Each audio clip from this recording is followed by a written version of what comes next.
Hi, welcome back guys. This is your friend, Fanfiction Guy, back with amazing fanfiction. This is the series of What If Deku Had Metal Manipulation Quirk. Now before starting, please give this video a like and subscribe to the channel if you want more videos like this. Now let's get into the fanfic. Prologue. Katsumi Bakugo had been a prodigy in every sense of the word, and by some twist of fate, was also my best friend, showing hints of unparalleled skill even at a young age. No one ever hesitated to tell her how lucky she was to be so talented, that she was so blessed. Most agreed that she would go far. They were so blind to the hours spent with scrunched eyebrows, diligently copying kanji until they were just right, oblivious to the scrapes and bruises from doggedly scaling to the tallest point on our preschool's jungle gym until she could do it with her eyes closed. All our classmates cared about was that Kaken was the first in the class to make it up there in the first place. It came as no surprise when at the age of 4 Katsumi ignited a classmate's shirt as she shoved him away in a schoolyard scuffle. While the situation itself was surprising,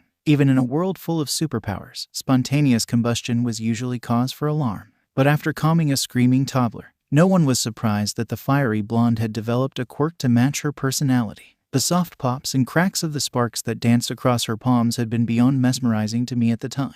It had only cemented Kaken's place as the coolest girl ever in my mind. The reality was less elegant, but no less impressive. She could secrete a substance from her sweat glands that performed much like nitroglycerin. Aside from the fact that it could be remotely detonated with a mere thought, it was a near-flawless amalgamation of her parents' quirks, seemingly engineered in its efficiency. Auntie Mitsuki could secrete glycerin from her skin, a comically innocuous ability considering how similar the woman was to her daughter, but when paired with her husband's ability to oxidize his sweat, the result was explosive. Katsumi wasn't the first of our small class to develop her powers, but hers was undoubtedly the flashiest. A quirk with power and versatility piled into a convenient little package. A hero's quirk. Kaken could be brash, short-fused, and downright confrontational on her best day, but she would undoubtedly put it to good use once she'd stopped accidentally lighting her assignments on fire. Weeks passed, and one by one, the children in our small daycare started developing their quirk, every ability fascinatingly unique, yet none with the same raw potential as Kaken. There were only a handful of us who had yet to manifest our quirk. I'd always wondered if their heads were plagued with the same dark thoughts as mine had been. It had been reported that 1/5 of the current world population was quirkless, but many of that number were the elderly of the previous generation. The probability of being quirkless nowadays was incredibly unlikely, highly improbable but not entirely impossible. Katsumi and I drifted apart when it became apparent that my quirk wasn't showing up anytime soon. Not that I really had any say in the matter, it was a miracle that she gave me the time of day in the first place. At least that's what I thought at the time. For months I satiated my hunger for learning about quirks by following the pros through online sites like Hero TV. Having already meticulously studied my classmates' abilities, I eventually learned to write myself, channeling my obsession into the very first volume of hero analysis for the future. But as fascinated as I was with the quirks of others, nothing would replace having one of my very own. The weeks passed and I felt the chasm between my best friend and I only grow wider. I feared that I would be cursed with a label that would seal my fate for life, that I couldn't walk at Katsumi's side,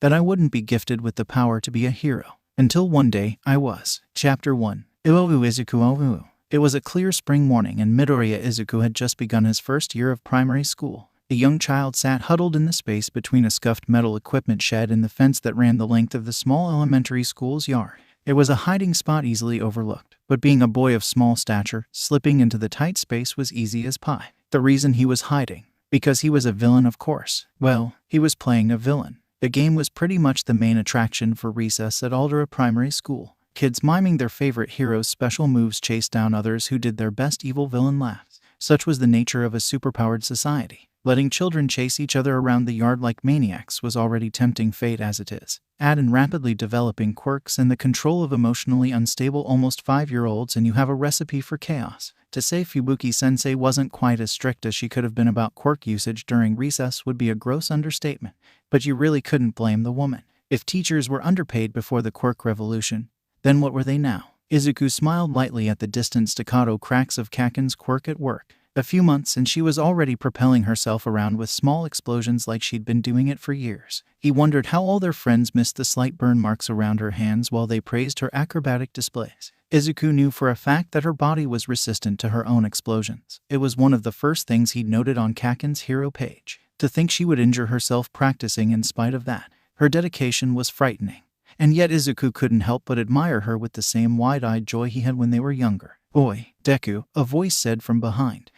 He'd been found. One offhand comment from Kakin about the characters in his name, and some of the crueler kids in their class had latched onto the insult with vicious glee. Being the last in the class without a quirk didn't help make many friends, so the name stuck. Izuku was sure she'd never even meant anything by it. But as perceptive as the young boy was, deciphering Katsumi's various glares was a skill he was still working on. She'd been different lately. Had she finally given up on hanging out with the quirkless loser? "Oi, Deku, what the hell is this thing?" the voice said with a bit more heat. Izuku flinched away from the voice and turned to see that it was Endo, one of the friends he'd run around with in the past before their quirks had complicated everything. The taller boy's attention was not on Izuku as he initially thought, but instead poking his spindly, elongated fingers into... What was that? Confusion came first. Endo-kun's quirk was long fingers. Not the most inventive name, but that was to be expected, as Izuku always thought the boy was a few crayons short of a full box. But if this wasn't his, then it's finally happened. The words ghosted past his lips as he stared in wonder at the orb of shifting metal floating before his very eyes. It was around the size of a baseball, and bobbed and weaved through the air as if riding the waves of his disbelief. Izuku had never seen anything quite like it before. Not in all his time spent analyzing quirks. His shoulders somehow managed to sag in relief and straighten with confidence simultaneously. It would be fair to say that he didn't know quite what to think. He felt a tingling warmth starting to radiate from his gut. Was this what the other kids all felt? Could he be a hero that inspired people by the mere mention of his name? The orb shivered in response, sunlight refracting over its pearlescent surface. Izuku paused, noting the odd behavior. Was it a response to his mood? He'd have to add that to the tests. So much to do. Could it be controlled? What was it made of? Is there... Hey look, Useless has got himself a quirk. The shout cut through Izuku's habitual rambling, and a spike of fear shot through the young boy. Most of the class had gathered around from the disturbance, and in his experience being the center of attention never ended well. "Whoa," gasped a student with gills and webbed ears. "Way cool. What's it do?" yelled another boy with an extra arm growing over his right shoulder. The others began shouting over each other, all clamoring to get a look at the spectacle. Izuku shrunk slightly as the voices blended together, the many students starting to yell over each other. But this was loads better than the hushed whispers and careless words he'd endured for the last few months. He shot a sidelong glance at Katsumi, who had stayed surprisingly quiet. Her startlingly crimson eyes widened slightly as they moved from the orb floating timidly by Izuku's side before meeting his own. She glanced away immediately with feigned indifference, but Izuku had known the girl long enough to see the interest hidden beneath the surface. There was something else there as well, something he couldn't quite identify. "Settle down, children," Fubuki Sensei chided with the patience of a saint. She turned to the green-haired child. "Congratulations, Izuku. It seems you were just a late bloomer after all. Why don't you show the class your quirk?" He faltered for a moment under the intense scrutiny. I just now saw it myself, so I don't really know." "Can you make it move?" shouted a boy in the back. A flush spread across freckled cheeks. He just now got his quirk and they already wanted some kind of demonstration. He furrowed his brows in concentration, hoping, pleading, for the wobbling orb of liquid metal to do something, anything. But no matter what he tried, from screaming commands in his head to gesturing wildly with his hands, the orb remained almost mockingly still. Having to perform on the spot wasn't really helping matters, but Izuku was certainly convinced by this point that his own quirk had it out for him. Embarrassment was joined by shame as all Izuku's classmates all quickly lost interest. Katsumi hesitated for a moment. That same, unreadable look on her face. Was she angry at him? Disappointed? The girl's chaotic platinum blonde hair shook slightly as she finally turned away with a dismissive tch. He wouldn't lie, seeing her walk away so casually stung. He had held some hope that some of their friendship remained, especially now that he had a quirk. But it figured someone of her caliber wouldn't have wanted to be friends with someone like him. His classmates' reactions might have crushed someone of weaker will, but Midoriya Izuku was going to be a hero. That was indisputable. And now he had a quirk of his own. For nearly half a year he'd done nothing besides analyzing unique abilities. If there was one thing he was confident in, it was figuring out his own. He strode back to the classroom with as much poise as his near 5-year-old frame could manage. Izuku yanked out Hero Analysis for the Future, Volume 1, and turned to the first blank page. With a manic determination he wrote in bold, black letters across the top of the page. Subject, Midoriya Izuku. Quirk, Quicksteel. Oh Katsumi oh. Shit. A harsh crack and a gout of flames licked harmlessly at the fire-retardant walls of the Bakugo residence. But the concussive force of Katsumi's rage rattled the windows of the small home. "Oi brat, the F did I say about explosions in the house?" came the incensed yell of her mother from down the hall. "Shut up, you old hag," the girl grumbled under her breath. "What was that?" "Love you, mother dearest." Of all the skills she'd picked up in her short life, sarcasm was one of her favorites. It was perfect for covering up how much her mom's inhuman hearing unnerved her.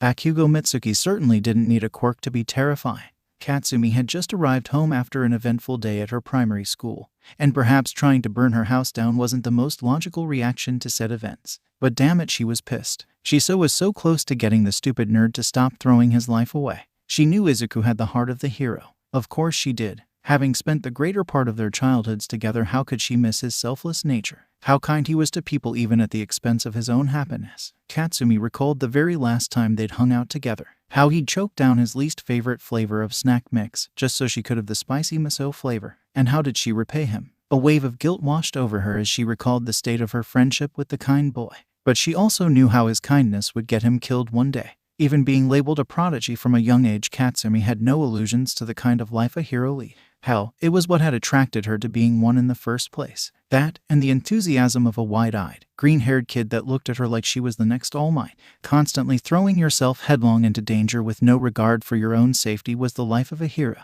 The best heroes always came out on top, but some didn't. If you didn't have the power to back up all that self-sacrifice, then what was the damn point? As the weeks passed and Izuku's quirklessness seemed more inevitable, Katsumi's belief was only strengthened. She knew even being quirkless wouldn't put a stop to the boy's ambition. His selflessness was only matched by his stubborn streak a mile long. He'd probably have just called it a setback. Katsumi scoffed. She stomped into her room before flopping to her bed in a heap. Why won't you just give up? Deku, she sighed. The name tasted bitter on her tongue. A careless comment turned into a cruel taunt reused endlessly by their peers. She was still learning her kanji back then, damn it. Regret stabbed at her thinking back on how she'd been treating her friend these past few months. Where they were once inseparable, there was now a wide chasm between them. All her fault, of course. She couldn't bear to take part in the bullying, but standing by while it happened, while her wonderful, selfless nerd of a best friend was harassed by their reject classmates, was just as bad if not worse. Her palms crackled along with her agitation, the destructive power eager to be unleashed on those damn extras. She'd have to settle for her pillow, at least until one of those idiots gave her an excuse to throw down.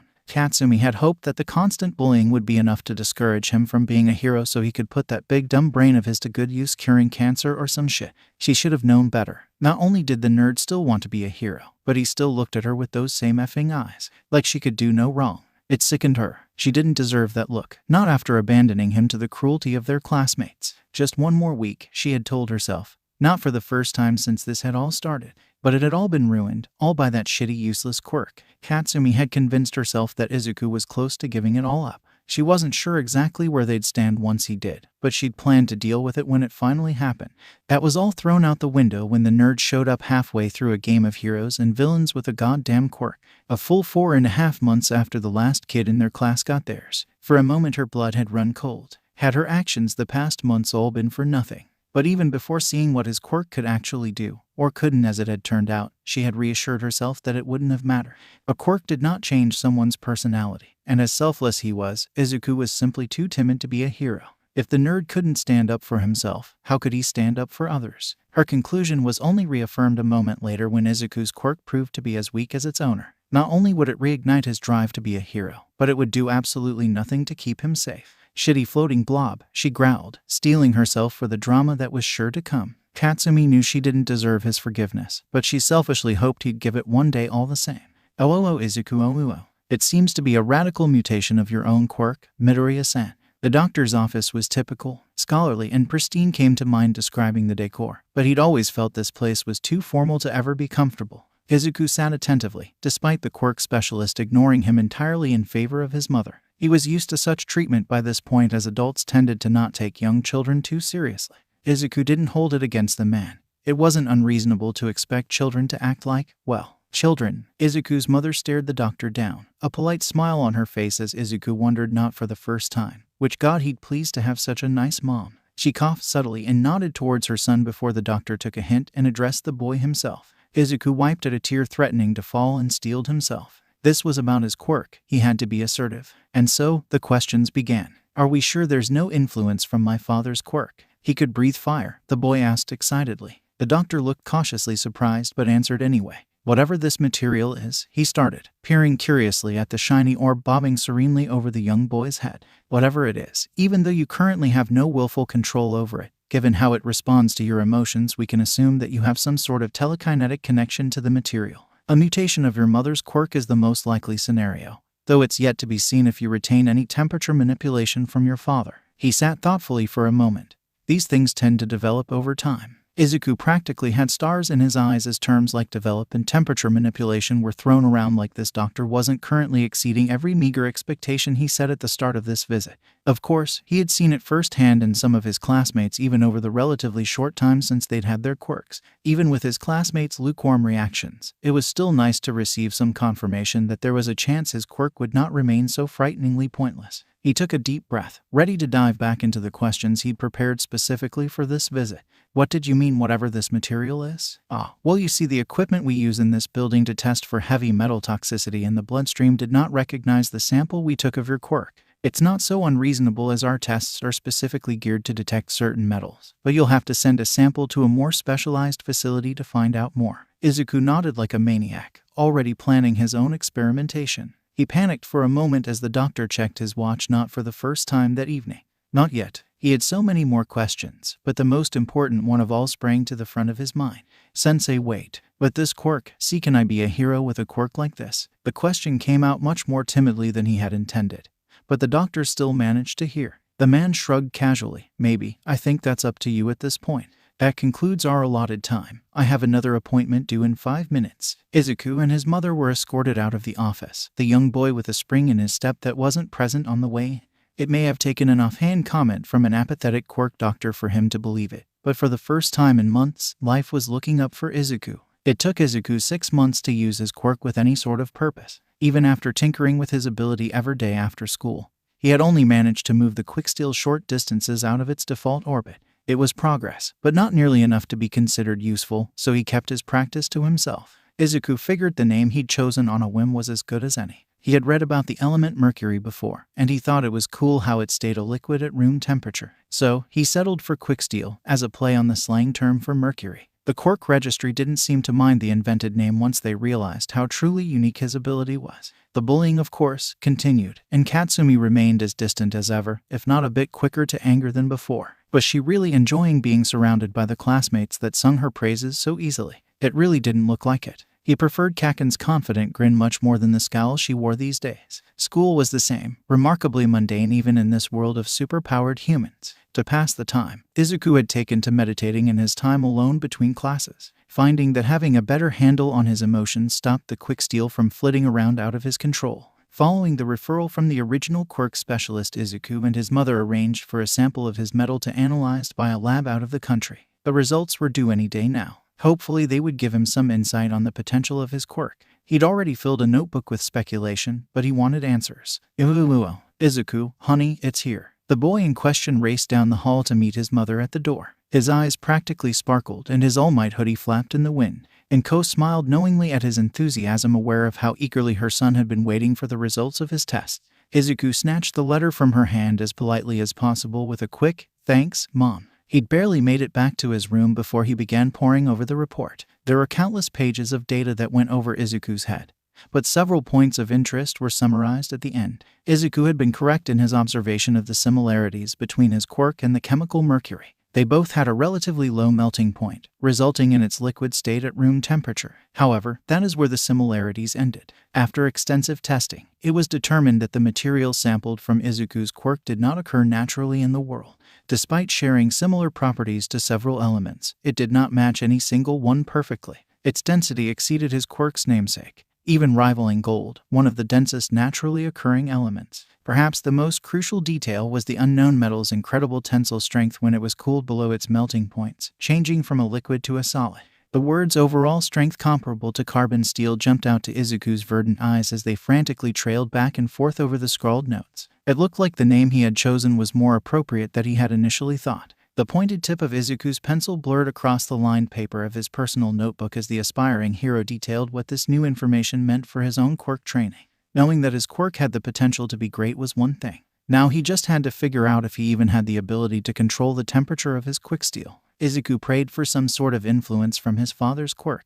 It would be nice to have something from the man, having never actually met him face to face. He didn't really have anything personal against his dad. But even with his mother's attempts to not influence Izuku's opinion of his father, it's not like he had any experiences to base that opinion on. He briefly entertained the idea of asking his mom if he could contact the man for advice, but something stopped him. Midoriya & Co. was always more hesitant than usual when he asked about his dad, and she worried enough without added anything extra to her plate. No, Izuku would have to figure this out for himself. For nearly a year, Izuku dedicated most of his free time towards practicing with his quirk. He was largely unsuccessful. Altering the temperature of the material generated by his quirk proved to be much more difficult than he had imagined despite improving his control over its liquid state. He even managed to shape it into various shapes. But until he could solidify those forms, his progress was at a standstill. According to the infrared thermometer he had asked his mother to purchase online, he had barely managed to lower the temperature of his quirk more than a few degrees at a time. Granted, it was validating for Izuku that doing so was even possible in the first place, and he was as enthusiastic as ever as he regaled his bemused mother with tales of how he'd raised it almost 2 degrees today. Unfortunately, it meant nothing until he could completely solidify quicksteel. It would open a whole new array of possibilities once he succeeded. Izuku knew he couldn't only rely on his quirk as a hero and fully intended to train his body once he was a bit older, but at the moment, anything past basic fitness would only do more harm than good to his still developing body. Izuku felt like his progress had plateaued. He went to school, as was expected of every child, aspiring hero in training or not. He paid as much attention in lessons as he could manage, often catching on to the concepts faster than his peers. Izuku of course kept up his hero analysis, filling volumes 2, 3, and 4 of hero analysis for the future, though his peers' overall opinion of him didn't change much. Izuku's ability to brush off their harsh words only improved with his greater emotional control and self-esteem. His daily meditation succeeded at improving his control over his quirk, but a welcome side effect was his reduced anxiety and the subsequent boost to his confidence. For some, however, words were not enough to assert their superiority. Izuku had been cornered on several occasions by some of his classmates, though he'd been escaping with less and less hassle every time. His bullies weren't very creative with their attempts to reassure him of his uselessness, and where Izuku was lacking in strength he made up for in agility, able to slip away given the smallest opportunity. Izuku might have been a bit more upset that the primary school teachers allowed such blatant bullying to occur in their classrooms. That as if it hadn't led to his first real breakthrough in months. It was silly really. Izuku was making his way to the back row of their classroom. He'd been lucky enough to be assigned a seat in the back that year. It allowed him to avoid the unwanted attention of his peers for most of the day.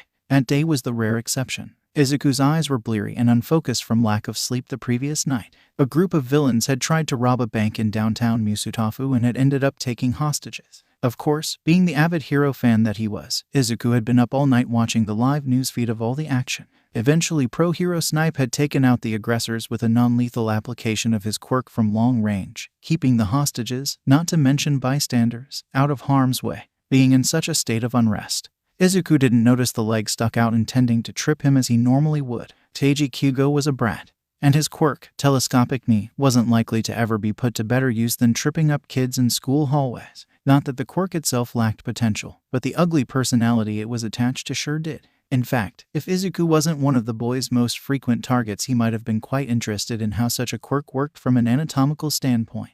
However, Izuku was a frequent target of the boy's bullying, and the rapidly approaching ground lent credence to that fact. Izuku's hand darted out towards the closest desk in an effort to save himself, but he missed by a mere centimeter, leaving himself at gravity's mercy. This was it. This is where it all ends. Until it wasn't. Izuku gaped at his hand hovering around a foot above the floor, braced sturdily against a flat, wonderfully solid disc of quicksteel. In his shock he pulled his hand away, leaning on a desk by his side. After a moment, the slight indentation of his handprint that was left in the metal slowly smoothed over, the quicksteel reverting back to its natural liquid state. Was he dreaming? Izuku's eyes widened, darting around to see if anyone had noticed. Katsumi's gaze had darted towards him at the sound of the commotion, but judging from the snickers of Kyugo's cronies, they had only seen him stumble. The quick save from his quirk must have happened under the desks and out of sight. His classmates had seen the orb zip around many times in response to Izuku's heightened emotions, so there was no reason they would be suspicious. Izuku trudged to his desk,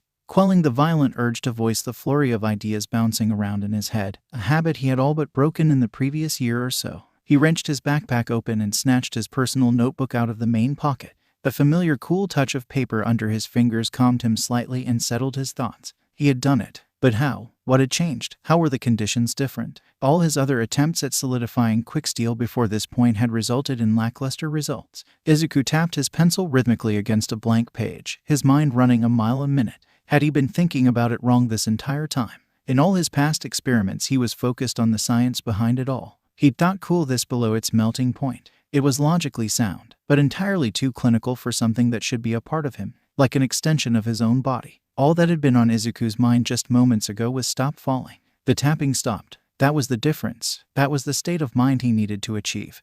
The overwhelming need for a certain result. He replayed the situation in his mind as best he could remember. Izuku had reflexively moved his quirk to catch himself despite never having succeeded before. But judging from the imprint his hand left in the quick steel, it hadn't finished, or possibly even started hardening until his hand had touched it. Could skin contact have anything to do with his seemingly random success? He had touched his quick steel while training before, of course, but Izuku couldn't help but feel his quirk was somehow stronger in that moment of panic. He'd never been able to test lifting anything with his quirk since any object would just fall through in its liquid state, no matter how much he compressed the material. But supporting his whole body, Izuku had felt something in that moment that was new to the boy. Strength, besides the slight bit of give that prevented any permanent damage to his wrist from the impact.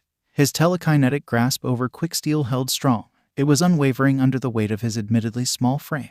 Would he be able to recreate what just happened? Could it support his whole body? His hands twitched, eager to touch the metal again, even surrounded as he was by all his classmates. Midoriya, do something about that, please. You're distracting the other students. His eyes snapped to the front of the classroom where their English teacher had shouted from. Apparently, Izuku's tenuous control over quick steel had lapsed, leaving it free to dance about in the space above his head. Its normally spherical base form wobbled and undulated below the surface, projecting its master's joy for the world to see. The inevitable round of laughter was a few decibels louder than earlier, but it was nothing in the face of Izuku's newfound success. He muttered a quick apology, and the quick steel settled as he regained a grasp over his excitement.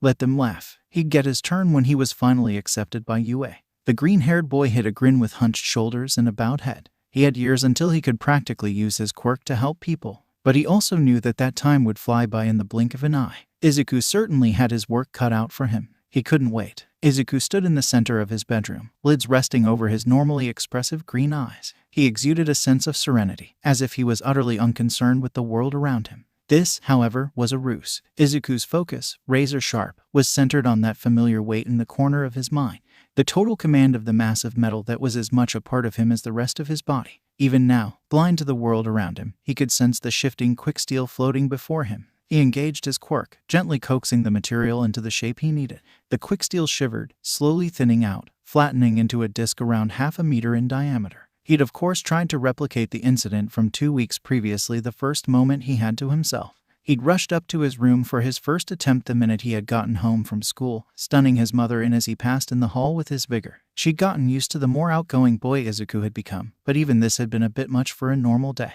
His results had been slow at first, but by the end of the night he had managed to solidify quick steel into several different shapes. He'd sure paid for it the next morning. Pulling 2 all-nighters in a row couldn't be healthy. He'd been correct in both of his assumptions. Skin contact was indeed required, at least at the moment, for the hardening effect he had managed to reproduce. Perhaps of even more significance was the added power to the telekinetic aspect of his quirk if he physically handled it. The potential of such a development was incomprehensible to the young boy. The metal he controlled was dense, and his quirk seemed to produce a maximum amount of it, directionally proportionate to either his age or his body's physical development. There was a possible explanation at this point, since the orb had grown to the size of a grapefruit in the time since it had appeared. Even the small amount his quirk produced currently was enough to pack a serious punch if traveling with enough force. Force he was now more than capable of creating while physically handling his quirk's constructs. Offensive weapons, defensive shields, and armor. With enough practice, only his imagination would be the limit. Maybe if he got good enough, he could augment his own strength with the force generated by his telekinesis. Scenes of Izuku as a fully realized hero bounced around the young boy's imagination, a thin layering of quick steel covering his arms as he stood heroically between a crowd of innocents and the shadowy villain threatening them. The fine control needed to keep quick steel flexible enough to mold to the moving joints and muscles of his arms while retaining its defensive properties was something Izuku knew was simply out of his reach at the moment.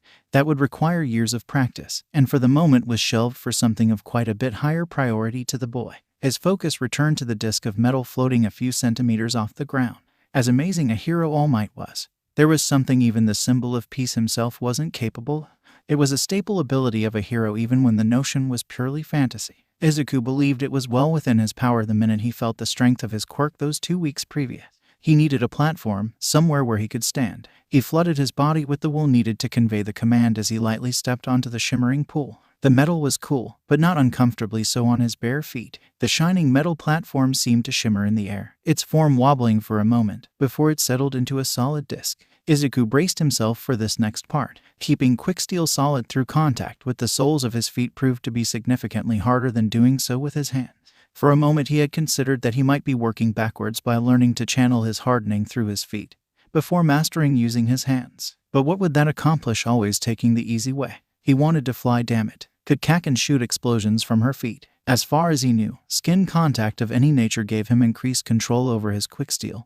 But maybe it changed from quirk to quirk. Izuku gently shifted the weight from his left foot to his right, still planted firmly on the surface of his platform before stepping up with his full weight. This is where he had fallen the most in the past week. Simultaneously balancing himself on his disc while controlling it mentally was incredibly taxing, taking all the aspiring hero's concentration. For a few seconds he stood steady, letting out an ecstatic cry at his success before a brief lapse in concentration sent him sprawling to the hardwood floor. The dull thud of his fall shook the hero figurines decorating his shelves and echoed throughout the small apartment.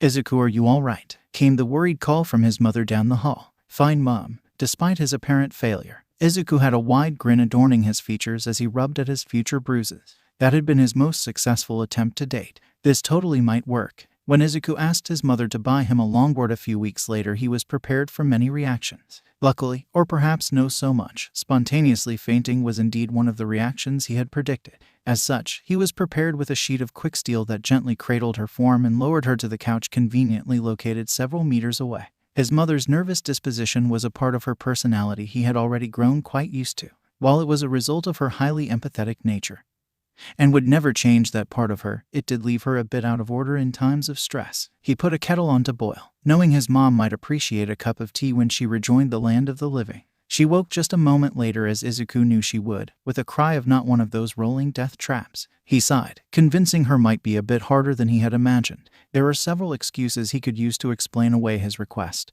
but in this instance, he settled for the truth. His request was entirely reasonable after all. He only hoped that her worry for him wouldn't override her sense of reason. "I can ride my quirk like a board," he explained quickly, shucking off his shoes to demonstrate to his mother. He settled on floating platform with a fraction of the time and effort, a testament to having practiced religiously over the last few weeks. "Honey, that's amazing," Izuku yelped as his feet left the platform. And while he was shaken around like a rag doll in his mother's hug, "You're going to be such a cool hero, Izuku," she whispered warmly. Izuku relaxed in her grip, returning the hug as his chest glowed with affection for this woman. She had said so many times by this point, but frankly he would never tired of his mother's confidence in his success. "I can hover in place just fine," Izuku said once she had released him. He hopped back onto the disc in one fluid motion, wobbling slightly as the surface drifted around the room at a consistent height. "But my balance still isn't the best," he explained, scowling uncharacteristically at the focus it took just to stay upright.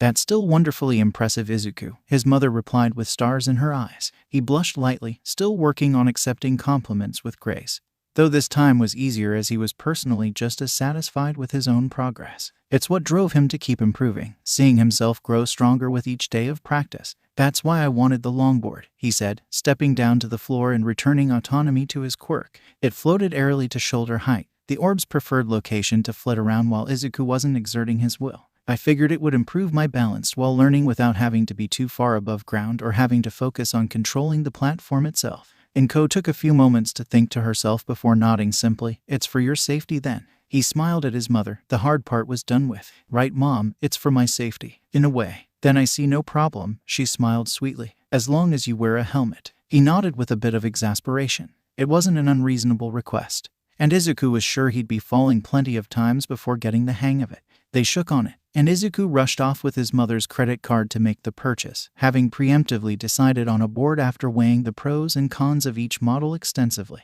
Izuku was pleasantly surprised when the package came the next day, but his mother had commented that nowadays postal services often augmented their standard delivery routines with individuals whose quirks were suited to the task. It was a gentle reminder to Izuku that there were literally billions of people on the planet with quirks, and only a minuscule percent of them became pro-heroes. It really put his goal into perspective. To be considered great, he would have to work harder than every other kid with the same aspirations as himself. It wasn't exactly rare to dream to be a hero after all. Izuku coming home with a couple scrapes and bruises was the norm in the Midoriya household for the next couple of days. But for once, Inko looked on with fond exasperation instead of anxious fretting. Maybe it was because these were injuries from pursuing a passion rather than those inflicted by his classmate. He knew she probably didn't believe his excuses about the cause of some of his previous injuries. Izuku had bought a drop-down longboard, thinking it might simulate the motion of flying with his quirk better than a shorter deck. He rode to school for the last 2 days of the school week before spending hours over the weekend coasting around an empty parking lot he'd found just down the street from his apartment. Izuku was stuck somewhere between training his balance for his quirk and genuinely enjoying the sport of it. The rush of the wind in his face and his already gravity-defying hair whipping around his head was incredibly calming. But the rush as he flew down even a reasonably gentle slope was exhilarating. He could barely imagine what it would be like when he finally managed to slice through the sky with his own power. He took some spills, of course, some nastier than others. However, that was a natural part of the learning process, and learning to fall correctly was never a lesson that would go to waste for a hero. Izuku didn't lack intelligence and was indeed a quick study. Even a more physically leaning task, which he'd struggled with in the past, was no match for his perseverance. Once he'd gotten a decent amount of experience under his belt, Izuku took to it like a fish to water. He honestly may have been hooked. Life continued for Izuku as he fell into a comfortable routine. He rode to and from school, and as he grew older, spent increasing amounts of time prowling the streets after they'd been let out for the day. Chasing down heroes to catch the action live proved much easier with wheels than on foot, and Izuku found himself spending hours after school tracking down heroes and documenting new quirks firsthand. What started as a personal hobby of taking particularly detailed notes turned into something much more. His hero analytics were as good as if not better than an encyclopedia of every relevant hero that had hit the big time in the last several years. Analytics and stat charts detailed everything from a hero's level of physical fitness to their quirk strengths and weaknesses. Volume 7 was coming along quite nicely with only 10 pages or so left to fill, leaving the last couple pages for an index, of course. Weekends were reserved for Izuku to practice with his quirk, as he was under no illusions that he could ride on an extra axis without any practice. Honing his skill at manipulating quicksteel was slow progress as usual, and Izuku suspected it would always be so. The only way to truly master one's quirk, and anything really, was with mileage. So he practiced a lot. Izuku found convenient spot to practice at the local junkyard. At least that's what he thought it was, until his mom told him about the pristine beach it was when she was younger. Clearing a space to work with took several hours, but in the end, it was time well spent considering he'd been able to test out augmenting his strength with his quirk. The result was a space on the sand where falling from his hoverboard wouldn't cause permanent injury. Izuku planned to clear a bit more of the trash out with every visit over the next several years. Hauling the junk littering the sand would work as well as anything else to help hone his quirk, and hey, maybe he could clear out the beach with enough time. He eyed some of the stacks of abandoned vehicles that loomed meters over his head. Maybe not. The metal that clung to his hands now was misshapen and clumsy looking, more like two platforms stuck to his palms than a thin coating. But it was the bare minimum he needed to move the larger pieces of junk, and it was all Izuku could manage yet. It did the job, aiding Izuku in lifting the old appliances that his still developing body normally wouldn't be able to tackle. Controlling quicksteel in separate pieces seemed to half the force he could exert on each, not to mention the added difficulty of focusing on two things at once. The seemingly mindless task of clearing the beach one weekend at a time would serve Izuku in two ways. Flexing his quirk in more strenuous situations would hopefully strengthen it over time while simultaneously gaining some finesse with his ability. Now, however, he stuck to hauling trash and during rest periods, tried to harden quicksteel without the crutch of skin contact. He imagined his control would always be stronger with than without, but being able to move things, or people, remotely would be exceedingly useful. He continued in the same vein as the seasons changed. Time passed, and his life was stable for once. It wasn't until Izuku's first day at Aldera Secondary School that everything was thrown out of balance. There were many types of anger. This was a fact Katsumi knew all too well. There was of course the blinding, seething rage that only appeared in the rarest of circumstances. The target of that kind usually came to regret whatever they had done to earn her attention in the first place. Her reject classmates always crowding around her were more of a mild annoyance, barely classifying as anger. But this deep-seated, long-lasting parasite of a feeling in her gut was a cut above the rest, the source of her ire. Midoriya and Izuku, of course. Who else had the ability to leave her both apoplectic and so horribly conflicted in the same moment? No one, that's who. Her mother had mumbled some bullshit about a match, but Katsumi had stopped listening to her rants years ago. The woman had the audacity to tell her to not explode morons when they annoyed her. The hell kind of advice was that? That wasn't helpful at all. That, however, didn't get rid of her current problem. Katsumi wasn't even sure what to do at this point. For her admittedly short life, she had always tried to live at full throttle and without regrets. She may have screwed up that second part. Damn nerd was one huge regret. Izuku had changed, and Katsumi was still baffled that she was the only one who'd noticed it. She had expected some shift in attitude, of course. Katsumi would have even welcomed a bit of bravado from the boy. God knows he could use it. The nerd was already dead set on being a hero even before that glorified mood ring of a quirk appeared. She'd known, of course, that once his quirk had appeared, he'd only be even more determined. But she'd remained aloof in a last-ditch effort to keep him out of harm's way. Determined he may be, but Katsumi had refused to let such a brilliant mind go to waste trying to keep up with all the dangerous quirks tossed around by villains. At least that was what she'd thought at the time. Frankly, it seemed that the only thing about Izuku that remained the same were those same selfless qualities. And of course his utter obsession with quirks, no matter who they belonged to. Gone was the eternal stutter, replaced with a quiet confidence. The quick-witted mind Katsumi knew from when they were young and inseparable was finally allowed to shine. Even though she'd initially hoped the bullying would discourage Izuku from hero work, she was inwardly cackling every time he'd slip past his tormentors. The idiots always tried to corner him when the teachers weren't looking, but she couldn't remember the last time she'd actually seen someone catch him. He'd always slip in an underhanded comment and slink away before they'd even registered his words. She swore Endo still spaced out sometimes trying to figure out some of Izuku's more creative burns. Katsumi might not have been able to admit it to herself, but her plan was a bust by this point. Izuku had lost his timid nature, and he just held himself differently. He walked like someone who would change the world. She didn't hate it, but how could she expect to just go back to how things were before she'd F-ed it all up? That was even more delusional. Now, she and Izuku had barely spoken in years, let alone been on friendly terms. And the damn nerd was still going to be a hero anyway. Yes, going to be. She had no doubt that Izuku would somehow manage to slip through the cracks, even with such a weak quirk. He'd somehow put that big brain to use and find a way.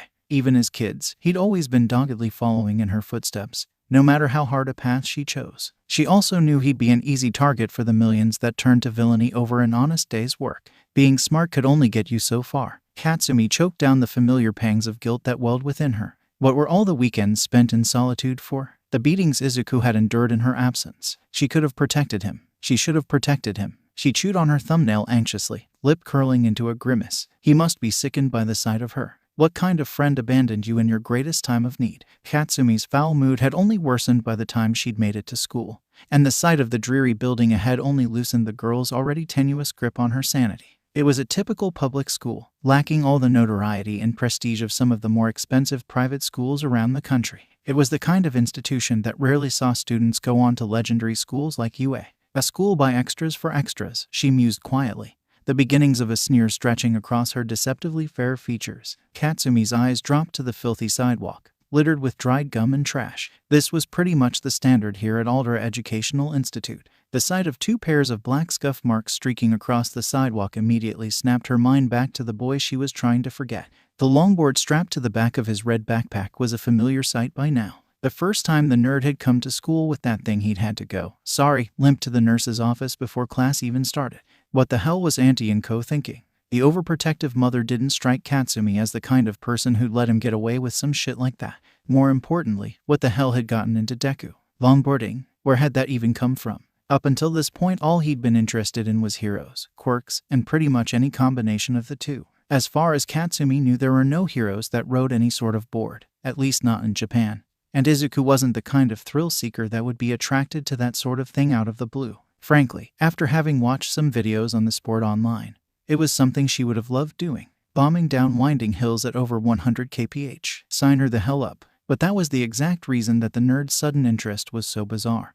Their personalities were like night and day, at least back when she was still his friend. Had he really changed that much in so little time? The thought left a bitter taste in her mouth. Whatever, she didn't care. If Izuku wanted to break his neck imitating some obscure pro-hero, then that was none of her business. Admittedly, he hadn't come to school bruised and battered for a few years now. She'd even occasionally catch a glimpse of him from a distance, racing down the hills of Musutafu, before he'd zip out of sight, moving way faster than she'd thought possible. Katsumi made her way through scuffed and tagged double doors of EI. The campus was a combination of a middle and high school divisions, located in 2 separate buildings. The hallways stank of underfunded public education, and she reminded herself for perhaps the 100th time that she'd only have to slum it for another 6 years. She cursed under her breath. That was way too effing long.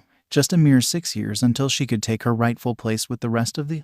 Well, look what we have here, boys. She slowed her pace and turned to the voice. 4 boys stood shoulder to shoulder, one standing slightly in front of the rest. She eyed the secondary school uniforms they all wore. The pins stuck to their jackets labeled them as being 3rd years. They all wore their uniforms untucked and without the tie, of course. Wouldn't want people to think they were lame or something. Gag. They stood crowded around one of the hallways leading from the main plaza to the junior high section of the campus. The bell had already rung, meaning the group was waiting here for a specific reason. Katsumi didn't think it would take her 3 guesses for why. Was this really happening? To her, it was 8 in the morning on her first day of middle school, and she so didn't have time for this shit. Katsumi eyed the leader with feigned indifference, noting his dramatically oversized forearms and the strange coiled mechanism that seemed to merge seamlessly into his flesh. A mutant type then, mistaking her silence for submission.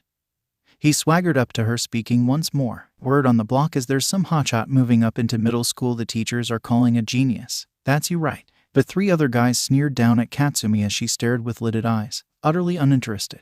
A genius. That was a new one. Probably the least accurate of all the ridiculous titles people had given her over the years. Prodigy. Once in a generation, she'd heard them all at one point or another. But more importantly, were these effing extras really pulling this shit right here? Right here by the main plaza of the school? Sure, it was a bit out of the way and in a hallway that wasn't really in direct view of the main office, but still. Katsumi felt a flash of righteous anger flood through her system. She had too much shit to figure out already to have to deal with these idiots so early in the morning. You see, we thought we'd do our cute little Kuhai a favor and knock her down a few pegs before she got too big a head. Goddamn, how long did this monkey practice that line in the mirror this morning? Look, why don't you cut the Yakuza routine? You're just embarrassing yourself, Katsumi drawled. She turned away to find her homeroom classroom. She was already late enough. Katsumi cursed as her foot slammed into an opaque barrier that sprung into existence in front of her. Really? Katsumi kicked at the air experimentally. Her boots tapped audibly against a surface, despite nothing physically being there. She found the barrier solid even after reaching out to touch it at eye level. Her exit was thoroughly cut off.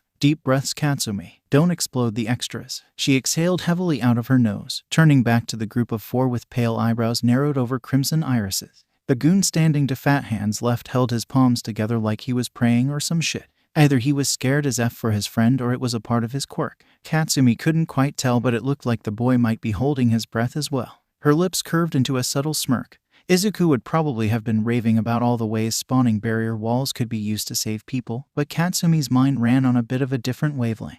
She picked apart the weaknesses of such a gated emitter type, estimating the kind of cooldown someone with such an ability might have. Would he be able to spawn a second shield? Was there a time limit? Their vulnerabilities. The leader's first step towards her was heavy with implication, his grin as large and as fake as the gold chain that rattled around his neck. A familiar tingling sensation arced across Katsumi's palms, her quirk yearning to be unleashed, but she clamped down on the urge. Not quite yet. She saw the wide left swing coming from a mile away, telegraphed and clumsy. If any of her opponents had seen the grin that split Katsumi's lips at that moment, they might have reconsidered their plans. All right, a holes, since you were kind enough to throw the first punch. Katsumi ducked into the larger boy's swing, throwing an elbow strike to his solar plexus. The older boy reflexively doubled over in pain, and Katsumi let loose a devastating explosion-aided open palm uppercut to his jaw. Just die already. Finally, she had an excuse to blow off some steam. "Ikai, you all right, man?" called the third guy in their group, seeing his leader slumped over in pain.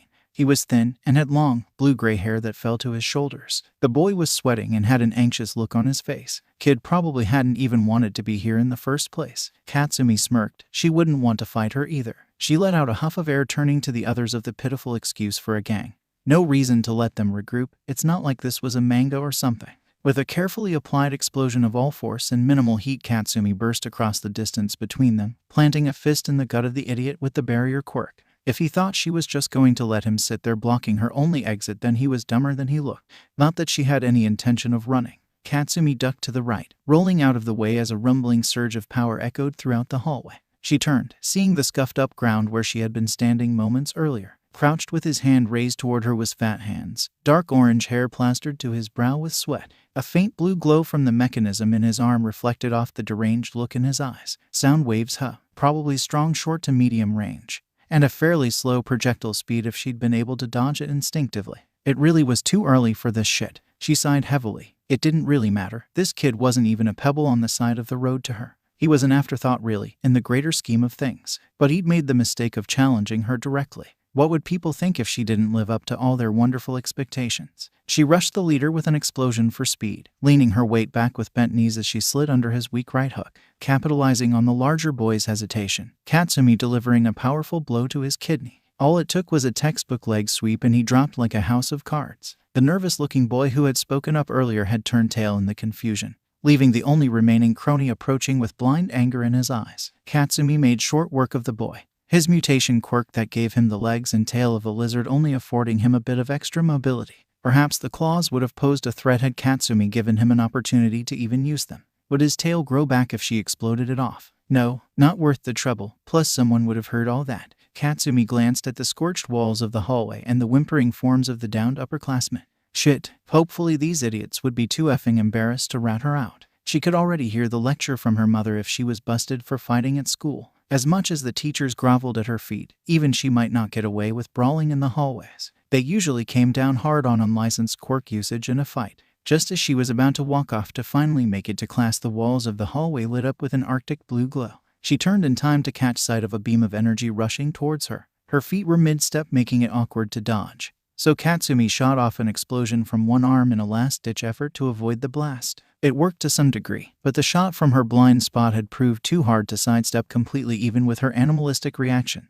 It clipped her left side, knocking the breath from her lungs and tossing her across the hall. Katsumi tumbled to a heap, wheezing as she tried to regain her breath. The pain was negligible. What wasn't, however, that effing bastard did not just shoot her in the back with his bootleg present mic bullshit. Katsumi saw red. Before he had even seen her move, she was crouched before him, a palm smoldering a devilish crimson. The first blast flung the ape that even tried to challenge her into the filthy hallway wall, spittle flying from his mouth as flesh met unforgiving concrete. She blast jumped after him, lost to the frenzy of battle, a right hook humming with explosive firepower swinging towards the defenseless upperclassman.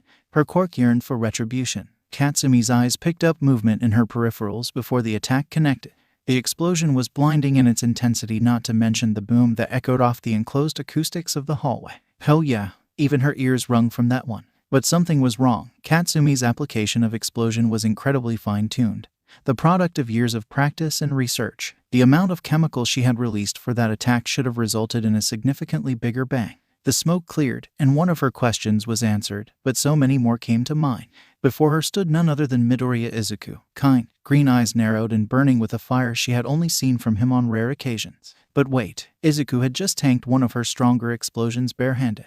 No, that wasn't right. His hand wasn't bare. It was shiny and meta. Oh no, I think that's enough, Kaken. Katsumi's stomach plummeted. She knew what this probably looked like. Of course he would show up at precisely this moment, when it looked like she was mercilessly beating down the defenseless. It wasn't exactly her first schoolyard fight after all. But his eyes didn't hold any of the scorn she expected. Only that infuriatingly gentle, disgustingly gentle look he always got. Honest eyes pierced through her as if none of the walls she'd packed around her for years had meant anything. Katsumi's jaw tightened as she scowled reflexively, breaking eye contact before him for once. Izuku just stood there. The glossy surface of what she assumed was his decidedly not useless quirk reflected the sunlight peeking into the hallway. This is where he would tell her that he was disgusted with her. Katsumi just knew it. He would berate her for the years she left him alone, before leaving her alone, just like she deserved. Ignoring the rational part of her mind that told her the boy before her wasn't capable of such cruelty, she followed her body's instinctive response to vulnerability. Her legs had started moving before she'd even registered it herself. Katsumi made it through the school entrance before he could see the first tear fall. Izuku 5 minutes earlier. Oh god, he was so freaking late. The previous day, Izuku had caught wind of a curious rumor on one of the forums he frequented. Someone had said that All Might would be making an appearance at a 5K charity run in the business district of uptown Musutafu early this morning, so Izuku had chanced riding into town to scope the place out before school. The All Might was a lie. How cruel. It had all turned out to be just that, a rumor. There was indeed a charity event, but instead of the symbol of peace there was an appearance by a well-known local hero instead. Izuku had nothing against Crimson Riot, but he was no All Might. Then again, was anyone really All Might? Had anyone even come close? That might not be the best scale to judge a hero by. Did All Might seem so inhumanly powerful to the other top heroes as well? There really was only one way to find out, but attaining that level was a far-off goal for the green-haired youth. Regardless, he was now frighteningly late, bombing down the last hill before AEI at close to 80 kilometers an hour. He torqued his core around halfway down the slope, whipping his board 90 degrees into a slide. Izuku reveled in the familiar loss of traction, letting his momentum practically float him over the asphalt. He let out a shout, a confident grin plastered across the young boy's face as he drifted into the last turn at the bottom of the hill, turning onto Aldera Drive. Izuku rarely had to use his quirk to correct his balance anymore, only protecting his palms while hand sliding. What had started as a glorified training exercise had turned into a genuine hobby, not to mention his main mode of transportation, and Izuku couldn't get enough of it. He uncharacteristically cursed under his breath as the echoing ring of the first warning bell sounded from off in the distance. And on his first day of middle school too, his obsession with heroes may be getting a bit out of hand. To think that he'd let himself be late on such an important day. But it was all might though. He rolled up to the main building, hopped off his board and seeing that no one was around, snatched it off the ground with a tendril of quick steel, already sprinting up the steps and taking the first turn down the left hallway. Just as he was about to take the right turn from the main plaza of the school, his classroom in the junior high building, he heard a disturbance from the hallways leading between the two main wings. Furious, and resigned to being late anyway, Izuku peered around the corner, only to flinch away as a blinding flash of light bathed the hallway in orange, searing his eyes in the process. The sound followed a millisecond after, a harsh boom that Izuku could feel hit his chest. He had reflexively thrown up a concave shield of quick steel in response to a potential attack, but it never came. He turned back in the hallway, eyes searching for the reason Katsumi had set off such a large-scale attack, for who else could be the cause of such a blast? His eyes widened as he took in the scene. He marked the two downed upperclassmen in his head, one clutching his stomach in pain and the other on his back, reptilian legs twitching as he struggled to get up. Katsumi practically blurred as she rushed towards the third, who was currently spread-eagled against a gray wall. This was the most likely victim of the explosion from earlier. Judging by the sparks trailing Katsumi's palm, it wasn't to be the last. Izuku's legs moved before he knew it, launching himself in between the two fighters as quick steel molded over his right hand and halfway up his forearm. He felt the impact of the blow immediately and once again was reminded of how absurdly powerful this girl was. Even with his telekinetic control over quick steel reinforcing his natural strength, he was almost blown away from the force. The heat washed over him uncomfortably but not to dangerous levels. He'd managed to redirect most of the blast up and away from him and the boy cowering at his ankles. What Izuku didn't expect, however, was the wave of fatigue that washed over him. What could that have been? It had never happened before while using his quirk. Not even hauling fridges down at Dagoba Beach. Did Quicksteel struggle with kinetic force? That would pose a problem for hero work, but there was also the heat of Katsumi's explosion to consider. Such a limitation could be problematic, but it was something he could work around. The smoke cleared and Izuku saw Katsumi's eyes widen imperceptibly. Her brows shot up as soon as she identified him. Reasonable, considering the times Izuku stood up to her in their childhood could be counted on a single hand. I think that's enough, Kaken. The tension of the situation leaked into his tone, and the words came out a bit harsher than he had intended. This was the first true interaction he'd had with the girl in years after all, and he found her about to throw away everything she'd worked for. Izuku simply couldn't let her go through with that. But this wasn't the reaction he had expected at his intervention. Anger was expected. Anger would have been normal. This guilt and regret that shone so evidently in her eyes. That wasn't the Kaken that he knew at all. Why was she looking at him like that? Like she actually gave a shit. She rarely looked at anything like that anymore, let alone him. Before he could ponder the enigmatic blonde any further, she broke the eye contact with a clenched jaw, teeth practically cracking under the pressure. Was she angry after all? However, in another moment Katsumi was gone, the distant cracks of her quirk the only indication that she had even been there in the first place. Well, that, and the three older students lying in their own drool, and the scorch marks on the walls. He licked a finger and pinched out a small flame that clung to his school uniform with a sigh. Shit. Izuku started at the sound of approaching footsteps, most likely a teacher sent to investigate the explosion. After deliberating for a moment, as much as his studious nature screamed at him to go to class, he followed instincts and rushed after the fleeing blonde. His dark red chucks tapped rhythmically against the linoleum floor as Izuku raced down the halls. Taking a deep breath, he meticulously shaped the full volume of his quicksteel into a sleek, pin-tailed board, letting it hover at his side once he was satisfied with the length and shape. Something about that look on Katsumi's face as she'd run told him he'd regret letting her go. The worst she could do was tell him to leave her alone. Well, not really, but she'd never hurt him, right? Izuku hopped along comically as he tried to yank off his shoes and socks while running. He finally succeeded as he rounded the corner and bolted out the front door. Izuku took a running leap off the front steps without a second thought. That brief moment of weightlessness as he hung in the air was immortalized in Izuku's mind. The shining spring sun, beating down on his hair and slowly warming the cool morning air. The distant noises of construction on the breeze. The familiar weight at the edge of his mind that was always there. The massive quick steel that was his to command. He glanced down, and his own face, split into a joyful grin, stared back. The smooth surface of the board almost like a mirror as it floated below him. Izuku's bare feet met the frigid surface of the quick steel, his control becoming more fine-tuned with the skin contact. A faint thrumming sound vibrated throughout his body from where his feet met the board. It was a minor indication of whenever he was particularly forceful with his quirk. A burst of displaced air, and he was off. It was the lack of friction that was so hard to get used to the first time round.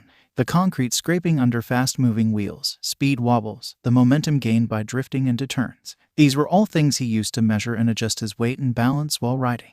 But in the air, and moving the board with his mind, he had none of that information to go off. He essentially had to relearn how to balance, something that had initially seemed impossible. He'd figured it out eventually. Izuku crouched into a speed tuck to maximize aerodynamics as he accelerated with his mind. Multitasking between controlling the board and balancing his own weight was another problem he ran into. But at least with that he'd already had practice moving his quirk in other ways. It had taken longer than he'd admit, but he'd eventually figured out how to feel the location of the board in space and use that information to balance. It had taken years of practice, but Izuku finally felt comfortable enough to move at speeds comparable to his regular longboard. But that was when he was on the beach, over delightedly soft, definitely not concrete sand. Unfortunately, the hard planes and sharp angles of urban Musutafu were quite a bit more unforgiving. And even his helmet wouldn't really do much if he fell from even a couple feet off the ground. But he needed the aerial view to see where Katsumi had gone. He wasn't sure what he'd say when he caught up to her, but he'd seen that look before. For months he'd had to look at it in the mirror every day. But he'd worry about all that after he found her. Izuku let out a whoop of joy as he zipped through a highway overpass, skidding the tail end of his board against the sidewalk. The shower of sparks that was unleashed illuminated his face with a strobe-like orange light. But the whining, buzzsaw-like sound that echoed off the cement walls took the fun out of it pretty quickly. He zipped out of the tunnel and the world was bright with sunlight once more. Izuku took to the skies, his heart pounding in his chest as the biting wind whipped his hair into his eyes. He kept the curly mess a bit longer than when he was younger, though he really wondered why. It was horribly impractical, especially for him. Once he'd stopped worrying about being so high up, Izuku had taken to surfing through the air, or skyboarding as he'd been internally calling it, like white on rice. Izuku already had the instincts after all. He skated every single day. After not finding Katsumi in the general vicinity of their school, Izuku resigned himself to missing the first day entirely. The situation might have been funny in any other context. Both he and Kaken's perfect attendance records would be broken on the same day. Where could she have gone? Not having any better ideas, Izuku started checking all the places they used to hang out as kids. She might have gone home, but generally the girl didn't like talking to her mom when she was upset. Not to mention having to explain why she was home so early on a school day. That discussion would come in time. But Izuku knew Katsumi would put it off until the very last minute to avoid the wrath of the Bakugo matriarch for as long as possible. He checked the playground that was the stage of many of their adventures together as children. It was within a few minutes walking distance of their house, but he found it abandoned save for a couple entertaining a young toddler on the swing set. Izuku grinned as the kid pointed and waved at him with a look of awe as Izuku flew overhead, his parents unaware. Gliding along the path that ran parallel to a shallow stream, Izuku began to reminisce about all the time he'd spent chasing his friends up and down the massive park, back when he had them anyway. He meant park in the loosest sense of the word. The sheer size of it was massive. Even looking from an aerial view as he was now, the ground sprawled on for miles. It was the kind of place that could be both wondrous and terrifying for a child that age. They used to get lost for hours exploring every nook and cranny of the place. Every day brought a new adventure, all guided by the whims of a group of 4-year-olds. The grassy slope that led to the stream grew sheer as Izuku traveled further into more overgrown parts of the land. He came across a rotted wooden bridge that crossed the stream and led into a deeply forested area. The trees nodded and branching every which way. Izuku had a good feeling about this next spot. He slowed to a stop, wheeling the board to the ground once more. Stepping back onto solid ground, Izuku wobbled on unsteady legs for a moment. Guess this is what sailors mean by sea legs, huh? He took an uncertain step forward, following it up with another when his legs remained steady. This spot was particularly familiar to the boy. He remembered vividly the day that he and Kaken had first come here with some of their friends from school. She'd been dared by one of the boys to climb one of the tallest trees in the place. This was before she'd gotten her quirk too. Katsumi had done it in a heartbeat, of course, always one to rise to a challenge even at that age. It was the first of many times they'd come back to the same tree. Even after Katsumi developed her quirk, Izuku knew for a fact she'd been back. He'd come from time to time as well, though they'd never gone together again after that day. That's why he couldn't let her leave while looking so defeated.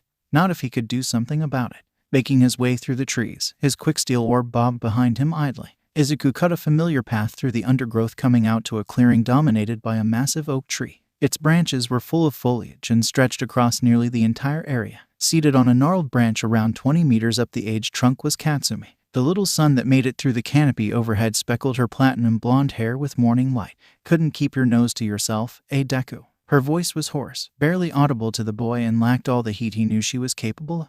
You haven't called me that since the very first time, Kaken. If you want me gone, then you're going to have to do better than that. She didn't answer, and the distant sound of a cicada chirping cut the silence like a sharpened blade. Can we talk? He called up again, the words awkward after so many years' silence. She seemed to think for a moment. Do what you want, but... A bit of the familiar flare came to her eyes as she shot him a challenging smirk. Only if you come up here, nerd. Ah, so that was her angle. In the past, Izuku would never had dared to climb so high up, often choosing to sit on a branch several meters below the much more daring girl. A grin stole across his freckled face. If Kaken thought that would stop him now, then she was in for a surprise. Silently, quicksteel molded itself into a disc, like the very first time he'd tried all those years ago.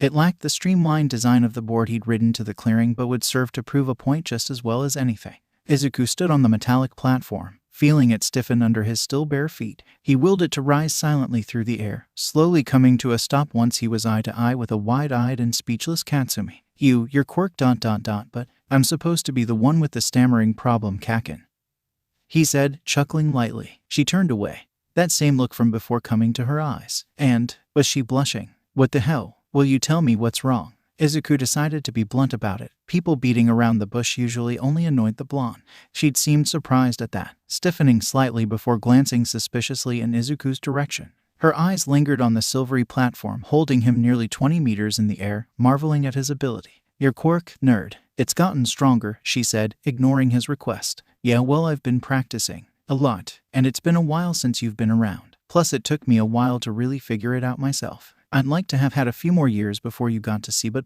he trailed off, rubbing his arm nervously. Geez, talk to her for 2 minutes and he's already rambling like he's 4 again. Wait, back the hell up. Katsumi's voice cut through the self-chiding thoughts. Why would you want me to see it? Oh well, I didn't really mean any. You said you specifically, she insisted, like a dog with a bone. Why? Izuku hesitated. He knew why, of course he did.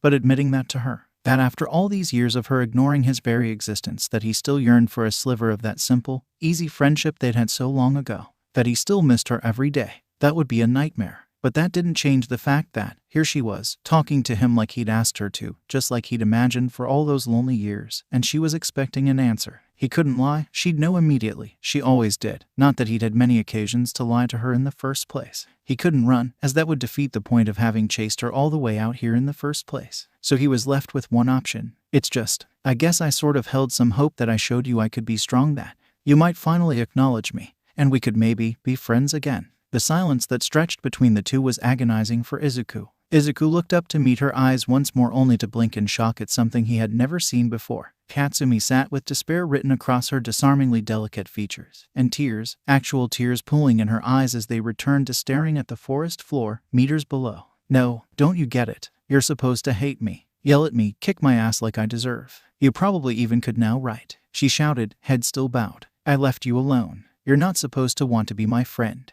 The hell is wrong with you? She lashed out with a blazing palm, but Izuku deftly ducked under the blast. It was a superficial attack at best, zero power or intent behind it. Izuku had no idea what to do. This was a side of Kaken that he'd never seen before. The anger was expected, but the wetness streaking her cheeks? Yeah, that was a new one. Though he'd had a lot of experience with crying women from his mother, he was fairly sure that what calmed and co would only serve to enrage the younger girl. What could even quality as the appropriate response here? He'd be the first to admit that he was way out of his depth with this one. He stepped off his platform, taking a seat on the branch next to his distraught friend.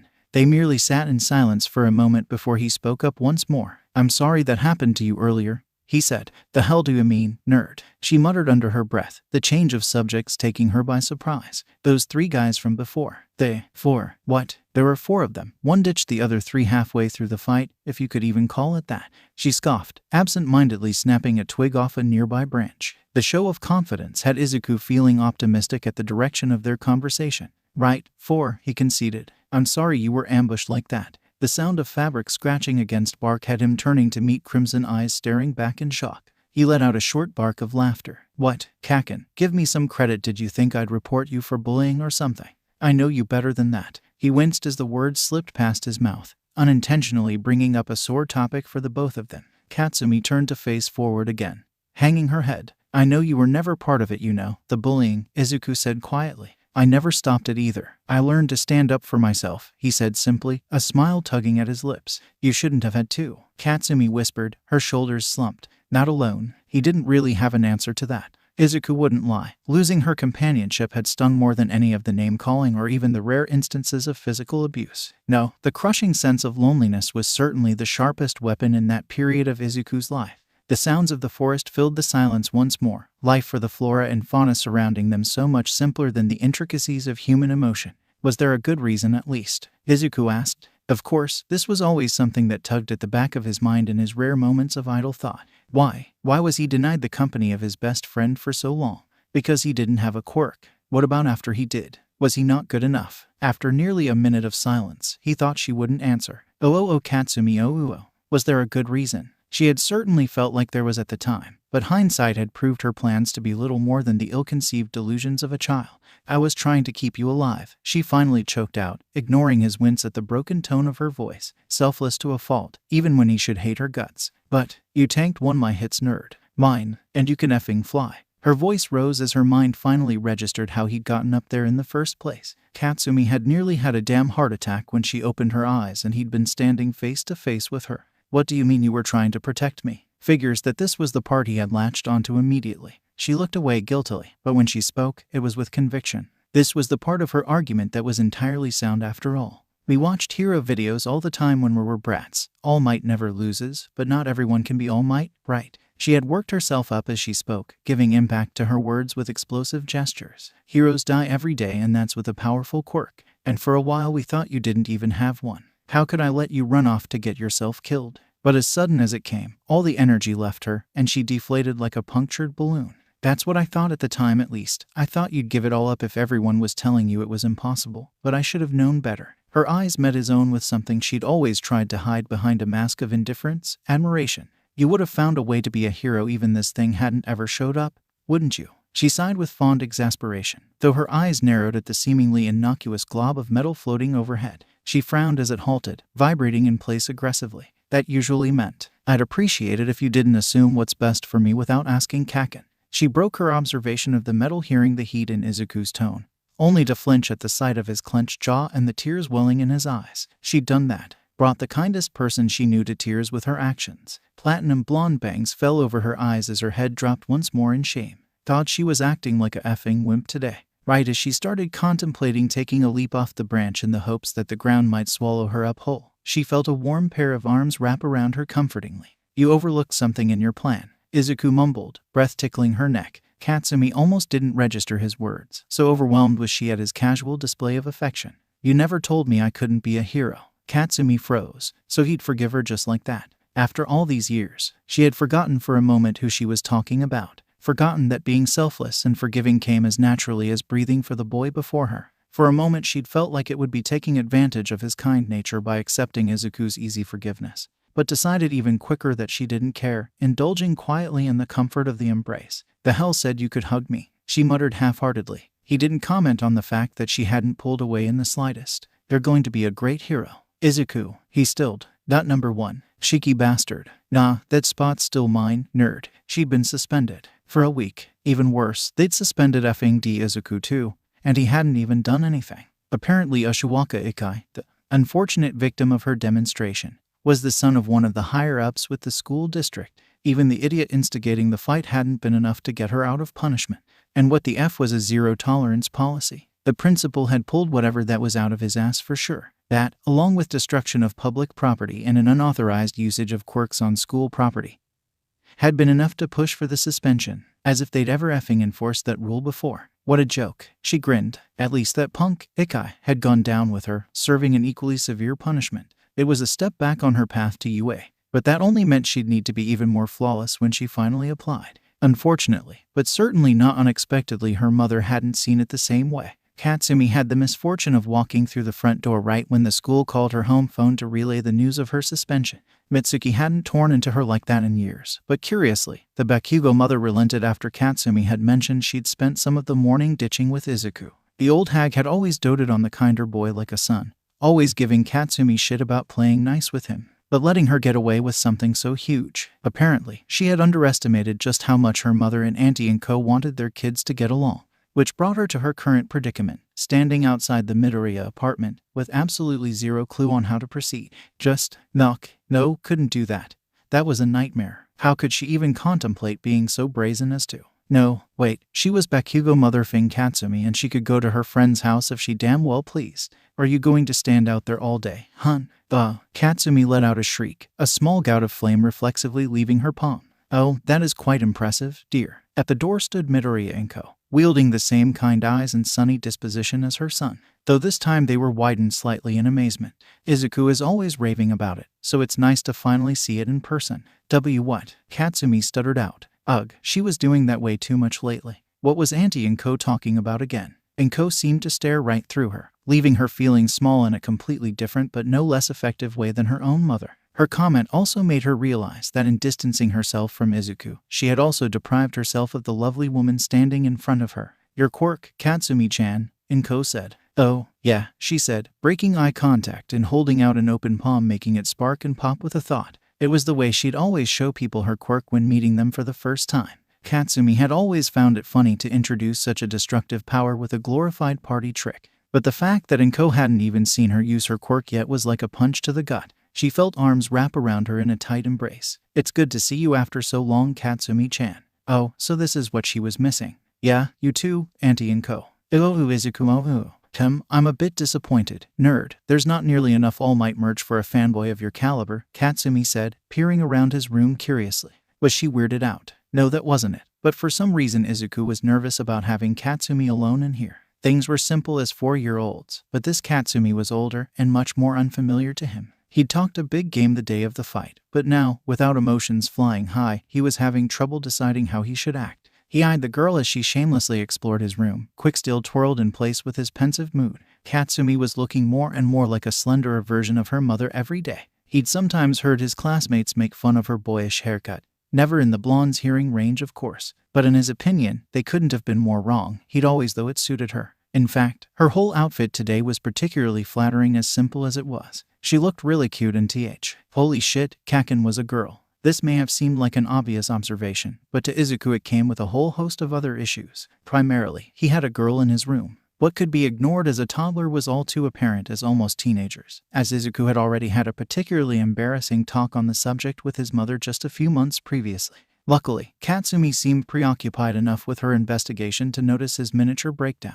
Deep breaths. Izuku, you know her. It was just like when they were kids, except he'd been yearning for her to see him as an equal for years, and now she was probably the prettiest girl he knew. No, stop, Sind. He snapped out of his thoughts at the sound of Katsumi rifling through a box of his old manga volumes, the ones they'd sit in his room looking at for hours as kids. The furniture hadn't really changed all that much since she'd last seen it, but it was the decor that was the real difference. She'd already known about his obsession with heroes, of course, since she'd kind of started it. He still remembered the day Katsumi had told him all about what a hero was. She was most likely just repeating something her mother had told her. But the next day Izuku had come over, having spent the previous night begging his mother to help him watch hero videos online. Katsumi had proclaimed him a hero nerd for the very first time, before they launched into a discussion about who their favorites were, or, in Kakanese, which hero kicked the most butt. There were All Might posters, of course, not to mention a couple figurines of the muscular hero at choice locations around his room. But as Izuku had gotten more proficient at tracking heroes over the years, he'd started documenting them in ways other than his hero notebooks, primarily taking snapshots of them in action. The entire wall over his computer desk was ordered chaos, from action shots of local heroes stopping petty crime to evacuation pros handling large-scale disasters. The evidence was plastered all over the wall. He'd never invade a pro's privacy, of course, only taking shots when they were both in costume and on the job. Becoming a bit self-conscious as Katsumi continued to stare at the photos dominating the walls, Izuku felt obligated to offer some kind of explanation.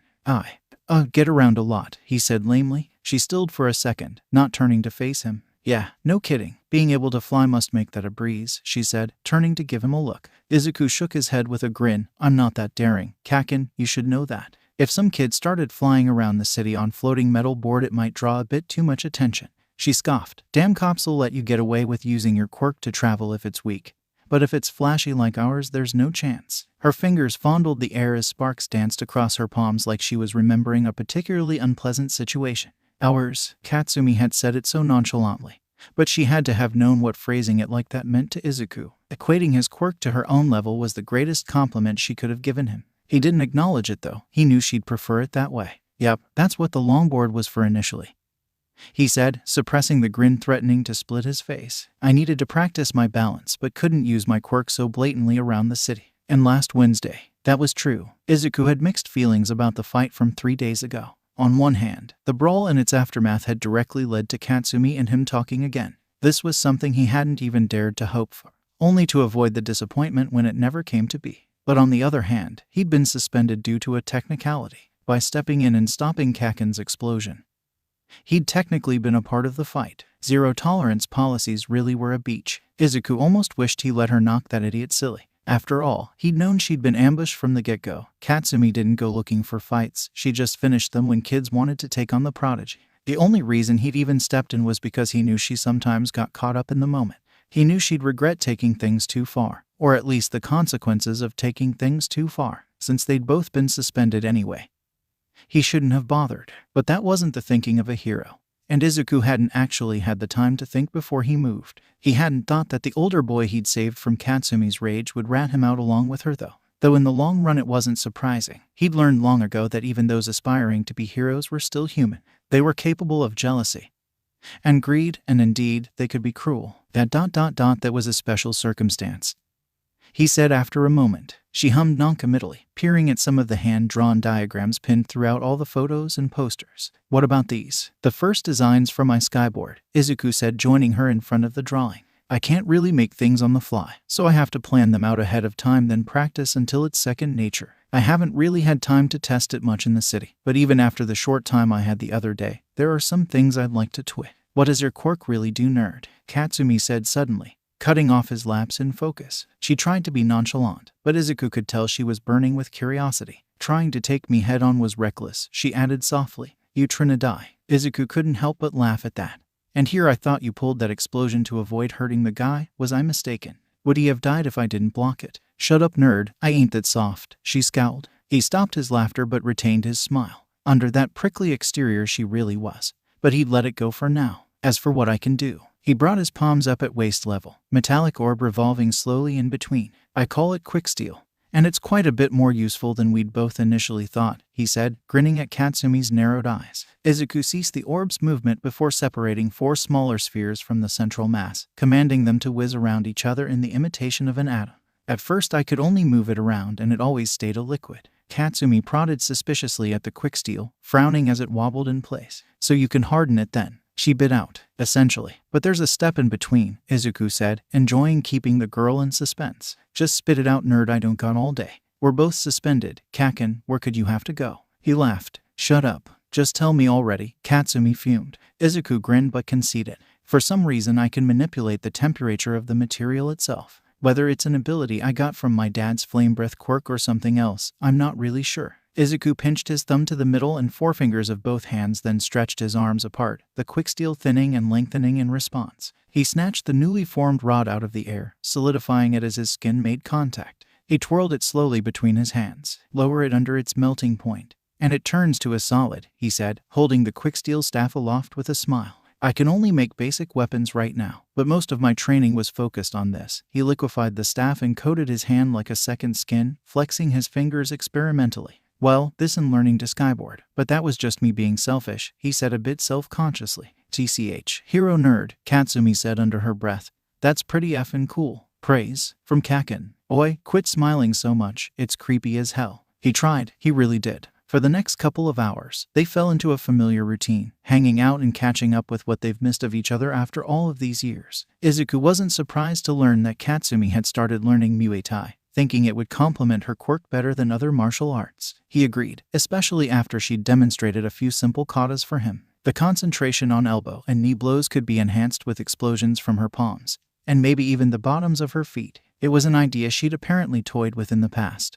But the sweat glands on her feet weren't capable of secreting her explosive yet. The thought was intriguing to say the least. Could her sweat glands be expanded? It made sense for her to be capable of sending explosions from her feet as well. Izuku's quirk had undergone many stages since it had appeared, so he was confident someone like Katsumi would figure hers out no sweat. Well, not really, but you know. Izuku had eagerly regaled her with the tales of an up-and-coming hero that had made an impressive showing at the most recent UA Sports Festival. He'd dedicated practically an entire chapter to the rookie's quirk, Arbor. Izuku would never expect her to share the same enthusiasm he had for quirk analysis, but honestly, just having her tolerate it was enough. She even appeared interested at some points, especially when he brought up some clips from the finals. She'd agreed that Nishia Shinji would most likely be a popular hero when he made his debut. His mom called them for dinner not too much later, and Katsumi was treated to his mother's famous katsudon for the first time in years. Izuku couldn't help but laugh as she flooded her bowl with extra spicy sauce. And that was after his mom had made Katsumi's breading with hot chili flakes. They'd scarfed down their own portions, both having a second round as well. It was Izuku's favorite dish after all. Before he knew it, he was watching his first friend's retreating frame as she walked towards the stairs of his apartment complex.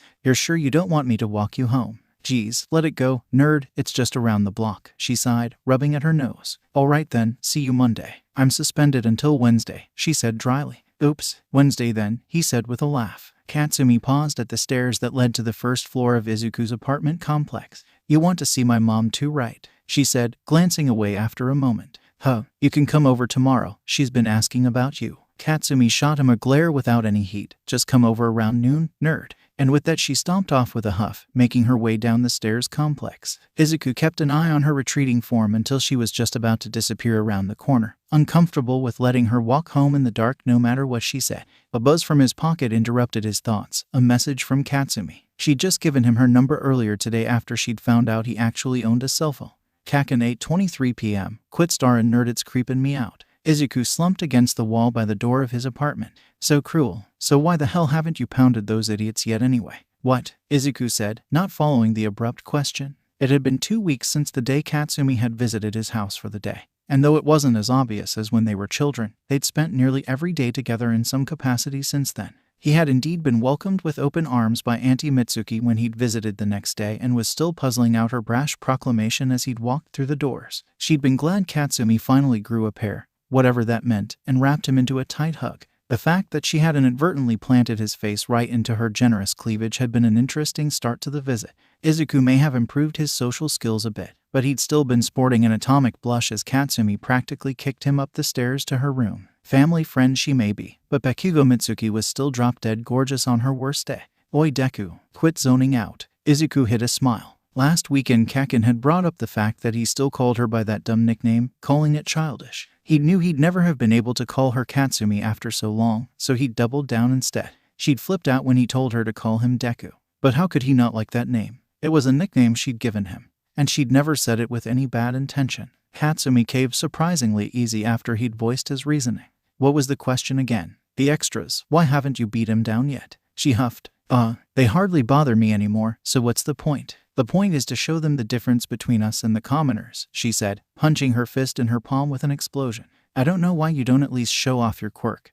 They'd probably back the F off if they even knew what you could do." That actually made a lot of sense. Izuku paused for a moment before replying. It was something he'd found helped with his stuttering problem when he was younger, which had often resulted from feeling rushed to get his point across. Simply taking a step back to think about what he had to say helped immensely. I guess since I've been keeping it to myself for so long that it would feel weird to flaunt it." He rushed to clarify, seeing her about to interject. "It's not like I'm afraid to stand up to them. It's just, our goal is UA, right? So I don't really have anything to gain by winning them over." "I don't really know how to explain it right," he said, frowning in thought. "No, I understand perfectly," she said, nodding seriously. "The extras aren't worth your time. Kakin, that's not WH. Relax, Deku. We've only got 6 more years of this shit, then we're outta here." She stuffed her hands into the big pouch of her white hoodie, as if the matter was settled. He sighed, convincing the prideful girl to see her classmates as any more than stepping stones was not a chore Izuku was willing to undertake. He instead carved back and forth as much as the narrow boardwalk allowed while still keeping pace with a walking Katsumi. The gentle sway of the motion eased his mind as he simply enjoyed the constant growl of wheels on concrete.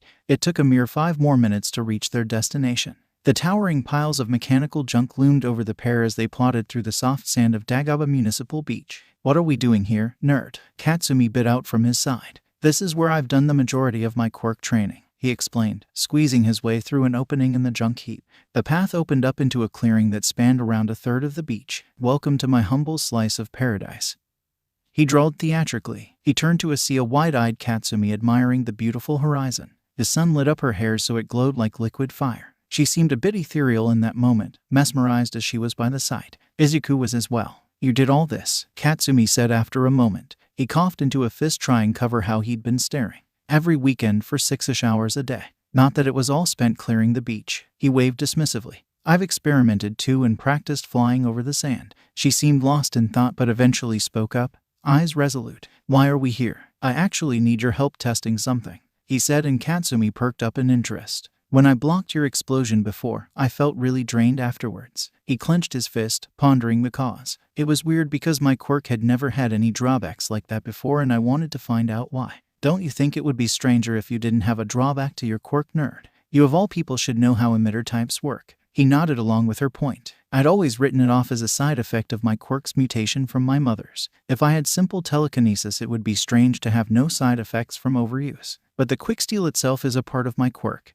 And my telekinesis is limited to that mass of metal alone, not to mention it's grown along with my body." Izuku paused to think for a moment. "I thought that might have warranted a mutant classification, where physical drawbacks from overuse are less common." He shrugged. "Guess I was wrong." Izuku ignored her muttered hero nerd in favor of taking several paces away and turning to face her. He placed a palm on his quicksteel, molding it into a simple convex shield. He willed it through the air to face Katsumi, brushing just the tips of his fingers along the interior. He found that at his current level just a touch was enough to keep quicksteel in its solid state and braced in place. "Think you can give me a blast around the same strength as before?" He gave her a confident grin over the top of his shield. "Don't get cocky, Deku," she said with a fierce smile. Katsumi didn't even hesitate as she strode forward, a flexed palm flickering with tiny sparks. She dashed the last few steps, unleashing a vicious explosion that rung like a gong against his quicksteel. Fire and sand filled his vision as the force of the blast upset the ground beneath them. His shield held strong, but he once more felt that same fatigue come over him.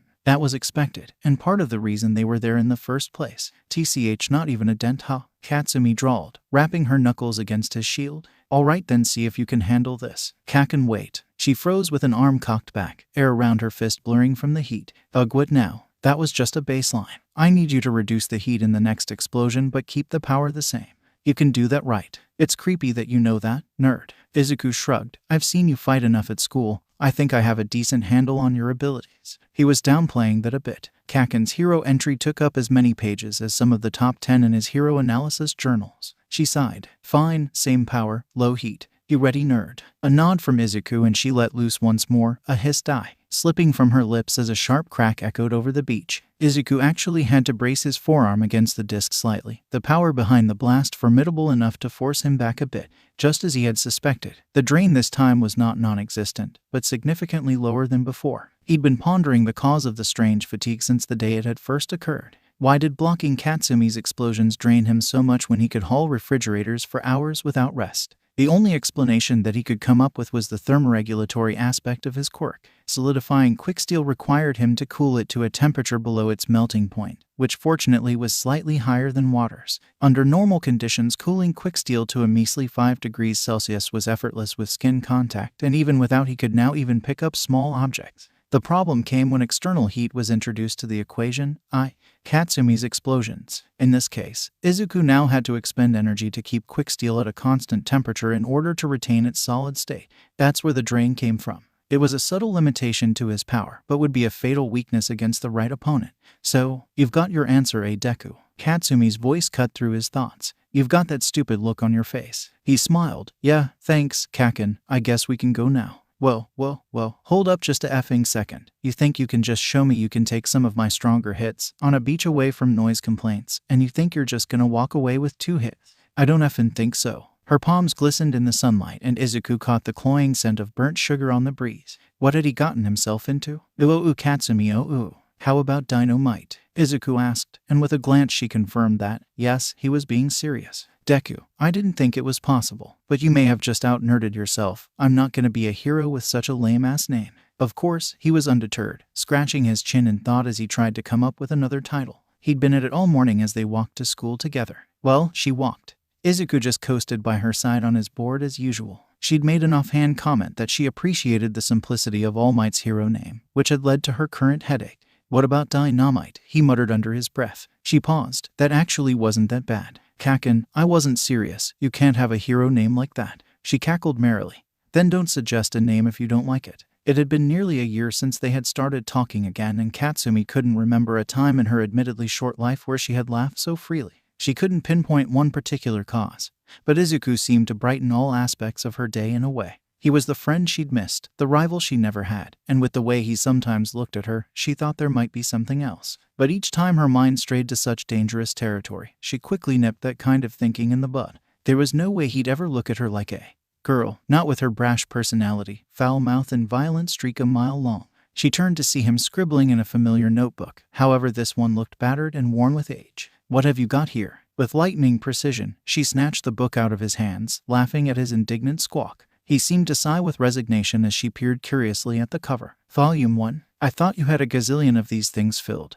Why are you writing in Volume 1? He hesitated slightly. Well, I was writing all the names I could come up with so I didn't forget them. Yeah, and? She pressed. He looked at her as if she was missing something obvious. Who do you think was the first entry in my notes? Oh, a warm something welled within her before she silently opened the notebook to the first page. At the top was the title just like every other entry in his hero notes. Subject, Bakugo Katsumi. Quirk, explosion. Following was the most comprehensive breakdown of her abilities she had ever seen. The pages following had obviously been edited and amended several times over the years. Sticky notes were plastered to the pages with additional information as it was discovered. Unconfirmed theories followed, and she wasn't surprised that many of them were spot on. The nerd was usually right about that kind of stuff. Interspersed throughout the factual analysis was the odd personal commentary from Izuku himself, most of it incredibly flattering to the blonde girl. She knew her quirk was powerful, but she also had the perspective of how much work was put into the finesse she wielded it with.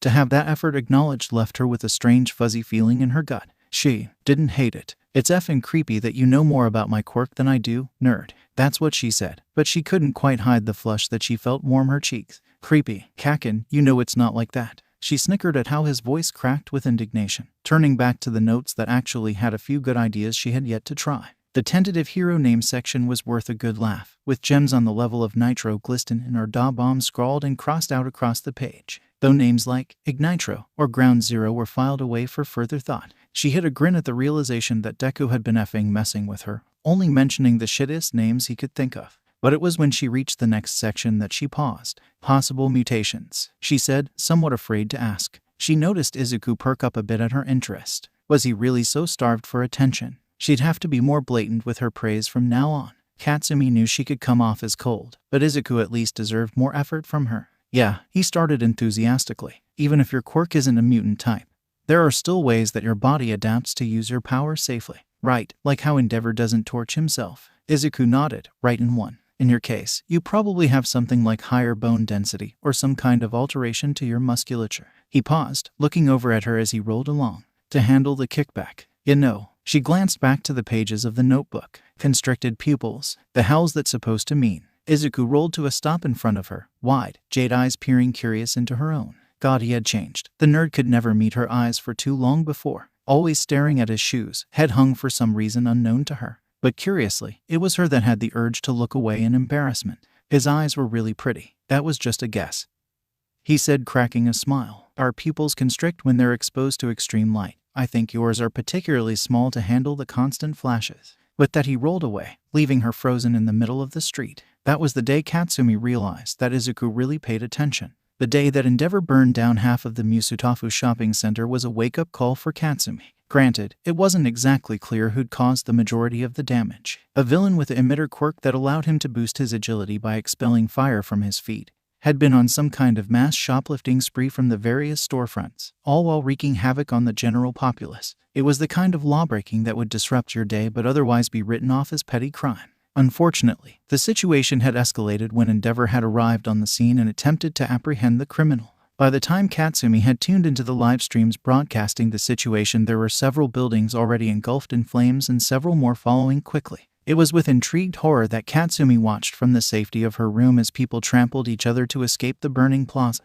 The villain was eventually captured, but by that point the damage had been done, and most of it not by him. Endeavor was already facing public backlash, his careless pursuit of a relatively minor villain causing millions in property damage. Even his number 2 spot on the billboards was coming into question. The already palpable outrage from the endangered shoppers and their families was only twisted and exaggerated. To add insult to injury, Izuku had come racing into her room soot-smudged and exhausted, asking if she'd seen the news. Apparently, he'd been passing by while chasing down another hero when shit hit the fan. Of course she'd seen the damn news, but what the hell had the nerd been doing down there? His dismissive explanation that he'd only been helping get people out of danger hadn't calmed her in the slightest, nor did she believe his insistence that he wasn't even using his quirk, though that may have been her worry asserting its presence. The whole situation was reminding her of why she hadn't wanted him to be a hero in the first place. He was hardly defenseless anymore and didn't need her to worry for him. Not that she would ever stop. But perhaps most impactful of all was the realization that for all of Endeavor's power, some quirks were simply not suited for certain situations. In the most literal sense of the phrase, fighting fire with fire would most certainly lead to someone getting burned. She'd always held her own quirk in the highest regard, feeling it was both versatile and powerful enough to handle any situation. But evidence to the contrary was currently staring her in the face. What was truly terrifying was how easily that could have been her, a hero that was undisputedly strong yet completely helpless to offer aid. That idea had wedged itself in her psyche, self-doubt plaguing her thoughts. It had gotten to the point where Izuku had noticed something was up as they sat together finishing their homework for the following school day. She was glad that he took some time to really consider her worries, rather than offer useless platitudes like nearly anyone else would have.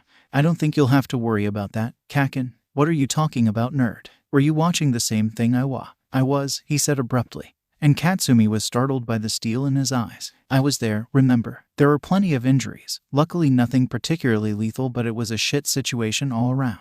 Then why? Your quirk is more versatile than Endeavor's for one. You can already adjust the destructive capabilities of your explosions. Not to mention you can use them purely for mobility. He said simply. That was true. She could tweak her secretions to have more heat or concussive force and had been practicing practically since she first got her quirk. But more importantly, Katsumi looked up from her math homework to face her friend once more. More importantly, you're already thinking about the consequences of such careless quirk use. He grinned. That alone makes me think that you won't run into the same problems. She deflated a bit. Maybe she'd been worried for nothing. But when the hell had Izuku gotten so wise? She rifled through her box of green tea pocky and stuck out 2 sticks to her friend while looking the other way with a scowl. You're welcome, Kakin, he said happily, grabbing one of the treats, leaving the other for her. The hell is that supposed to mean, nerd? She refused to acknowledge the heat that rose to her cheeks. She'd been telling the old hag to fix the thermostat for ages. It wasn't her fault that no one listened to her around here. It was during the summer of his first year at Aldera High that Izuku finally committed to something he'd been putting off for a long while. With good reason. He was finally at the age where weight training wouldn't permanently damage his growing body. Rather than pushing his proficiency with his quirk any further, he instead shifted his focus to building the natural strength of his body. At first, it was like starting his training all over again. Not to mention it was a harsh reminder that despite the imitation strength granted by his quirk, he was still a fairly thin young man. Sure, he was athletic enough from the constant riding around the city, but he wasn't even close to a hero's level of fitness. Not the kind of hero he wanted to be anyway. So, for the remaining third of Dagaba Beach that was still covered in junk, Izuku began hauling using only his body's natural strength. Having started during summer break, Izuku at least had time to acclimate to his new schedule before the school year resumed. The first few weeks were agony to the aspiring hero, and he found himself crawling into bed unable to do much else at the end of each day. His limbs, as well as the muscles and ligaments that moved them, hadn't really had experience lifting any seriously heavy loads, leaving Izuku's body no stronger than any other child his age may have been. He still had his active lifestyle to fall back on.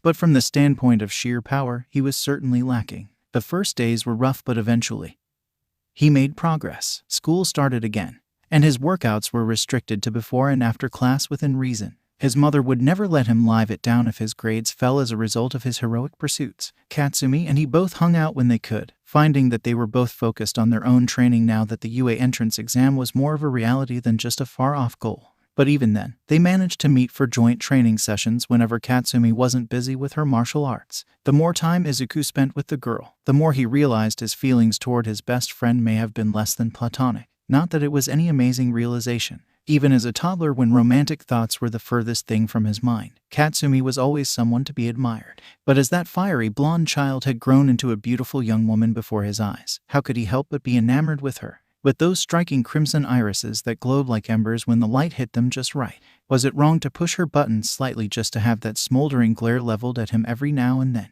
Perhaps, but he couldn't find it in himself to regret it. With so many emotions running through his mind, how could he not have such puzzling thoughts for her? That afternoon, Katsumi was again busy with her Muay Thai classes, leaving Izuku ample time for such idle thoughts as he watched the sun set over the nearly pristine horizon of Dagaba Beach. Once he had gotten used to the strenuous routine, his progress had been steady, and after several months of manually hauling trash, he had nearly cleared the remaining garbage that had once marred the west side of the beach. Other than the larger vehicles and awkwardly shaped hunks of metal he couldn't manage to lift, the beach was nearly devoid of trash, and the result was astounding. Izuku could hardly recognize the place. This had all started as a training exercise. He would never in a million years believed himself capable of coming close to what he'd accomplished. He leaned back and against his latest conquest, a broken-down washing machine by the looks of it, and took a rare moment to relax before he resumed his demanding training.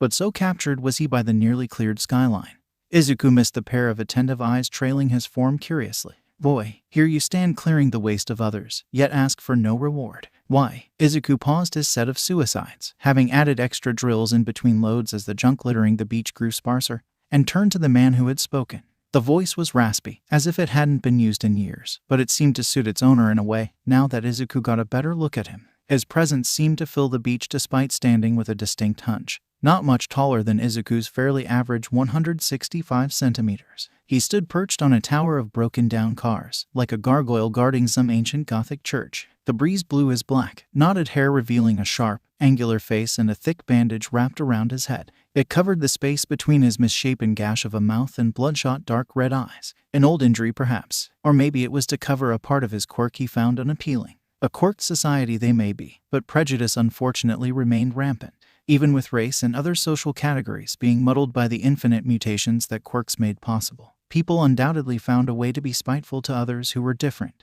The stranger's clothes were nondescript when compared to his physical features. The plain black cargo pants and a sleeveless tank top he wore revealed a corded musculature that seemed out of place on his relatively slender frame. It was the single battered katana that hung sheathed at the man's side, however, that gave Izuku pause. He resembled no hero that Izuku knew of, but that didn't really mean much. There were thousands of new applicants for hero licenses every year in Japan. It would be absurd to expect to keep track of every single student that passed. Not that he'd ever let that stop him from trying.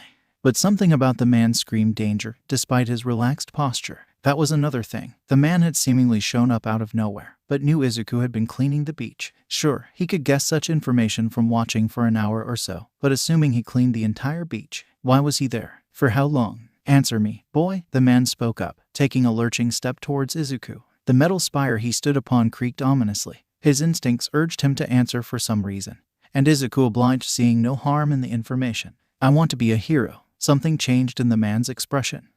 Is that so? Izuku was surprised such a hoarse voice could sound so delicate. He spoke as if trying to grasp a concept that was utterly foreign to him. Another perilous step. Izuku's blood seemed to freeze in his veins, a gripping, unrelenting fear filling his being. The air seemed to turn to sludge, each breath a battle, leaving him paralyzed at the sensation. He had to leave, get far, far away from this man and the oppressive force he used effortlessly. But something held him back.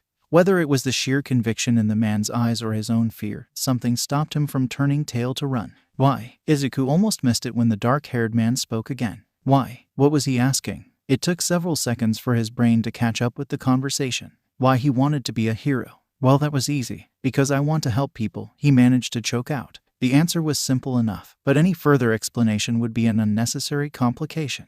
Izuku admired All Might, but not because he was number one. It was because he inspired people to hope with his presence alone. Katsumi would be much better suited to the number one spot.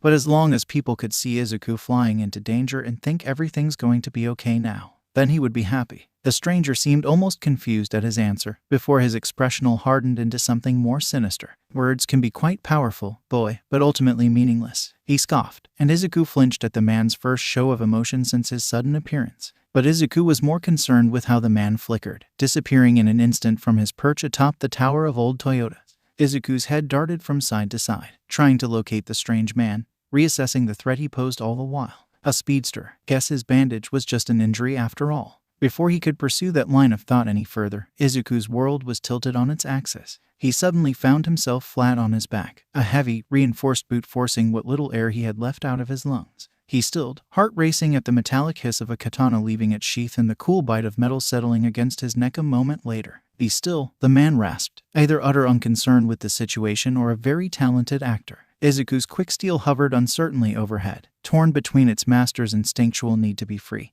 and the logical decision to avoid being beheaded. For a moment, cold fear spiked through Izuku. His offensive and defensive capabilities, while formidable, were not autonomous. They were entirely reliant on his own perception and how fast his mind could react to various events, subconsciously or otherwise. The fact that this monster could move faster than Izuku could think, was both terrifying and enlightening.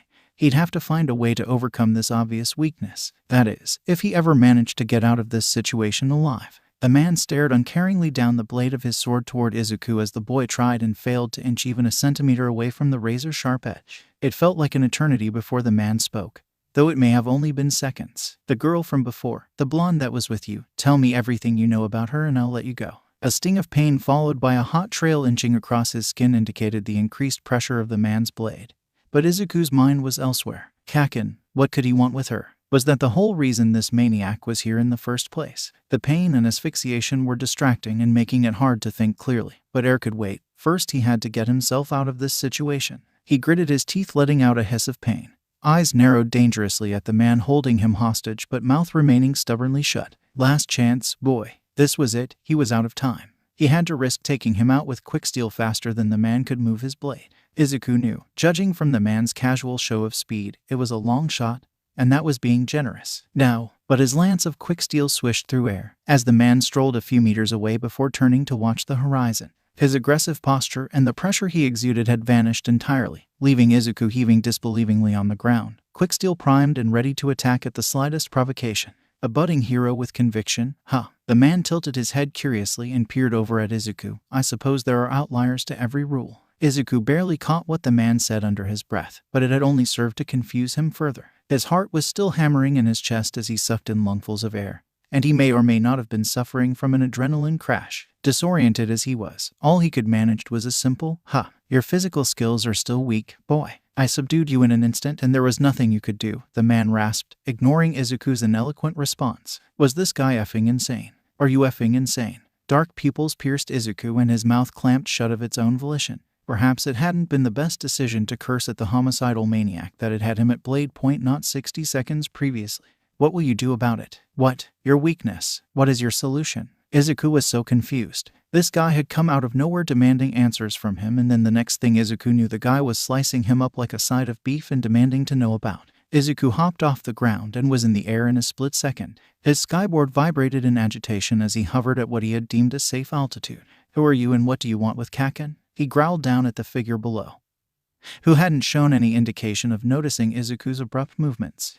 Si-chan, the man said slowly, as if tasting the word on his lips. The blonde one. Right. She was merely a means to an end. What the hell is that supposed to mean? Izuku shouted. He couldn't be serious, right? The man hadn't made another aggressive move since then, but Izuku wouldn't let his guard down so easily a second time. It was a logical ruse, a test, so to say. He seemed to grow melancholy for a moment. I've been traveling around Japan lately in search of a new pass. The words held a certain weight to them, but whatever that meant was beyond Izuku's current understanding. He descended to just above eye level with the man still keeping his distance. I was here yesterday as well, saw you and the girl, he said, rolling his eyes. That just now was more of a spur-of-the-moment decision. His eyes narrowed, inspecting Izuku like a surgeon with his tools. People like you are a rarity these days. In this world full of fakes. Izuku was stunned. That was a test. I'm bleeding over here. Don't be so dramatic, boy. It won't even need a bandage. You're one to talk, Izuku muttered under his breath. The man didn't respond for nearly a minute,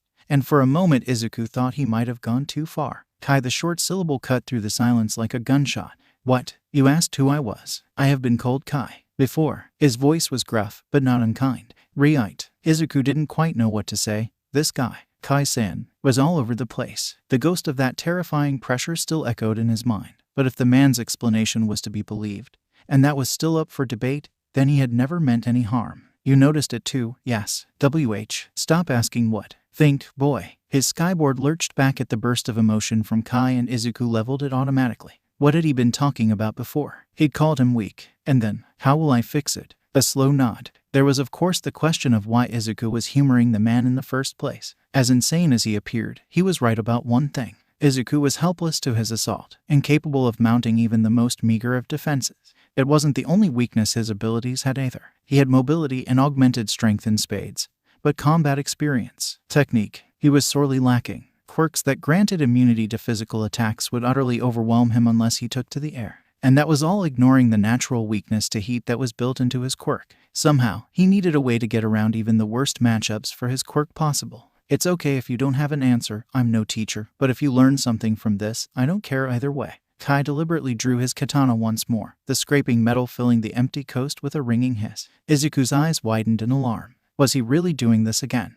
Did this guy just get off on attacking people out of nowhere? Why would I fight you, someone who ambushed me out of nowhere? Izuku questioned rhetorically. He was ready to simply fly home and leave this whole insane experience behind him. I want to be a hero. That's what you said, right? A cruel sneer came over Kai's features. Is your conviction really worth so little? Izuku froze. That couldn't be right. Of course he wanted to be a hero. It just made zero sense to humor this man that he had just met today, and under perhaps the worst circumstances possible. But would this always be his solution? Fly away and wait for someone else to take care of the problem? Inexplicably, Izuku found his bare feet settling in the still warm sand.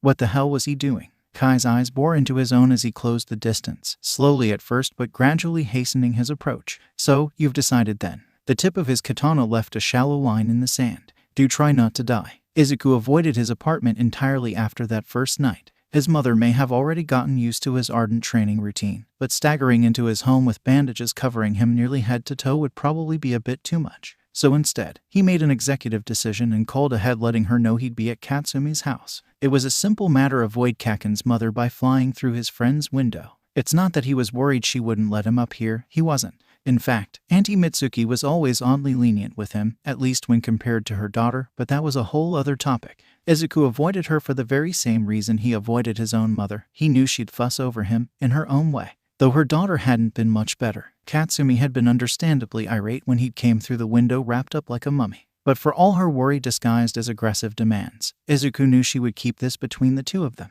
At least if he managed to convince her that he wasn't in any immediate danger. And so, he told her the tale of a man named Kai and how he may have just become Izuku's bootleg sensei. Boy, Deku, Katsumi mused nearly a half hour later. If this guy's as strong as you say he is, then why haven't we even heard of him before? That was a good question. At first, Izuku had written it off as a case of a recent license recipient who had yet to make his hero debut. But that explanation became less and less viable as the night went on and Izuku witnessed the true scope of Kai's abilities. Time and time again he'd been humbled by this stranger, who Izuku knew was holding back. The man had hardly broken a sweat after all. Every cut delivered to the aspiring hero had been precise, barely deep enough to draw blood, yet painful enough to be a hindrance, opening up his guard to subsequent attacks. But Izuku had taken Kai's words to heart. Little by little, he was observing, learning, and adapting. Hardest of all to come to terms with was the brutality of a true fight, something he hadn't really experienced up to this point in his life. By the end of the night, Izuku was hopeful he'd take just a few more seconds to subdue than when he'd started.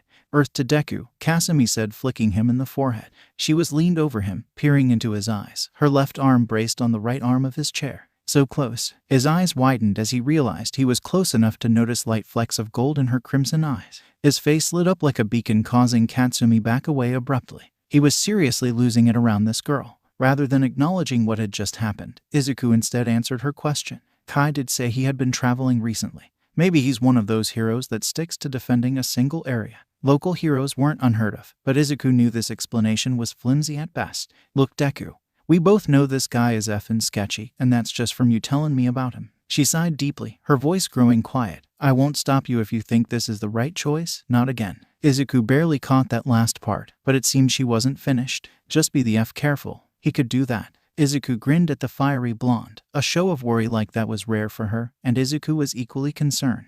But if this was the path to be the best hero he could be, then he couldn't afford to pass it up. How are you gonna explain the bandages to Auntie and Co? Katsumi said, trying to lighten the mood. He walked over to her closet and grabbed one of her many plain hoodies. Despite Izuku having shot up in height the last few months, much to the blonde's ire, Katsumi had an enormous collection of pullovers, some of which would fit him in a pinch. It would be fine until he could get past his mother and in his room. Sure, take my clothes. Not like I effing need them, she drawled, flopping onto her bed with her phone and a pair of earbuds. Appreciate it, Kaken. Whatever, nerd. Night. Yeah. Kai had spoken the truth that night. He was no teacher. In fact, it was almost a full month before Izuku even saw the man again. But somehow, he had managed to inject the urgency he had felt that night into his own personal training. Izuku pushed his body to the absolute limit. And when he was broken and bleeding, he went even further beyond, improving at rates he would have thought impossible. Where at the beginning of the most recent summer break Izuku would struggle to lift microwaves, he could now haul fridges through the sand, though not without significant effort. Quicksteel acted as a personal spotter in a way, letting him take on bigger and bigger challenges without worry of injuring himself. Izuku wasn't at all surprised when Kaken had upped the intensity of her training to match his own, especially when she saw the results his routine had so far on his growing body. At least, that's what she'd said when he'd caught her staring that one time. They sparred regularly in order to make sure their power could be put into practice. After all, what was the point of all the strength in the world if there was no finesse to back it up? All Might could probably level cities with all that overwhelming power, but has never denied shaking the hand of a fan on the street. How would that be possible if not for absolute, equally overwhelming control? When Izuku's sensei next made an appearance, he came strapped with another pair of daggers and matching black wrist bracers. Izuku hardly thought the man needed any more sharp objects, but didn't comment. It wasn't even close to the strangest part about the man after all. Kai didn't waste time with idle words, so, you've improved some. He drew his blade. Let's see how much, shall we? The man seemed even more ferocious than the night Izuku met him, flickering out of sight before a vicious slash clanged against Izuku's quick steel armor. It had barely finished hardening around his forearm but held strong under Kai's blade. Ah yes, such a versatile quirk, Hiro-kun, but can it keep up? Kai's smile stretched mockingly, vanishing from in front of him like a specter. The soft sand surrounding them was probably hampering the older man's speed more than Izuku would like to admit. He shuddered at the thought of what he could do in a proper environment.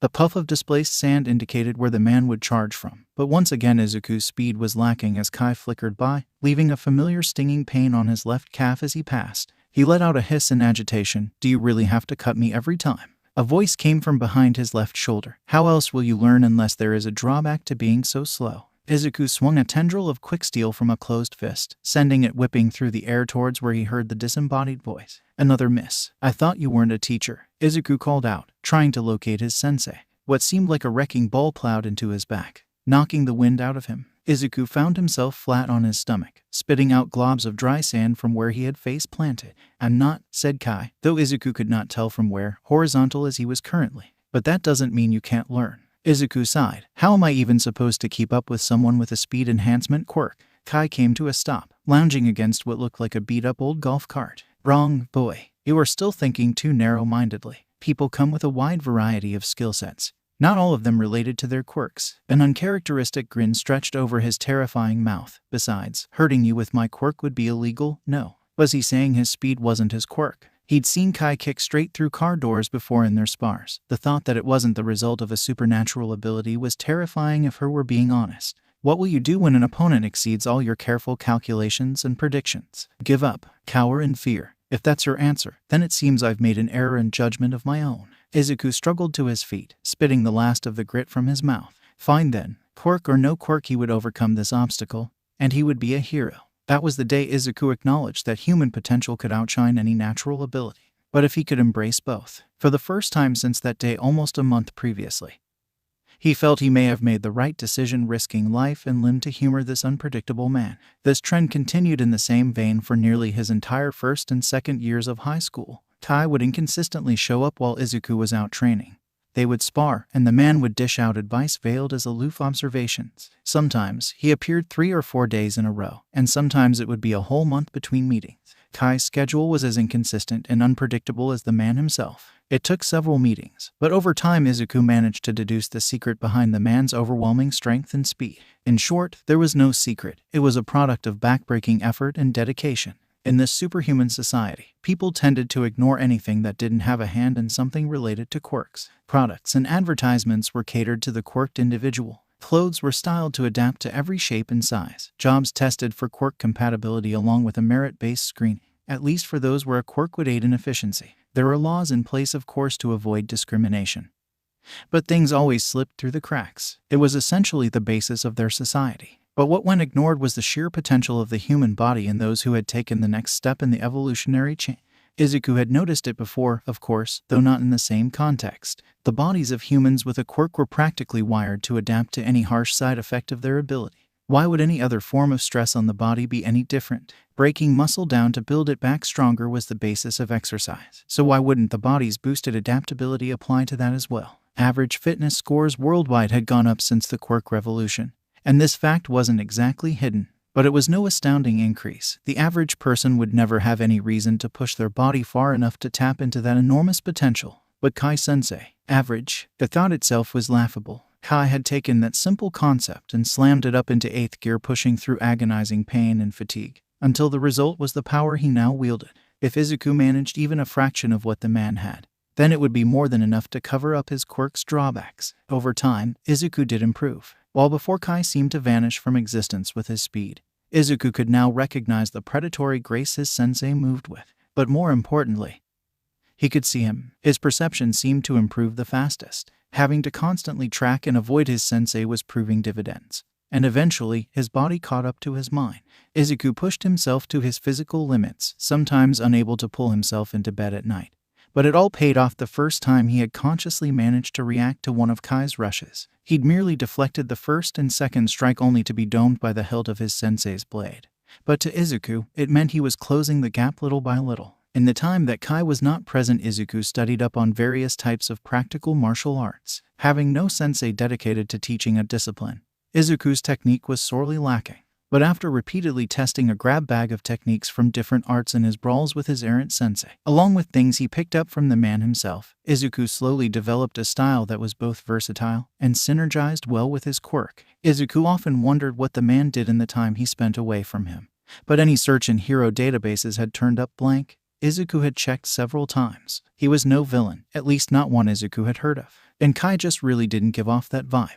Besides, how bad could someone willing to help out some nobody hero in training really be? Something was different that day. It was the break between his second and third years of high school, and Izuku's corded muscles rippled with the effort it took to drag the massive broken-down sedan inch by inch through the soft sand. It was one of the very last hunks of metal still marring Dagaba Beach. However, they were all pieces he had skipped over in the earlier years of his training, deeming them beyond his ability to move. Now, however, such a feat would be child's play, at least if he'd used his quirk. But Izuku was determined to clear the rest of the beach without such a crutch, so that's what he'd do. Kai showed up unannounced, but that wasn't strange in the least. Over the months, the man had collected the arsenal of weapons that currently littered his figure, so when he arrived with new gear, Izuku barely blinked an eye anymore. However, typically, his tools could be matched to entirely functional purposes. Izuku had been skewered by throwing knives, butchered via katana, and hogtied by metal wire more times than he could count. And the protective combat gear Kai wore now offered the most protection he could afford without hampering any of his overwhelming mobility. The addition this time, however, was a long, tattered scarf. It was blood red, the exact same color as the man's eyes, and seemed to serve no actual purpose besides making his already intimidating figure even more menacing. Izuku braced himself for the inevitable surprise attack, so was utterly surprised when no surprise came at all. Kai seemed to deliberate for a while, which was the second out-of-character action he'd made that day. But it all made sense when he finally spoke. "I'm moving on. If you're lucky, this will be the last time you see me." Huh. Well, that wasn't ominous in the slightest. Well, it wasn't exactly unexpected. Izuku had no illusions about where the man's loyalties lie.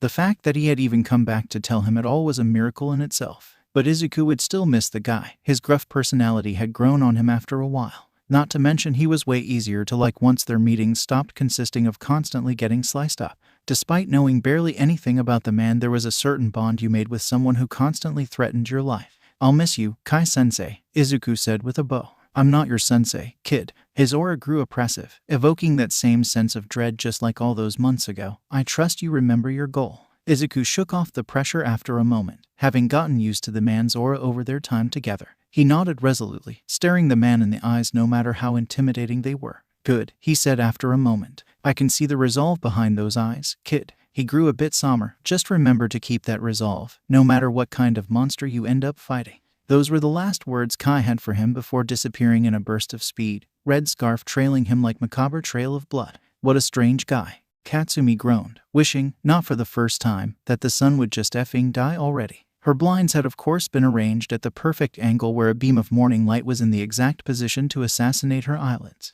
It was way too early to be up. She settled back into the warm covers, indulging her body's craving for that extra minute of rest. Bang, bang, bang. Get up, brat, summer's over. Time to quit slacking off. That was a sentiment apparently not shared by her wonderful mother. Ugh, she groaned, rolling out of bed with a thump. Katsumi dragged herself to her bathroom, going through the motions of brushing her teeth and washing her face while still half asleep. The shower that followed, however, helped chase away the last of the lethargy from her veins, and 10 minutes later she was dressed in a tight pair of yoga pants and one of her many pullover hoodies, finally ready to tackle her early morning workout. She raced out the front door and let out a hiss as the brisk morning air bit at the exposed skin of her face. Katsumi began a slow jog, taking a familiar path leading towards the forested park near her home. One might question the validity of showering before her morning workout. To those people, she'd say, F off. A splash of extra water in the morning was much preferred to feeling like effing zombie for the next 2 hours. Katsumi slowed to a stop at a familiar clearing before starting her standard set of warm-up calisthenics. She worked her way through countless stretches with deliberate precision,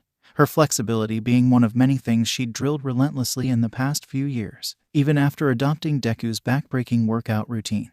When one discounted their quirks, she predictably fell short when it came to raw power. Katsumi gave a grunt of effort as she engaged her core, twisting out of an L-sit and straight into a vertical headstand. Her posture remained unwavering, a testament to the restraint shown in every movement. It wasn't like she'd been constantly losing to the nerd or anything, quite the contrary actually. Katsumi netted just as many wins as losses in their weekly spars, but she did it using other strengths to her advantage, namely, her greater flexibility and superior technique. She exhaled sharply through her nose, dropping into a narrow Muay Thai stance. Her lead foot bore more weight than the rear, allowing better balance for an aggressive style of combat. She threw a few experimental jabs, bobbing a weaving against an imaginary opponent before a traditional knee was thrown into the mix. She could practically see Izuku's confident grin in her mind, now looking completely at home on his chiseled jaw as he weaved his inhumanly powerful blows through her guard. She'd thought Deku had finally lost it when he'd come up to her room one day mumbling under his breath about potential. Katsumi had only felt her point was reaffirmed minutes later when she'd finally managed to get a proper explanation out of him, achieving inhuman strength without a quirk. It just seemed too fantastical to imagine at the time. But as she gradually saw Izuku's progress over the months, Katsumi had to admit there might have been some credence to his theory. Joining him in his training had been a no-brainer once she'd seen the results for herself. Plus, any extra time with her best friend couldn't hurt. She continued her shadowboxing for the next half hour or so, before transitioning into a brief refresher with her quirk. Katsumi didn't attempt anything overly strenuous, knowing she'd probably be meeting up with Izuku after school for a much more taxing workout. Katsumi began the slow jog back to her house, invigorated and ready to tackle the day. It was the first day of her last year of high school, and Katsumi couldn't wait to get it over with. She'd already aced the UA mock exams nearly 2 weeks previously and finally felt like she was on the way to making her mark on the world. As she neared the school, Katsumi caught a familiar sight out of the corner of her eye. The steep hill that preceded the straightest shot into the heart of Musutafu was one Katsumi had seen Izuku bomb down at insane speeds before. So, the sight of a familiar mane of green and black hair blazing down the hill towards her was no surprise. She shook her head as her friend danced across the deck of his board as he carved down the last 100 meters. He twisted his hips, dragging the board 90 degrees and sliding the rest of the way, still moving alarmingly fast as he sped towards her position. But Katsumi didn't move. This was a familiar routine between the two of them, and she refused to allow him the satisfaction of making her flinch. He slowed in the last few meters as she knew he would, stopping a mere 2 feet away from her. "Morning, Kakin," he said, smiling down at her. She sighed, looking up at the nerd with narrowed eyes. Who the hell did he think he was, looking all ripped and sheet? Deku was supposed to be a puny brainiac. Now he had the body of a fighter and the instinct to match. And he was tall as F. Shit. It wasn't that she disliked the changes that had recently come about in her best friend, she just didn't exactly know how to react to it. Katsumi couldn't deny it any longer.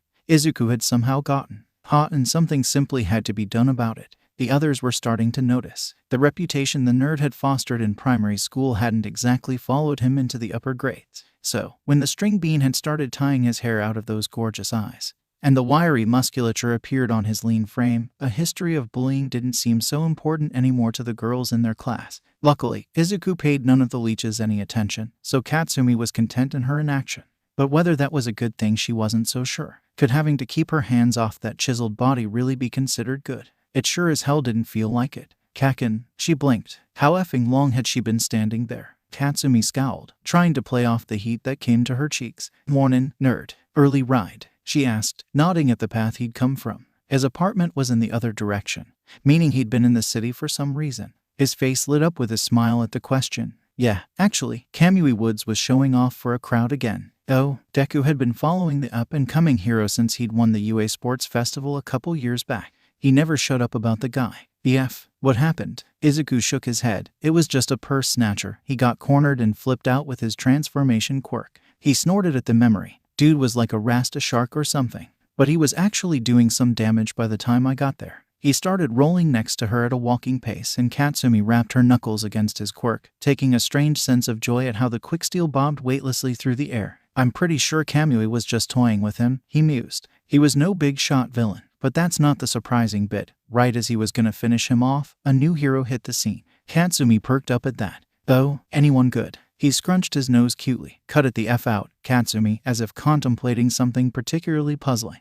This ought to be good. Well, aside from totally chaosing Kamui Woods, her quirk seems to be simple gigantification. Though it is on a scale that I haven't seen in a while, at least in our generation. Deku huffed out a laugh. But something makes me think she's going to be pretty popular. That sounded ominous. Oh, why's that? Izuku tossed her his phone. See for yourself. She scrolled through the various snapshots he'd taken of the scene, pausing to inspect some more closely. Some of the shots of Kamui Woods' lacquered chains prison were definitely background-worthy. But it was when she reached the last few photos that she understood what the nerd was getting.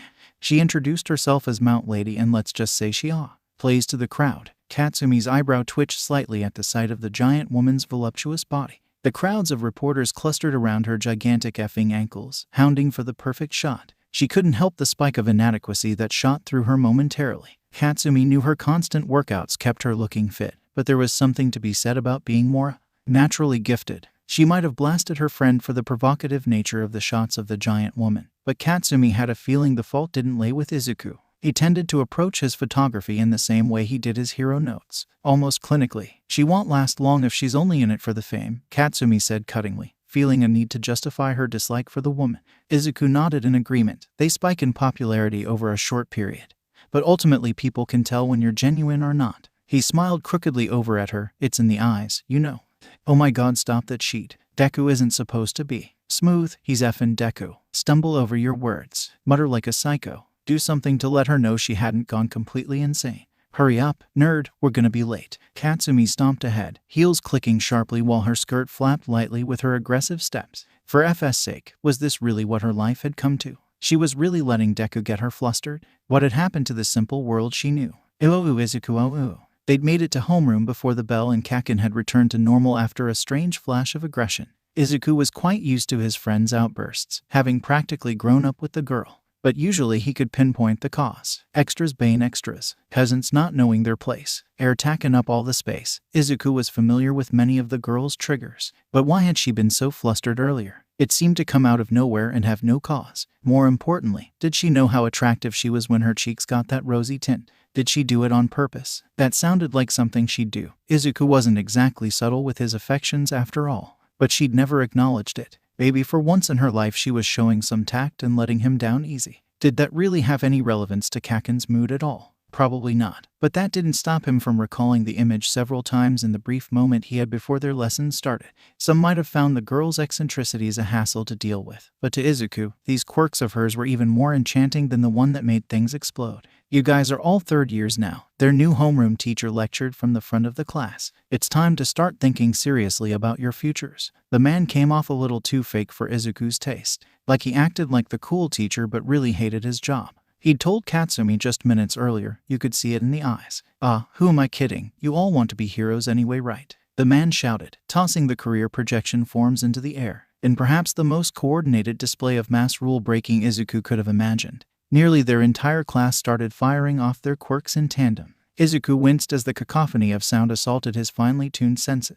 Just a little restraint is all he asked for, but sometimes his classmates made even that look difficult. Katsumi may have been more outspoken about it than Izuku, but he too looked forward to the day he could finally break free of this place and show the world what he was really made of.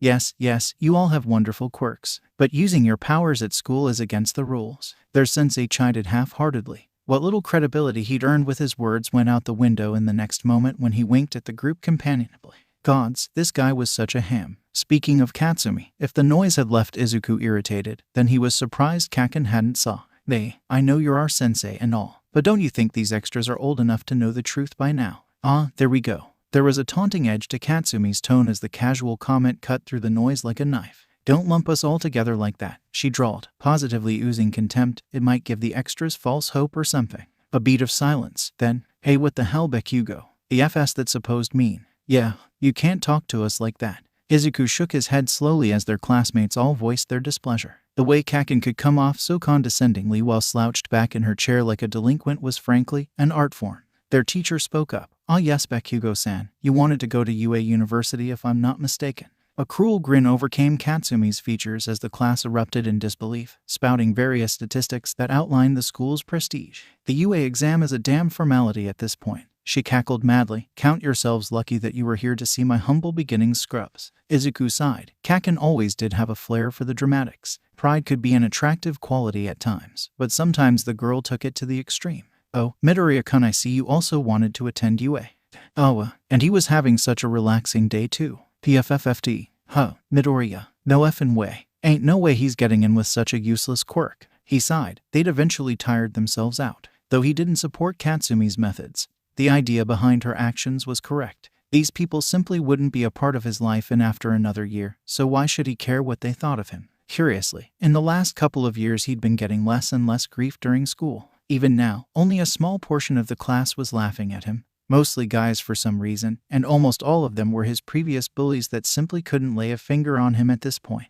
Yeah, Deku, how do you plan to pass the practical? He looked up, meeting the mischievous eyes of his best friend. What was she up to? Kaken. She stalked over to his desk, looking positively predatory. I said, what makes you think you're good enough to pass an exam designed for people like me? They've abolished the quirk screening part of the application. You should know that as well as I do, Kaken. He kept his tone even, refusing to rise to the bait. Sounds like you're avoiding the question, nerd. She was leaning over him now, palm braced on his desk and smoking lightly. He grinned, seeing that she had avoided burning any of his notes or papers, only charring the stained and graffited wood underneath. He saw what she was doing, and it wasn't going to work. I guess I'll just have to work really hard. Not yet, Kaken. He knew she was eager for him to be recognized for his skills, but it really was more trouble than it was worth. Whatever, nerd. What was that all about, Kaken? Izuku laughed as they made their way to his home. He and Katsumi planned to train a bit down on Dagaba Beach and were going to stop by the closest of their houses to get a change of clothes. Those effing side characters need to learn their place, Deku.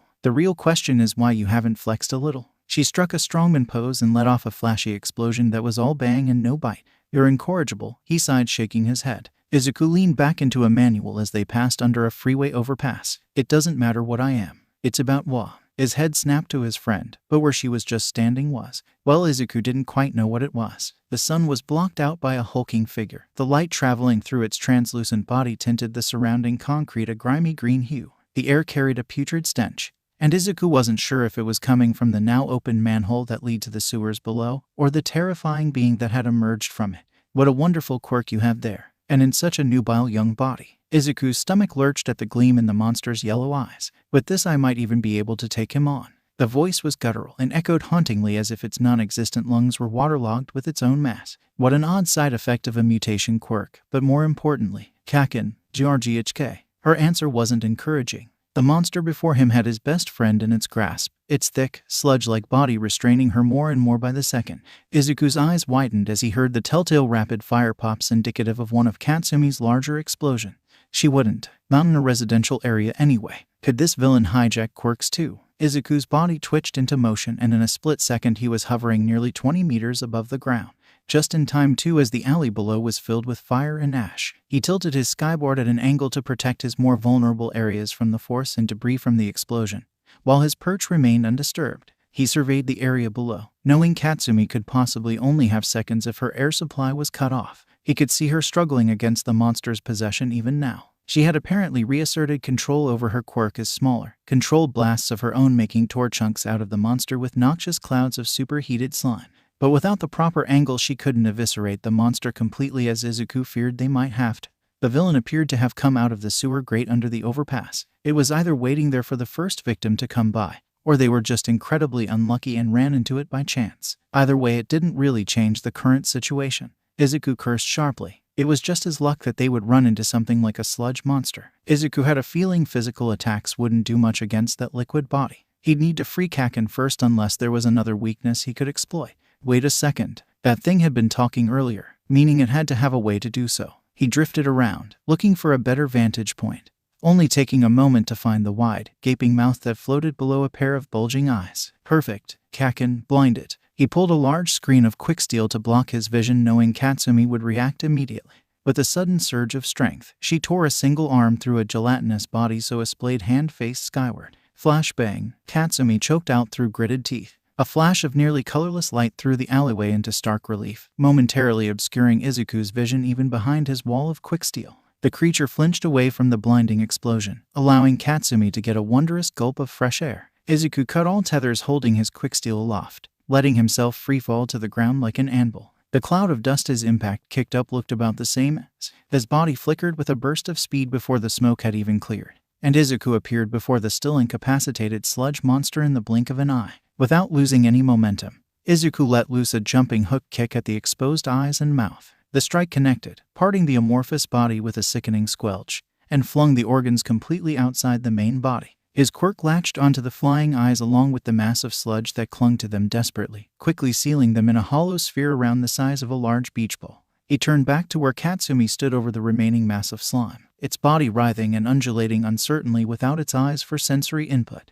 She was drenched in the filthy gunk, spiky locks of hair lying flat on her head for once, and looking a far cry from the ash blonde he knew so well. Izuku recognized that look in her eye, and so preemptively put up another shield to block the imminent explosion. Katsumi growled unintelligibly, her fingers twitching at her sides as a single word ghosted past her lips. Die. And Izuku's world turned red. His ears rung from the blast, and the fatigue that washed over him was a testament to the intensity of the heat she produced. But unlike the unrestrained blast that the villain had forced upon her moments earlier, this one had all the finesse that Katsumi had built up over the years, staying firmly contained within the concrete walls of the underpass. As the smoke cleared, Katsumi's silhouette was slowly revealed. She certainly struck an impressive sight as she stood panting lightly, eyes shadowed by her head bent forward slightly. Izuku hoped that whatever kept the sludge monster alive was sealed safely within his globe of quicksteel. Not that the sicko didn't deserve some splotting, but then Katsumi might face some real trouble in the future. He let out an exasperated sigh, just a little self-restrained. That's all he asked. That's quite the formidable quirk, young citizen, but I must advise you against using it so carelessly in the future. Izuku's eyes snapped to source of the too familiar voice. Beaming smile, long, upward swooping bangs, powerful, almost inhuman physique. The cargo pants and muscle shirt didn't detract from his presence in the slightest. Holy shit. Yes, it is I, All Might, and it seems I owe you two an apology. It's not often that I let civilians get caught up in my heroing. How the legend himself managed to look like a Greek god, and sheepish at the same time, was a mystery to Izuku. But at the moment, he was too busy trying not to hyperventilate. How could the symbol of peace just casually show up here without warning? He wasn't ready yet. So many questions to ask, and he had no idea where to start. Boy, All Might, it wasn't careless. Katsumi's voice cut through his inner panic. Did she really just Kaken? You can't say that. His hands grasped at the air impotently, unable to find the words to describe how much that wasn't allowed. It's All Might. Izuku rushed over to his friend, only to hover uncertainly. It's not like he could physically stop her from speaking her mind, and frankly he should be used to it at this point. But you can just backtalk freaking All Might. That had to be like cursing in church or something. What was that, young lady? The legend's grin was still present, but he seemed to be distracted, rifling through the brush in the surrounding area, searching for something by the looks of it. She huffed irritably, but Izuku could see the tension in her frame. Oh, he should have known. Kaken was just as starstruck as he was. She just showed it in her own way. I said, it wasn't careless. Scold me for fighting with my quirk in public. I don't give a shit. But they'll only die if I want them to die. Izuku chuckled lightly, amazed at how much his friend had changed over the years. He couldn't pinpoint exactly when it had happened, but around the time they'd started middle school she'd taken extra care with the collateral damage of her quirk. He was once again amazed by the conviction of Bakugo Katsumi. Not even the #1 hero himself could get away with shortchanging her skill. The legend straightened up to his full, massive height. Ah, I see. My apologies, young miss. It seems that I misspoke. I was merely in a rush. I hope you understand. All Might returned to his search of the surrounding brushes off the street. This particular wrongdoer is quite slippery, you see. Even if most of his body was dealt with by your most impressive ability, his ability to regenerate is nearly unparalleled. It's the eyes you need to aim for, you see. He pointed to his own shadowed eyes with an index and middle finger. Oh, well, at least he didn't need to worry about Katsumi having murdered someone today. That was always nice. All Might's-in. The hero's baby blue eyes settled on him for the first time that afternoon. All Might's presence filled a space in a completely different way than Kai Sensei did, where his mentor exuded an oppressive force to all that challenged him. All Might's aura seemed to embrace and protect, bringing a sense of security without even lifting a finger. It was no less overwhelming. Yes, young man, what can I do for you? Izuku brought the ball of quick steel into view with a thought. If it's the eyes and mouth you're looking for, then I've got them right here. He rapped his knuckles against the hollow orb, producing a satisfying ringing sound, only to grimace as a gurgling wail answered from within. Somehow, All Might managed to grimace as well, while still keeping that wide grin plastered to his face. It was impressive, really. Why, thank you, young man. Though as a hero it's a bit embarrassing to be shown up by the people I'm supposed to be saving, but many thanks all the same. He reached slowly towards the metal prison, and Izuku barely managed to withhold a gasp. The tanned skin of All Might's massive hand was weathered and laced with a plethora of varying scars, an entire hero career of injuries recorded in plain view for any who cared to pay attention. The man always looked so pristine and polished when he appeared on TV. To see the evidence of his triumphs in person as someone who idolized this man as Izuku had, how humbling. Izuku slowly unfolded the globe of quicksteel that restrained what was left of the villain, marveling at the casual display of dexterity by the symbol of peace as he snatched the fleeing criminal out of the air. All Might stuck the eyes, mouth, and remaining slime into 2-liter Coke bottles of all things, and had signed Volume 14 of Hero Analysis for the future with a wide grin the minute Izuku had asked. Before he knew it, the legend himself was crouching down in preparation to leap into the distance. In another situation, Izuku would be thrilled to witness one of his legendary super jumps in person. But now, that would mean he'd be leaping away from Izuku, and Hestel had some mana questions. He felt a nudge at his shoulder, turning to see Katsumi at his side. Go, nerd, you know you'll regret it if you don't. His eyes widened, surprised for a moment that she knew him so well. All Might, wait. Well, he'd done it, now what? He delayed his hero even further, so it better be worth it. Which of the many curiosities that filled his head would be appropriate to ask here?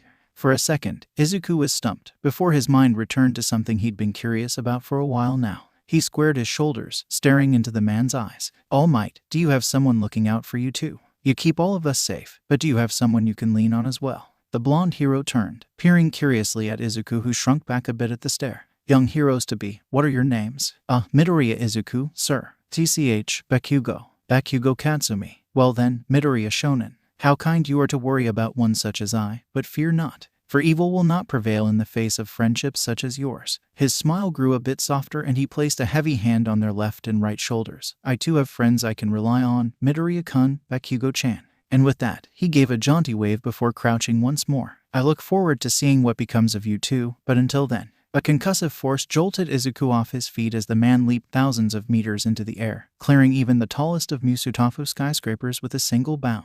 Izuku stood transfixed at the incredible display of power, before a splat broke him out of his thoughts. Katsumi stood scowling as she flung her hoodie to the ground with a disgusting squelch. God, this is effing gross, she shouted, incinerating the ruined clothing with her quirk. Damn sludge is effing everywhere. Izuku withheld a blush at the implications, and did his best to avert his gaze from the girl's now transparent school uniform, focusing instead on the task at hand. He molded the entire mass of his quicksteel into a privacy curtain before handing off his uniform jacket to the girl, still cursing up a storm. She ducked under the screen with a muttered, "Thanks, should I be insulted? You didn't try to sneak a peek even once?" Katsumi asked a minute later as they made their way to their original destination. Izuku sputtered, "The hell kind of guy do you think I am? A horny one, aren't they all?" The line was delivered so seriously that if he'd never met her before he might have believed it. "I'm just going to ignore that," he pouted. But more importantly, that was All Might. Kakin, All Might. He was even cooler in person. He was so strong, and did you see his hand? Izuku was finally having the freak out that the situation previously hadn't allowed. "Yeah, I know, you were totally lame," she said with a smirk. "What do you mean?" She stuck out a wobbly lip. "All Might, do you have someone to lean on?" What do you mean lame? I was being serious. I know you were. That's what made it lame, nerd, she said, jabbing him playfully with her elbow. Katsumi mellowed out after a moment. "I wouldn't worry though. He seemed to take it seriously enough, even asked us for our names," she sighed. "I'd have liked to have taken his #1 spot before he learned mine."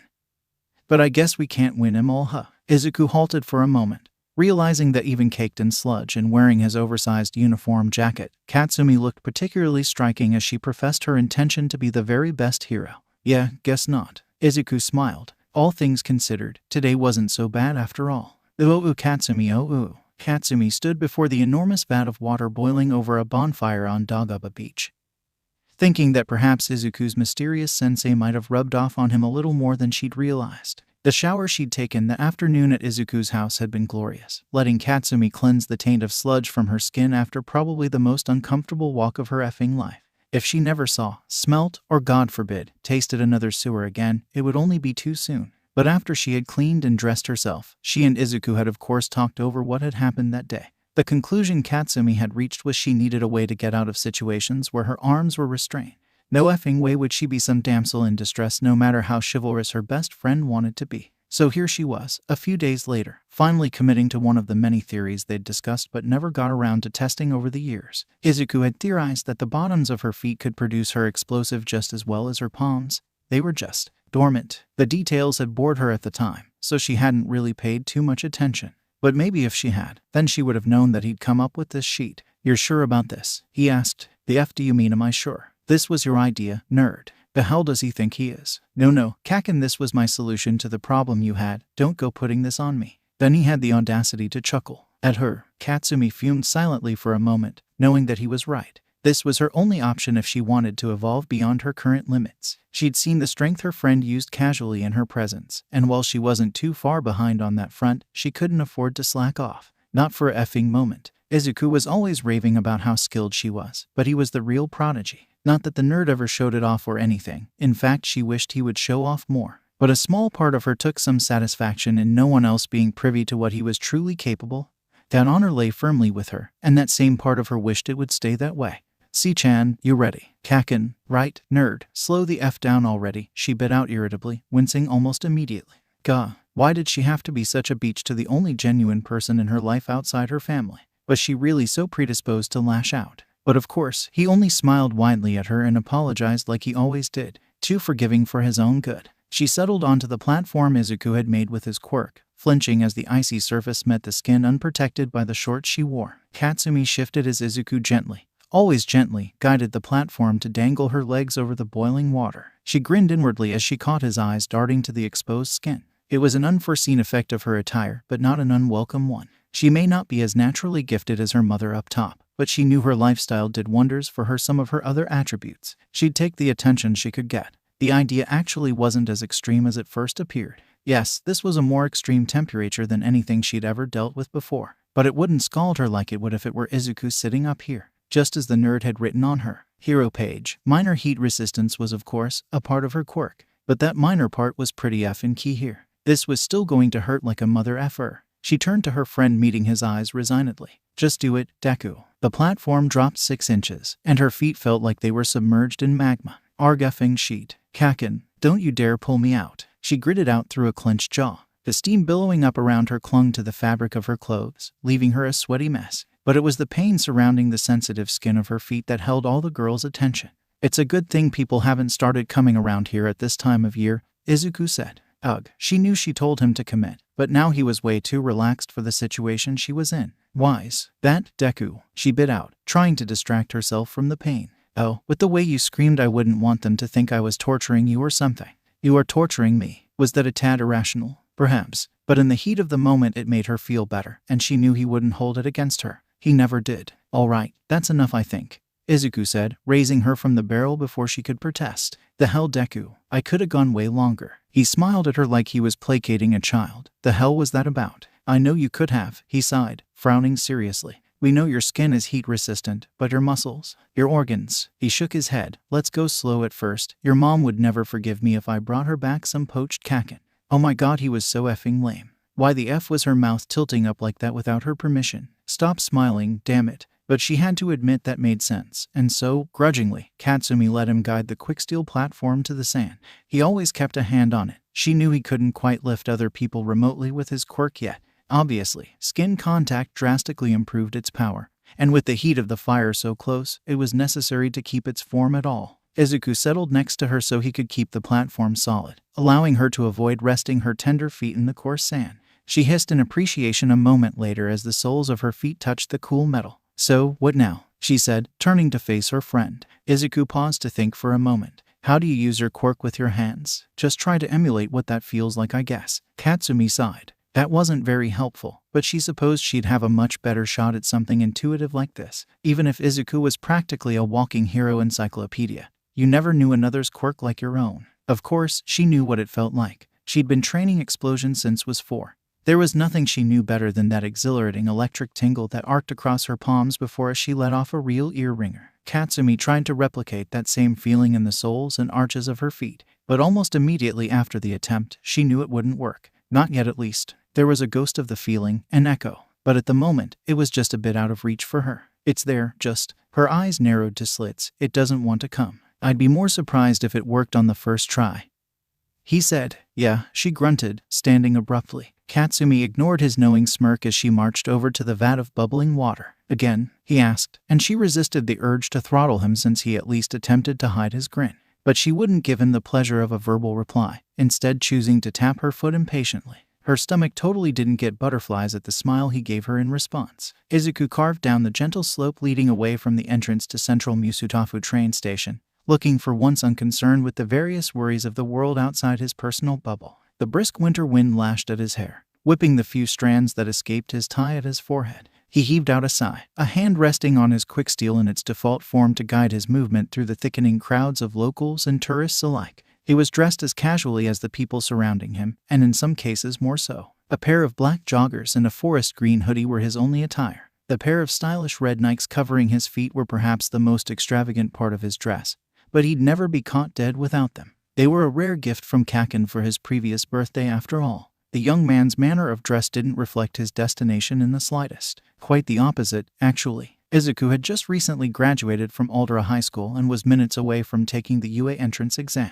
The scratching of his longboard's wheels soothed his frayed nerves as he dodged around the various pedestrians crowding the street. The district where UA was located had grown into a sort of pop culture mecca as a result of the many influential heroes that proudly called the school their alma mater. Everything from hero memorials to curio shops littered the plaza preceding UA-escades, where young hero enthusiasts gathered to trade, discuss the latest news or whatever else caught their fancy. Spying a familiar head of ash blonde hair, Izuku made his way through the crowd eager to see a friendly face. "Kaken," he called out over the crowd. Her eyes snapped to the sound of his voice. "Ha, finally showing your face after making me wait, eh, Deku?" He was still coming to terms with how much she'd changed in the last 10 months. Her face had grown more angular as she lost the last of the fat around her cheeks, and while her spiky blonde hair was still worn in the same disarray as usual, her bangs were slightly longer, shadowing crimson eyes and giving her a particularly exotic look. Even with the typical hoodie she wore, it was evident that Katsumi's athletic figure had grown both curvier with age and notably more powerful along with the increased intensity of her training. And Izuku would never say it out loud, but she made those yoga pants look positively villainous. Katsumi fell into step beside him as he rolled by, both entering the gates of UA. They were filtered through a screening process, where it was confirmed that they were actually UA applicants, and that they had indeed already taken the written portion of the exam the previous weekend. When Izuku had confirmed that, yes, he had taken the written portion, he was given a guest pass card that allowed him past UA's state-of-the-art security system without issue. He couldn't help but gaze around in awe at the grand architecture of this legendary school. Mementos from UA alumni, prestigious awards, and other such decorations seemed to be plastered to every surface. "Quit gaping, Deku. We've got a practical to crush," Katsumi said, shoving him lightly. Izuku playfully fell over entirely, fully intending to catch himself with his quirk as he had done so many times before. But curiously, as his quick steel moved to snatch him out of the air, a peculiar sensation overcame his body. It was as if all the weight left his form, as if he would drift away from the earth with even the slightest application of force. It was wholly disorienting considering everything around him remained determinedly stationary. "I'm sorry for using my quirk on you without asking. I know it can be a bit unsettling the first time round, but it would be bad luck to fall on such an important day right." Izuku stared into the wide brown eyes and frowning face of the girl he assumed had helped him. Only, she wasn't frowning. Izuku was still floating upside down. He grinned. "Gravity manipulation, huh?" Izuku peered curiously at his arms as he floated weightlessly through the air. "Kaken, look, the blood's not even going to my head." It's like I'm really in space. I don't even effing know you right now, Katsumi said, a dusting of red on her face as she glared at some of the other applicants starting to stare. Aw, don't be like that, Kaken, since when have you cared what other people think? She scoffed irritably but ultimately let the matter rest as the brown-eyed girl from before patted his chest, returning him to Earth's grasp once more, sending him plummeting to the ground. She really should have thought that one through a bit better. Izuku caught himself in a one-armed handstand and flipped over onto his feet, earning a surprised gasp and soft clap from the girl and rolled eyes from Katsumi. Thanks for the help. Izuku trailed off, looking curiously at the girl. Oh, I'm Uraraka Ochako. It's a pleasure to meet you, and it was no trouble at all, Deku-kun. Izuku frowned slightly. Where did this girl get that name from? He'd been looking forward to no longer hearing it as an insult. He moved to correct her, but before he could get word out, Katsumi had stalked over to the peppy girl and fixed her with a scowl full of a malice that Izuku had rarely seen from his friend. Where did you hear that name, round face? She snarled, brandishing a crackling palm towards the girl's shocked face. You know someone from our shitty middle school? Huh. Well, what was with that reaction? Izuku knew she'd always felt bad about the way her blunder had resulted in the insulting nickname. Had he underestimated the girl's guilt? But pondering that had to come later. First he had to calm a temperamental blonde. Kaken, relax. Does she really look like she's even capable of bullying someone? They both turned to look at the girl, taking in the wide, innocent, chocolate brown eyes, the youthful bob haircut and near-permanent blush marks. They turned back to each other and Izuku could practically see the gears turning behind his best friend's eyes. Shit, I overreacted, huh? She bit out. Yeah, she sighed, before turning resignedly to Uraraka, who to her credit, looked only politely curious despite practically being assaulted moments earlier. My bad, round face, she breathed curiously. Poor girl. But she was handling some of Kaken's more eccentric traits like a champ. It was impressive, really. Please don't take it personally, Izuku pleaded, clapping his hands together and smiling good-naturedly. She just takes a while to learn new names. That was a lie. Kaken's memory was fantastic. He'd just neglected to mention that she had to be seriously impressed before she'd ever consider addressing anyone by anything but a nickname. Oh, I totally get it. Lots of new faces on a day like today, right? I hope you all do your best. Izuku was floored. The girl seemed to radiate a sense of energy and goodness like no one he'd ever met before. No one should be that happy. It was almost overwhelming, but certainly something he could eventually get used to. He nodded in agreement, earning another beaming smile from the girl. While I was way off the mark, wasn't I? Katsumi muttered from his shoulder as she peered suspiciously at the new girl, who perked up at her voice. Oh right, can I ask what that was all about back then? I didn't mean to offend anybody. Uraraka's brows were furrowed adorably as she stared them down resolutely. Ah, so she may have a fluffy exterior, but he guessed she was there for a reason as well. Izuku inwardly grinned, getting a bit of a better understanding of his new friend. Don't worry about it, Uraraka-san, just a bit of a mix-up. Izuku tilted his head towards Katsumi, scowling at his side. This is Bakugo Katsumi and I'm Midoriya Izuku, he said, giving her a wave. A look of realization came over her features. Oh, I'm so sorry, I just heard Bakugo-chan call you Deku. I just thought it had a kind of you can do it vibe. Was I wrong? A beat of silence. Too effin' pure, Katsumi scoffed irritably, and Izuku hid a smile. He couldn't help but agree with the assessment. That was definitely one of the more complimentary interpretations he'd heard of his nickname. But still, I'm flattered, Uraraka-san. And you're welcome to call me Izuku or Midoriya, whichever's easier for you. But if you don't mind, Kaken and I have known each other our whole lives and she really the only one who calls me Deku anymore. He hesitated for a moment, glancing to Katsumi. I'd like to keep it that way if you don't mind. Izuku grinned as Ochako practically had stars appear in her eyes, her face audibly swishing through the air. She was nodding so rapidly in agreement. What was that all about? Ochako left Izuku and Katsumi to find her assigned seat as they all filtered into one of UAS's many massive gymnasiums. To Izuku it looked more like a futuristic rock stadium than any gym he'd ever seen. But it was an observation that made much more sense when moments later, Pro Hero, Present Mike took to the stage. What followed was a general explanation of the practical exam delivered in the voice hero's typical fashion, loud and as flashy as possible. Other than a particularly rule-abiding student chiding he and Katsumi for trading comments during the explanation, the rules were straightforward to an almost insulting degree. This was all it took to gain entry to the most prestigious school for hero work in the nation. Smashing robots. Sure, the theoretical exam weeded out the poor academic students, but there had to be something more to this practical. There had to be. Looks like they're separating applicants from the same regions, Katsumi said, peering over at his exam location.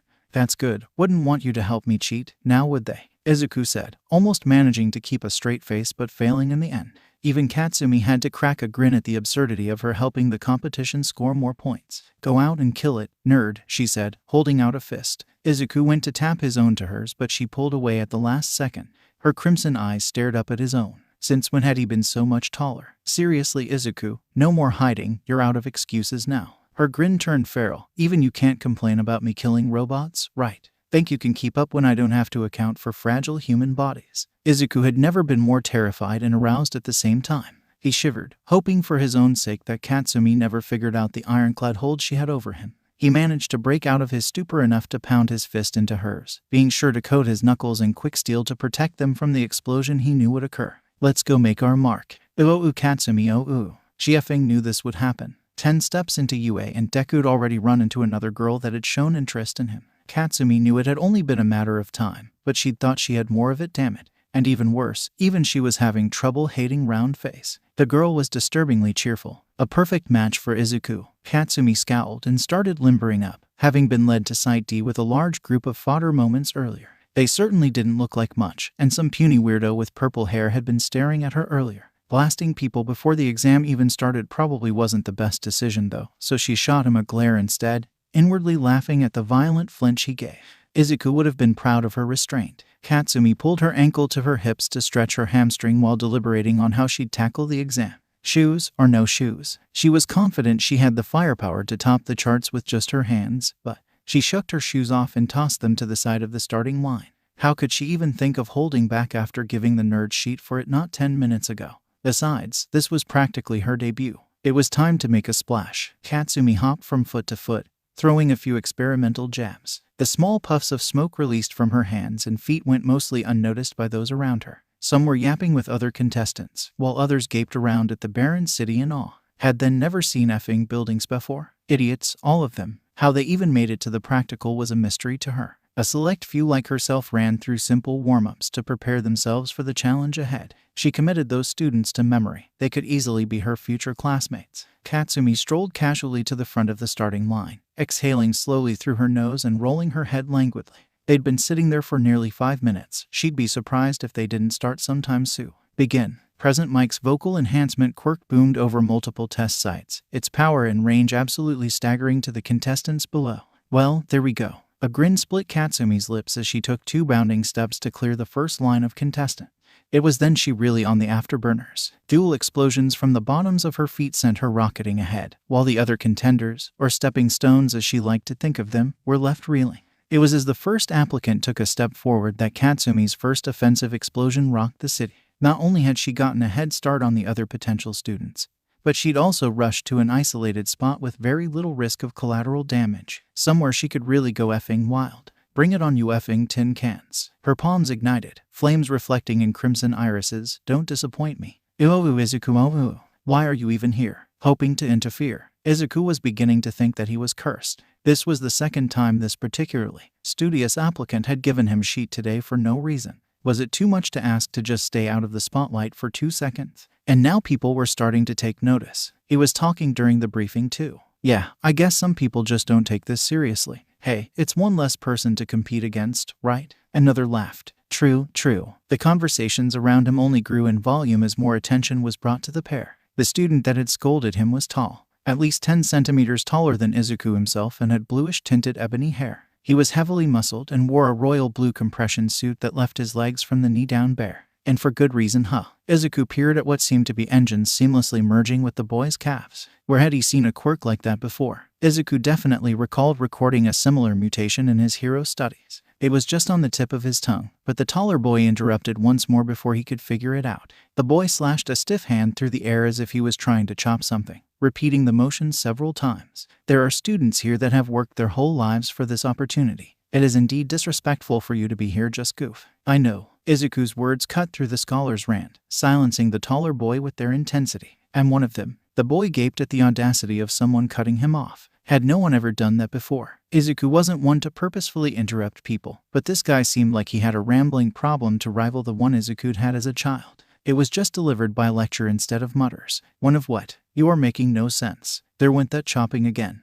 What was up with that? But Izuku wouldn't judge. He'd met plenty of people with worse eccentricities. Hell, 2 of them were some of his closest companions. The students that have worked their whole lives for this opportunity. Yeah, I'm one of them. Izuku fixed the boy with a piercing expression, eyeing the stiff posture and stern scowl fixed on his face. Izuku faltered slightly when he met the boy's indigo eyes, which remained kind and earnest despite the stern set of his brow. Maybe the guy just combated stress with forced order. Either way, look, Izuku sighed. He nodded towards the person who'd started the whole disagreement in the first place. That girl, her name is Uraraka Ochako. The boy flinched, eyes widening slightly. And as you're starting to realize, I do indeed know her. I wasn't trying to sabotage anyone, and yes, I am taking this seriously. Izuku strolled away with a huff, not paying attention to the boy's reaction to his words. Either he'd understand or not, but any further energy spent convincing him would only be wasted. Hearing the same effing taunts from all those ignorant people of his youth had left him heated in that moment. This was supposed to be the day he left all that behind him, but once again he was reminded of the fickle nature of crowd mentality. But that was easily remedied. Izuku shucked off his shoes, reaching to the sky to stretch the muscles that had stiffened slightly while he had been idle. All he'd have to do was prove beyond a shadow of a doubt that he belonged here. That all the people that said he wasn't good enough were dead wrong. Quicksteel shimmered fluidly by his side, flexing every which way in a simplified imitation of its master's movements, before he reasserted control, meticulously molding his skyboard. Izuku ignored the hushed whispers of those closest to him. They were sheep that had written him off just moments earlier, but he'd save them all the same. He'd show them that he deserved to be here, that he was meant to be a hero, beyond a shadow of a doubt. Begin. Izuku took a running leap, his skyboard snatching him out of the air before he sped off, leaving the still stunned participants gaping. What are you waiting for, listeners? There are no countdowns in real life. Go. G-O-O-O. The die has been cast. Your destiny is in your own hands. Izuku bent low over his board to counterbalance the rapid acceleration as he cut loose with his quirk for the first time in ages.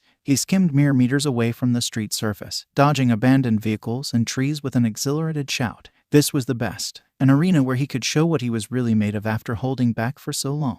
Biting wind cut harshly into his face, but Izuku cut through the abandoned streets without giving it any thought. He surfed through the air with a wild abandonment, imagining a course to traverse before his eyes, weaving through stone pillars and utter losing himself to the sport of it all. So much so that he'd almost forgotten about the exam itself when an immured, vaguely crab-like robot crashed into his path. Almost, without losing any momentum from his audacious trek through the city, Izuku tilted the nose of his skyboard up slightly as the mechanical villain unloaded a round of rubber bullets. While the ammunition obviously wouldn't inflict that same amount of damage as a typical bullet, taking a shot to the neck or face could possibly put some of the more fragile contestants out of commission. They rattled harmlessly off the solid surface of his board, of course, letting Izuku race towards the robot without fear. The robot took a powerful swing with its clawed, mechanical arm, but Izuku had already leapt off his board straight into the air. He gave a satisfied smile as the machine's glowing reticle tracked his path through the air, only to get impaled a moment later on the pike that he'd molded from his board. The quicksteel thinned out a moment later, catching its rider even as the once threatening robot crumpled into a sparking, pitiful pile of scrap.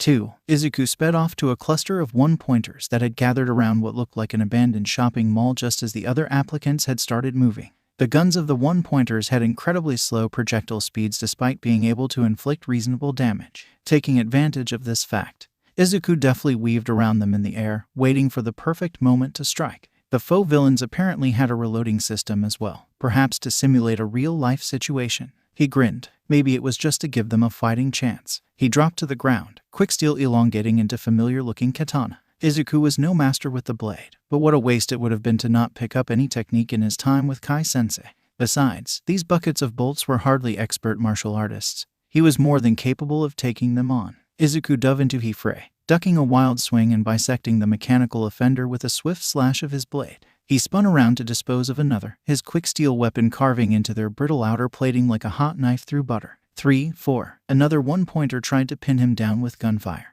But Izuku was too quick, having sprung backwards out of the way, sliding into a low crouch. He straightened up after a moment, slowly strafing to the right of his target like a predator stalking its prey. For a moment, lively jade eyes met the artificial lens of the robot and both were still, until Izuku's arm darted out with a light swish, a short knife that he'd split from the main mass of quicksteel embedding itself in the glowing reticle. The faux villain collapsed, disabled completely by the precision of his throw, even as a glob of his metal slithered out of the smoking remains of the villain. He could only keep it hardened for so long after it had left his hand, but it was effective enough as a throwing knife. He'd been nicked by the things enough times in his spars that he'd eventually asked for some tips from the man. Looking back, perhaps he should have phrased his request better. 5. Izuku flung several more knives at the various bots that had approached, ramping up their velocity with his telekinesis. They each sunk into their target with a satisfying crunch. But Izuku had already taken to the sky once more, the smaller globs of quicksteel trailing after the main mass that he stood perched on. 8, 12, 19, 36. A duo of three-pointers met their demise at the end of a lance of quicksteel, and Izuku turned to a street that was already littered with debris. He wiped the sweat from his brow with a satisfied grin. Peering further down the road, Izuku saw that there were still some applicants taking advantage of the low-density area to take on the robots one-on-one. He let out a laugh at the sight of Uraraka flinging weightless mecha villains into the sky only to drop them to their grisly demise a moment later. It went to show how versatile some quirks could really be. Izuku ducked suddenly as a beam of white light sparkling with all the colors of the rainbow cut through the space where his head had just been. He turned with a cocked eyebrow to the source of the blast only to see another applicant looking way too unconcerned for someone who'd nearly taken his head off. "Excusez-moi," the flamboyant boy called. "Was that French? It seems my aim could do with a little buffing up. Au revoir." He skipped away with a wink, and Izuku could have sworn a twinkle had appeared next to his eye. Was that really a part of his quirk? Strange. Ooh, Katsumi, ooh. A cybernetic graveyard lay before her. The pungent smell of gunpowder and smoking engines seemed to permeate the air, one of the many traces of Katsumi's path of carnage. She'd carved through the mock city like a one-woman army, taking on every pitiful machine that crossed her path and leaving only destruction in her wake. Flickering orange reflected off glassy crimson irises as Katsumi let out a calm, cathartic breath of smoggy air. Was this all UA really had to offer? She could probably tear through these flimsy toys with her eyes closed, and they thought beating out the rest of these extras would be enough to pose a challenge. For her, ya effing right. The one-pointers were speedy but caved under her blows like wet cardboard, and the two-pointers weren't much better. The lower-point robots were both at least equipped with guns that shot rubber bullets, but they had a fairly predictable firing pattern, easy enough to avoid, and even easier to destroy. It was the three-pointers that really packed a punch. They looked like armored tanks with better mobility, not to mention the AO shock rounds that came loaded in their turrets. The shells would stun anyone within the vicinity of the detonation for a short duration.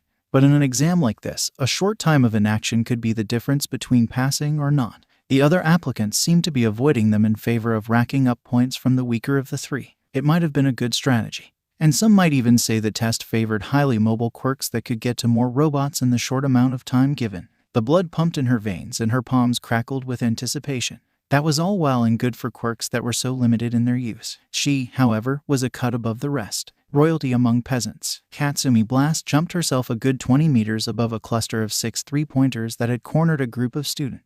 They hadn't been paying enough attention and had trapped themselves down a dead end. She seemed to hang in midair, relishing the brief moment where she was free of gravity's hold. "If you can't handle the damn heat, then why are you even here?" she growled with a grim smile. It only widened as the cluster of robots stopped chasing the fleeing students, turning their optics up towards Katsumi. The momentum from her jump quickly waned and she let herself freefall in the same way Izuku had all those months ago. Katsumi used a burst of force from her palms to dodge the few shots that had been fired, before her right fist erupted in white-hot flame. "What the hell is she doing?" she heard someone call out. "Someone catch her. She's insane." Their comments only made her already manic grin widen. "Watch and learn, fodder. This is the difference." The white flame began to glow, and Katsumi reveled in the heat that bit at her skin. It was tangible even from across the street where the other applicants stood frozen in shock. "We're simply of a different class." She swung her fist in a downward arc, releasing her ironclad control on the writhing force contained within. Scorched earth. A high-pitched whine briefly filled the air, before the brightest point of the flame expanded, a thunderous boom shaking the alley. The blast expanded, swallowing the cluster of three-pointers, engulfing them in blazing white fire. Metal bodies glowed orange with the rapid heating and creaked ominously, before slowly melting into misshapen piles of slag. Katsumi rode the force of her own shockwave, backflipping away from the splash zone with a feral grin. She'd gotten plenty of practice herself while she helped the nerd with his experiments. Regulating the type of explosion she caused with her quirk had become second nature by this point. She'd never be able to break down the science behind what allowed her this freedom with her quirk. That simply wasn't Katsumi. It wasn't how she worked. The specifications of what had wrought the destruction before her was a combination of a highly concentrated point of impact and extreme heat. Izuku could probably come up with a combination of whatever chemicals she secreted that resulted in this particular blast. But her strengths lied in other methods. She'd just figured it out through trial and error. Katsumi may have cackled a bit madly in that moment, but she effing dared someone to say something about it. Before kicking off with an explosive leap towards several of the cardboard bots that a few applicants were somehow struggling with. There was a certain beauty in the potential destruction she could cause with her quirk. Constantly keeping a lid on her explosive ability was something Katsumi was particularly diligent about.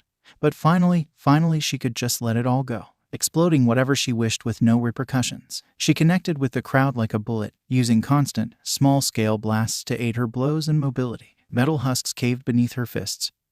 And in no time at all, the plaza had been cleared. Holy shit, this chick's been taking these things out like nothing. I know. Did you see that sheet she pulled earlier? She's gotta have over 50 points by now. So manly. Wait, what was that last one? She'd been content to ignore the comments of the extras. But did some prick just call her manly? The F was that supposed to mean? Oi, sheety hair. What the F? A low, rattling groan filled the arena. It was the kind of sound that could only be produced by something incredibly large and metal trying to shift its weight. Throttling the redhead could wait. It looked like the examiners were finally getting serious. A massive mechanical arm smashed through one of the multi-story buildings a few blocks down the street, sending shattered glass, dust, and all kinds of debris raining down on the street below. Katsumi blasted through a particularly large chunk of concrete as it spun towards her with barely a twitch of her arm. Her eyes narrowed dangerously at the mechanical monstrosity that was now rampaging through the faux city. She rolled her shoulders, gauging how much more stress her arms could handle before she'd really start feeling it. Even she might have some trouble taking something like that down. Its body was heavily armored for one, and some sort of plating covered its exterior, everywhere but at the joints at least, like a suit of armor. Those areas were clear to allow a certain level of mobility. Katsumi eyed the other students fleeing in terror from the giant as well as the lower-leveled robots that now stood idle. No targets close enough for them to engage in combat. What to do? The fodder bots were so grouped and primed for the taking, but her crimson eyes settled once more on the zero-pointer. Izuku, were the examiners out of their damn minds? What were they thinking sending out something so large, dangerous? Well, there was a long list of things that were wrong with Izuku's current situation. He'd just carried another applicant to safety after that goddamn zero-pointer started tearing up the shopping district of his test site. The guy's quirk had reached its limit and left him vulnerable to the chaos caused by the massive robot's rampage. Izuku left the applicant tucked away from the battle with a smile and some advice to stay out of sight until the end of the exam. And wasn't that a kick in the ass? UA clearly wasn't above throwing their students into the deep end to get the best results possible. It only reinforced the belief that this was where he needed to be. And nothing could take that away from him, not even some giant apocalypse bot. Izuku crouched low over his skyboard as he rocketed towards the source of the chaos, one hand resting on the surface to improve aerodynamics. He kept an eye out for the odd 1, 2, or 3 pointers that he could take out along the way.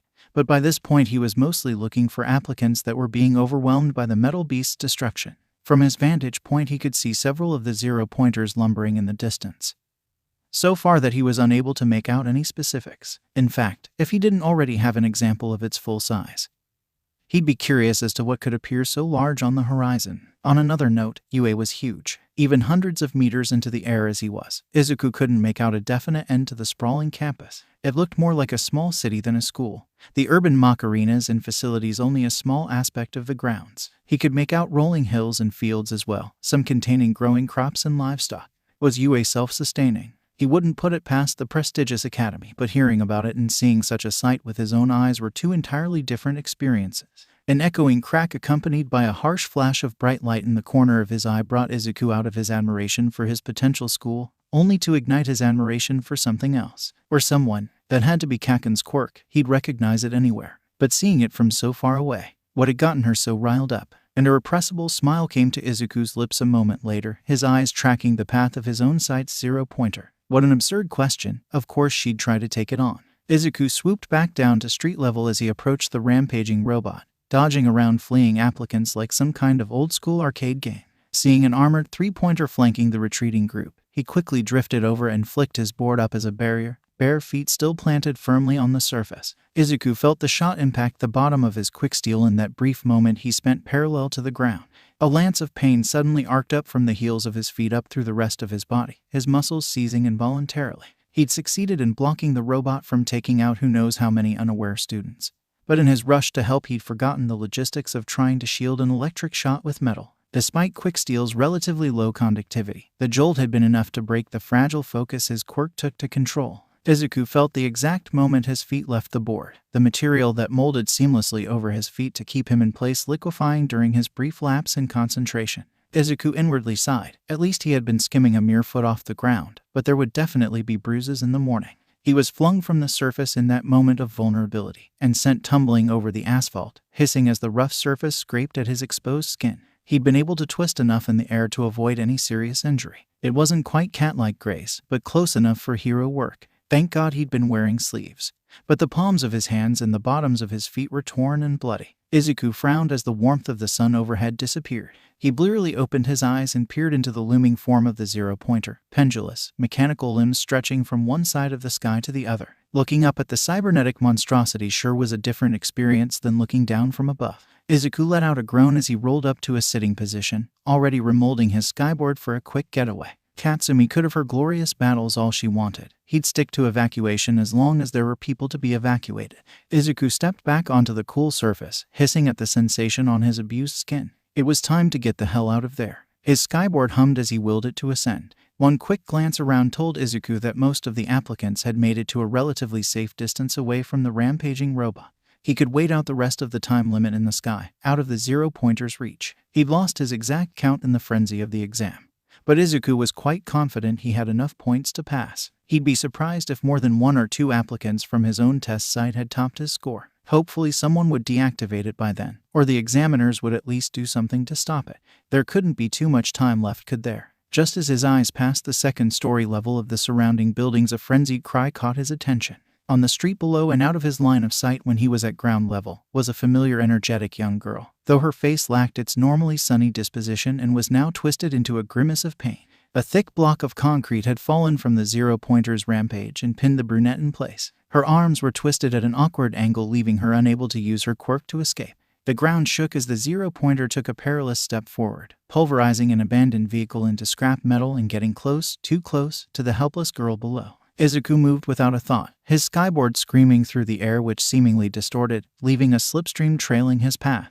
A heavy, armored limb began its descent and Izuku's blood ran cold. He wouldn't make it in time, at least not to get her out of danger. What should he do? He couldn't stop something that like this monstrosity. Was there any way out of this situation? I want to be a hero. That's what you said, right? Despite the desperation of the situation, the beginnings of a smile tugged at the corners of his lips. He leaned further over his board, hoping for an edge in his race against the metal monstrosity. Is her conviction really so weak? No, it wasn't. It isn't. What kind of hero would he be if he failed to save the very first person that really needed his help? Unacceptable. Quicksteel liquefied before he'd touched down in front of a trembling and wide-eyed Uraraka. Writhing tendrils of the metal surged to wrap tightly around his arms, merging into a seamless, gleaming coating spanning from the tips of his fingers to just past his muscular shoulders. The material flexed and shimmered along with his subtle movements. The ironclad control Izuku held over its shape, keeping it just malleable enough to pose no threat to his dexterity. Midoriya ... Kun. Uraraka choked out in a small voice. She'd tell him years later that he'd given her a particularly encouraging look in that moment.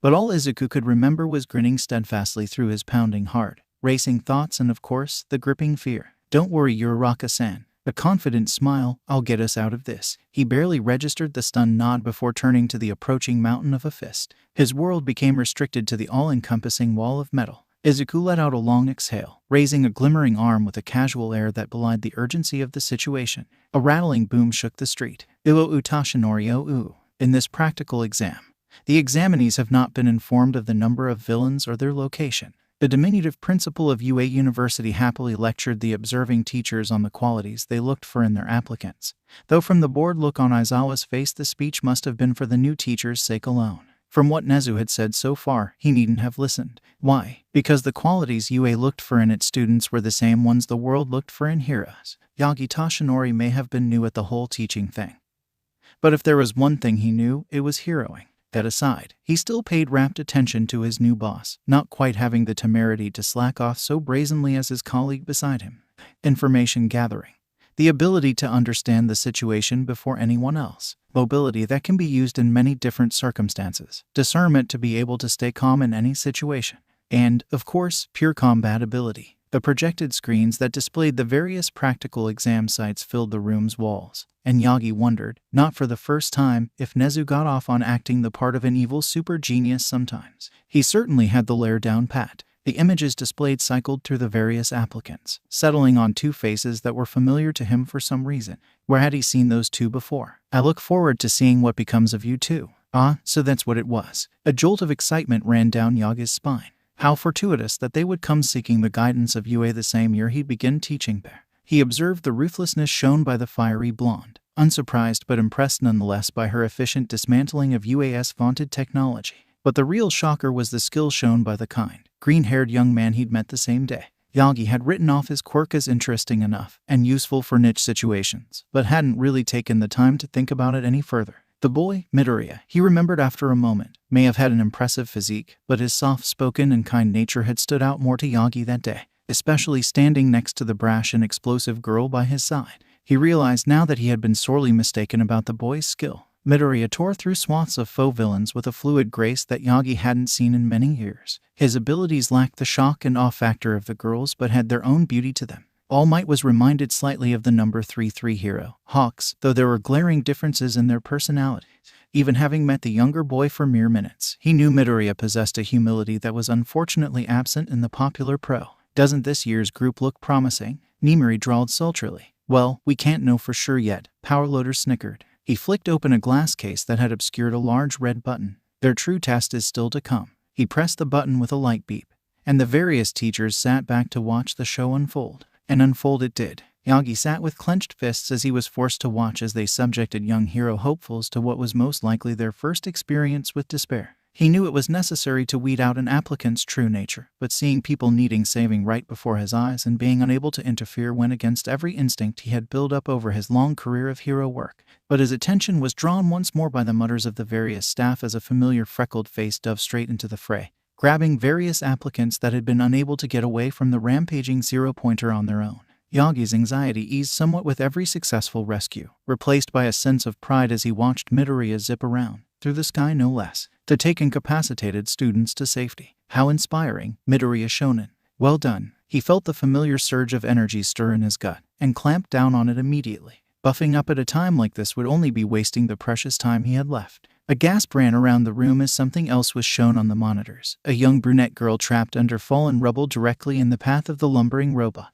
Be ready to cut the power. Nezu's voice cut through the murmurs like a blade, the seriousness of the situation reflected in his beady eyes. Yaga's hand hovered over the button he'd been entrusted, a minor stipulation he'd added before he'd agreed to be a part of the examination process. But a moment later Midoriya had moved, and in some spur-of-the-moment decision he'd have trouble explaining later, Yagi decided to entrust this one to the boy. An overwhelming threat. The green-haired boy landed heavily in front of the looming monstrosity, staring it down with a smile. Yagi leaned forward, ignoring the shouts of his fellow teachers and staff. How people acted after they experienced that for the first time showed their true nature. There was absolutely no merit in taking on that faux villain.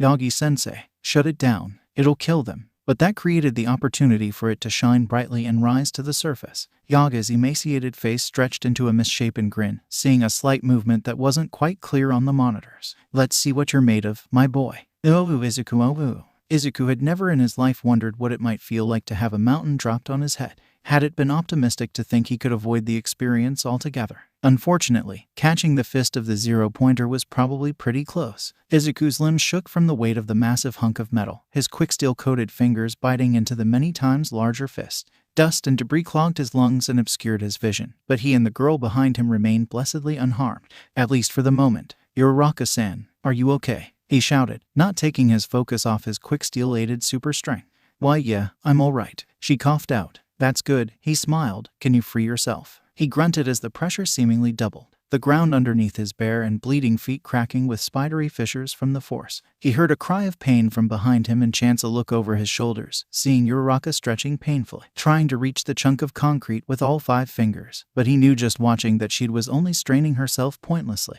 It's okay, Uraraka, don't hurt yourself. She slumped to the ground with a pained wince. He had to find a way to get her out of here. He looked around frantically. His quick steel was already occupied with the zero-pointer, and Uraraka was suitably out of commission and the dust still hadn't cleared. Just as he was about to do something drastic, well, more drastic, the indigo-haired boy from earlier came racing through the clouds of dust, engine calves blazing. Uraraka-kun, Surfer-kun, are you all right? You, Izuku grunted but thought better of questioning such fortune. Never mind, can you get her out of here? The taller boy assessed the situation briefly before promptly giving a devastating kick to the block of concrete, angling it to avoid hurting the trapped girl. He scooped the smaller girl up in his arms, ignoring the quiet eep she let out at the sudden movement.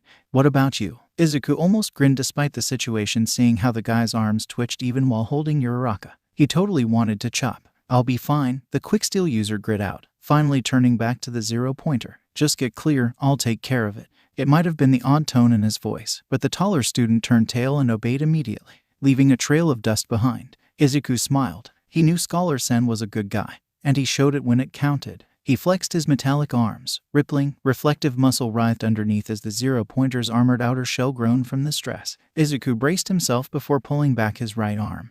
The quicksteel coating molded to a single, gleaming lance at the tips of his fingers, engaging all the force he could generate with his quirk, as well as the natural strength of his body. Izuku jabbed the lance of quicksteel straight through the armored fist with a wrenching crunch. For a moment the pressure persisted. Then the robot shuddered. Izuku had no illusions about the kind of things he could do with his quirk if he were so inclined. Evil, horrifying things were possible if he were the kind of individual that had a need to inflict pain on others. He'd spent so long trying to learn to harden his quicksteel. But in its liquid state it was just as dangerous, and exponentially more insidious. A liquid could slip in between the cracks, probing for the weakest point, and with the ability to manipulate that material freely, he could tear someone apart from the inside out. Needless to say, he never planned to explore that aspect of his quirk. But against mechanical villains, even you can't complain about me killing robots, right? Think you can keep up when I don't have to account for fragile human bodies? Ah, so this is what you meant. Huh, Kakin. The bus-sized arms of the 0-pointer bulged, stuttering and sparking as his quicksteel tore apart its fragile inner mechanisms. The catastrophic failure of the bot's inner workings spread to its chassis, liquid quicksteel wreaking havoc on its electrical systems. The malfunctioning 0-pointer swung its other massive arm haphazardly, demolishing a random building to its side. Shit, Izuku bit out. He hadn't expected that. He'd have to end this before it destroyed anything else. He clenched his right fist, still connected to the main mass of what was spread throughout the 0-pointer. What would be considered excessively violent or cruel against another human was simply efficient in this situation. A confident gleam shone in his eye before his eyelids closed, and he willed every bit of force he could manage into the network of quicksteel. Judgment. The piercing, wrenching squeal of metal being torn asunder filled the air as his quirk tore through the weakest points in the thick armor plating. The sound was like nails on a chalkboard, but Izuku was unrelenting in his brutality, making certain that the 0-pointer was permanently disabled. The machine's frame twitched erratically, unable to move its limbs due to its joints being locked by systematic failure. Izuku heaved deep breaths of air. The mental fortitude needed to use his quirk on such a scale was incredibly tiring, if not in the straightforward manner of when he has had to deal with heat. AANND time. The familiar voice echoed over the grounds and the 0-pointer powered itself down, finally ceasing its fruitless struggle. The city was eerily silent following the chaos of the exam. Izuku collapsed right there in the middle of the street, unharmed, utterly exhausted, but with an entirely satisfied grin splitting his face. That was good enough, right, Kakin? What the heck, Izuku-kun? You didn't tell me you were so totally awesome. Uraraka cried, pumping a fist over her head. You were all like, her voice deepened to a dramatic tenor, don't worry, I got this. And the robot was all, hand over the girl and I'll spare your life. Remind me when the robot talked to Agai. And then Piwash. FUL. KSHH. At this point Izuku didn't know whether to laugh or get her to the nearest hospital. He'd thought the girl was peppy before, but this was a bit much. Recovery Girl had said there would be minor side effects from her healing quirk. Minor. But Uraraka was acting positively loopy. It reminded him of that one time Kakin had come back from the dentist a few years back. She'd been high as a kite on painkillers, and Izuku was still waiting for the perfect moment to reveal the videos. Speaking of which, Katsumi should have been there by now. He and Uraraka had been waiting for nearly half an hour already, and the blonde's absence was starting to weigh on his mind. Yet another cluster of applicants came walking out of the auditorium, but once again, the familiar pale blonde hair was nowhere to be seen. Izuku racked his brain, trying to recall what some of his friend's fellow examinees looked like. Was this group from Kakin's test site? The guy with bright crimson hair looked familiar, but Izuku couldn't remember if he had seen his friend in the same group. The muscular redhead was gesturing wildly to his friends, seemingly regaling the group with tales of something that had happened at their test site. Izuku wasn't really surprised considering there was a 0-pointer rampaging for each group of applicants. As the cluster of students walked past the spot where he and Uraraka were waiting, he happened to catch the tail end of their conversation. Yeah, dude, I'm telling you it was insane. This chick had to have had the most points out of all of us, but she just dove straight into the 0-pointer like it was nothing. It was so effing manly. Oh god, Kaken, what did you get yourself into? He'd been waiting just outside the auditorium where they'd started the day, and Uraraka had volunteered to keep him company. He peered over at the girl who he'd met only hours previously. She hummed happily under her breath, totally oblivious to his fretting. Her cheeks were possibly even more rosy than usual. Yeesh, recovery girl sure did a number on her. Uraraka-san, you're sure I'm not keeping you from anything more important? The brunette paused for a moment, eternal smile dimming somewhat. She nodded slowly. I'm actually new to the city. I've been staying in a hotel near the campus until I know if I gotten or not. Then I'll hopefully be living at the dorms. That's right, he nodded, recalling having to break the news to his mother. Yue had started offering boarding to students in the hero course as a matter of convenience. Izuku imagined that having around-the-clock access to state-of-the-art training facilities would be fantastic. Not to mention it would complement Yue's already immersive hero course. He'd certainly miss his mother and her home cooking, but he was looking forward to taking the next step in his life. Oi, Deku, quit spassin' out, nerd. Oh, Kaken, where have why, Kaken? Izuku's eyes widened in alarm, rushing over to the blonde girl. Her right arm was in a pale blue sling, propped at a right angle directly under her chest. Don't get your panties in a bunch, nerd. I'm fine, she said, shoving him away lightly with her good arm. What do you tell me when I say that? She didn't have an answer for that, choosing instead to scowl irritably. Katsumi-chan, Uraraka sung, chocolate eyes shining with concern. What happened? Katsumi paused, narrowing her eyes at the other girl. She turned back to him. What's up with round face? Izuku peered curiously at the blonde. It's a side effect of recovery girl's quirk. He grinned slightly. I'm actually a bit disappointed that you're not as loopy as she is. He sidestepped the expected swipe from the shorter girl but frowned when she let out a hiss at the sudden movement. Seriously, Kaken, what happened? She met his eyes silently for a moment before answering in a gentle tone. I really am fine, Deku. And to answer both of your questions, she said, turning briefly to Uraraka. Recovery girl checked me out already. The ligaments in my shoulders are bruised, but she said it would be healthier to let it heal naturally. Her lips turned up slightly. That's probably why I dodged round face's Genki syndrome. Izuku smiled in agreement, and Uraraka's grin didn't falter in the slightest. Uraraku-san, you said you had some time to kill, right? Join us for dinner. All right. Katsumi grumbled inaudibly for a moment but eventually relented. Fine.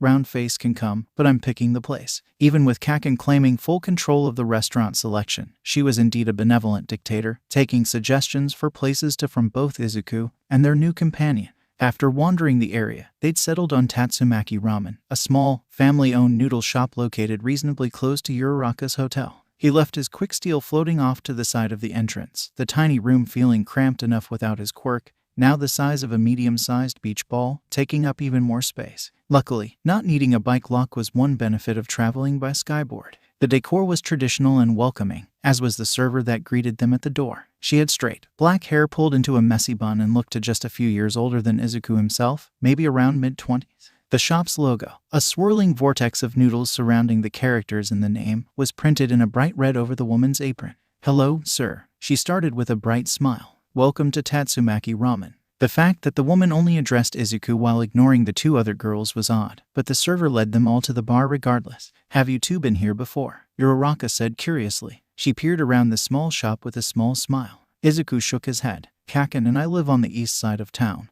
We took a train to get to UA today. Uraraka's face lit up like a cherry before the girl started stammering out a reply. What? You two already live together. She froze, rapidly waving her hands as she backtracked. And not that there's anything wrong with that or anything, it's just that we're still so young and that's rushing things a bit.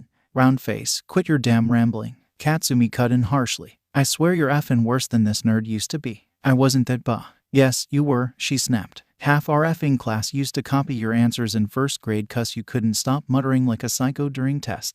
Izuku fell silent, pouting at her exaggeratedly. He wasn't that bad, right? That's what I thought, nerd, she said, smiling smugly. He eyed her subtly, committing the rare expression to memory. A genuine smile really lit up the girl's fair features like nothing else. Her blonde hair looked almost golden in the dim lighting of the small ramen shop, and her crimson eyes were expressive in a completely different way than many people described his own.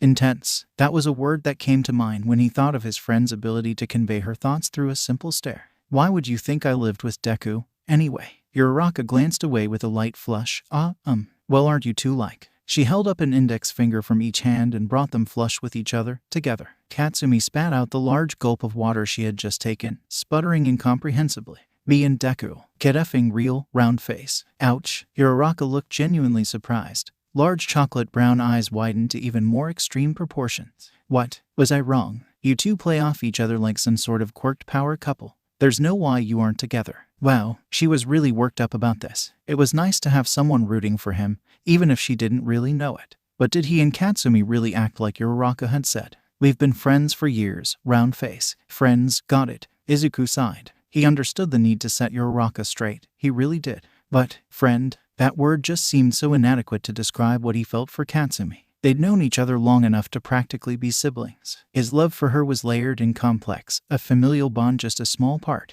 However, most of him yearned for her in a way that was about as far from brotherly as you could get. Have you decided what you'd like to order yet, sir? He frowned. The waitress was back, and she was once again ignoring his company. I don't know, he said slow, narrowing his eyes at the girl. Uraraka-san, Kaken, go ahead, my treat, he said smiling softly. Uraraka practically created a wind tunnel worthy of the shop's name with how fast she waved off his offer. Oh, no, I couldn't do that. Her mouth said one thing, but with the way she was salivating at the menu. Just take the damn free food, round face, Katsumi bit out. Deku wouldn't offer if he didn't mean it. She turned to the waitress. Give me a C-set with spicy miso, no bean sprouts. The brunette looked properly chastised, but still hesitant to take what might be seen as charity. You're sure? She asked softly. Of course. We're all gonna be UA students after all, Izuku said in a rare show of confidence. He couldn't help it. After the ordeal with the zero-pointer, he had nearly forgotten about the reason they were all out there risking their lives that today. But after all that was dealt with, he had remembered that he had just taken perhaps the most important exam his life.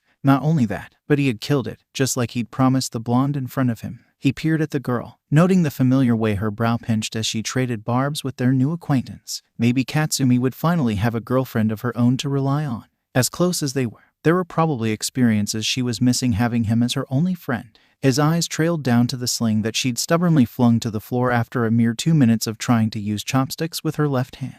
Katsumi hadn't said much about her own exam. Had it gone well? How did she get hurt? He couldn't imagine any of the faux villains ever getting the drop on her. Maybe the zero-pointer. That guy from before had said something about that. What was it again? The hell you starin' at, nerd? The waitress had left their table in his brief moment of inattention and for some reason didn't look very happy as she walked away. But wait, he hadn't given his order. Shoyu with pork belly, right? Katsumi tilted her head in askance. I ordered for you since you were so spaced out. What's up with that? Her eyes narrowed in curiosity, and Izuku almost immediately felt compelled to give her what she wanted.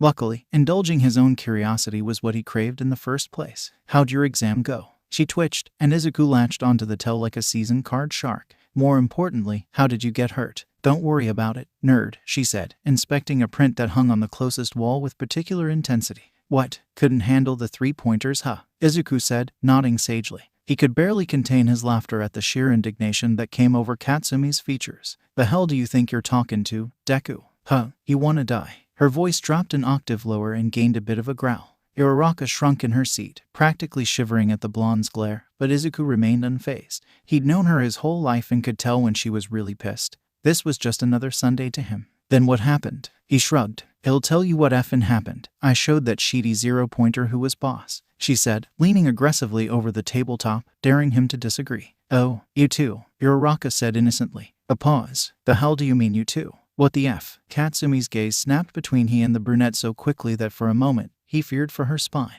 Okay, that was a pretty good reaction too. Izuku grinned, before regaling her with the tales of his own exam. Uraraka chiming in her own perspective every few minutes. So it went haywire when I flooded its circuitry, Izuku said, thinking back to the exam he'd taken barely 3 hours previously. It took out another building before I locked it down for good. I shouldn't have hesitated, he said softly. The joints, right, Katsumi said leadingly. Don't worry about it. Took me ages to bust through my scrap heap.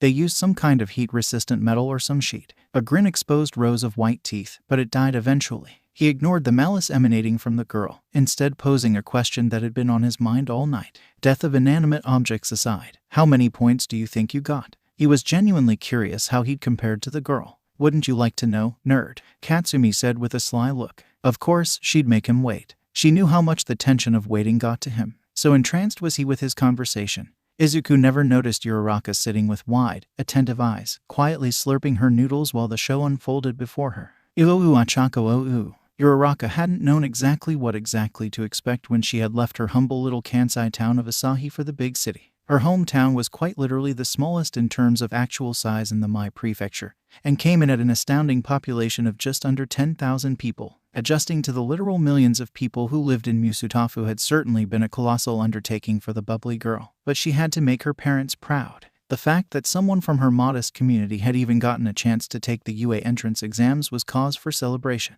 Such was the nature of a small town. She'd heard rumors from her friends and family over the years about the kind of bizarre things she would see and experience in such a large city, but had hoped to reserve judgment for when she'd actually made the move herself. That was the whole point of such a huge change, right? New experiences. Well, that, and helping her family's construction business in the only way she could, of course. Besides, there couldn't really be villain attacks every afternoon, right? There were. She'd just arrived in the city by bullet train.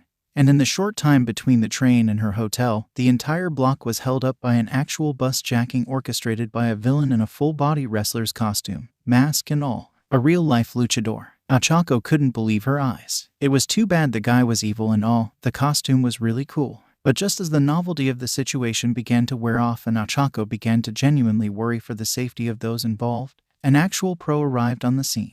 Villain activity was a rarity in the agricultural flatlands of her home, and as a result, she rarely got to see heroes in action that wasn't through a computer monitor. She was never particularly interested in Gunhead himself, besides of course the respect she held for heroes in general.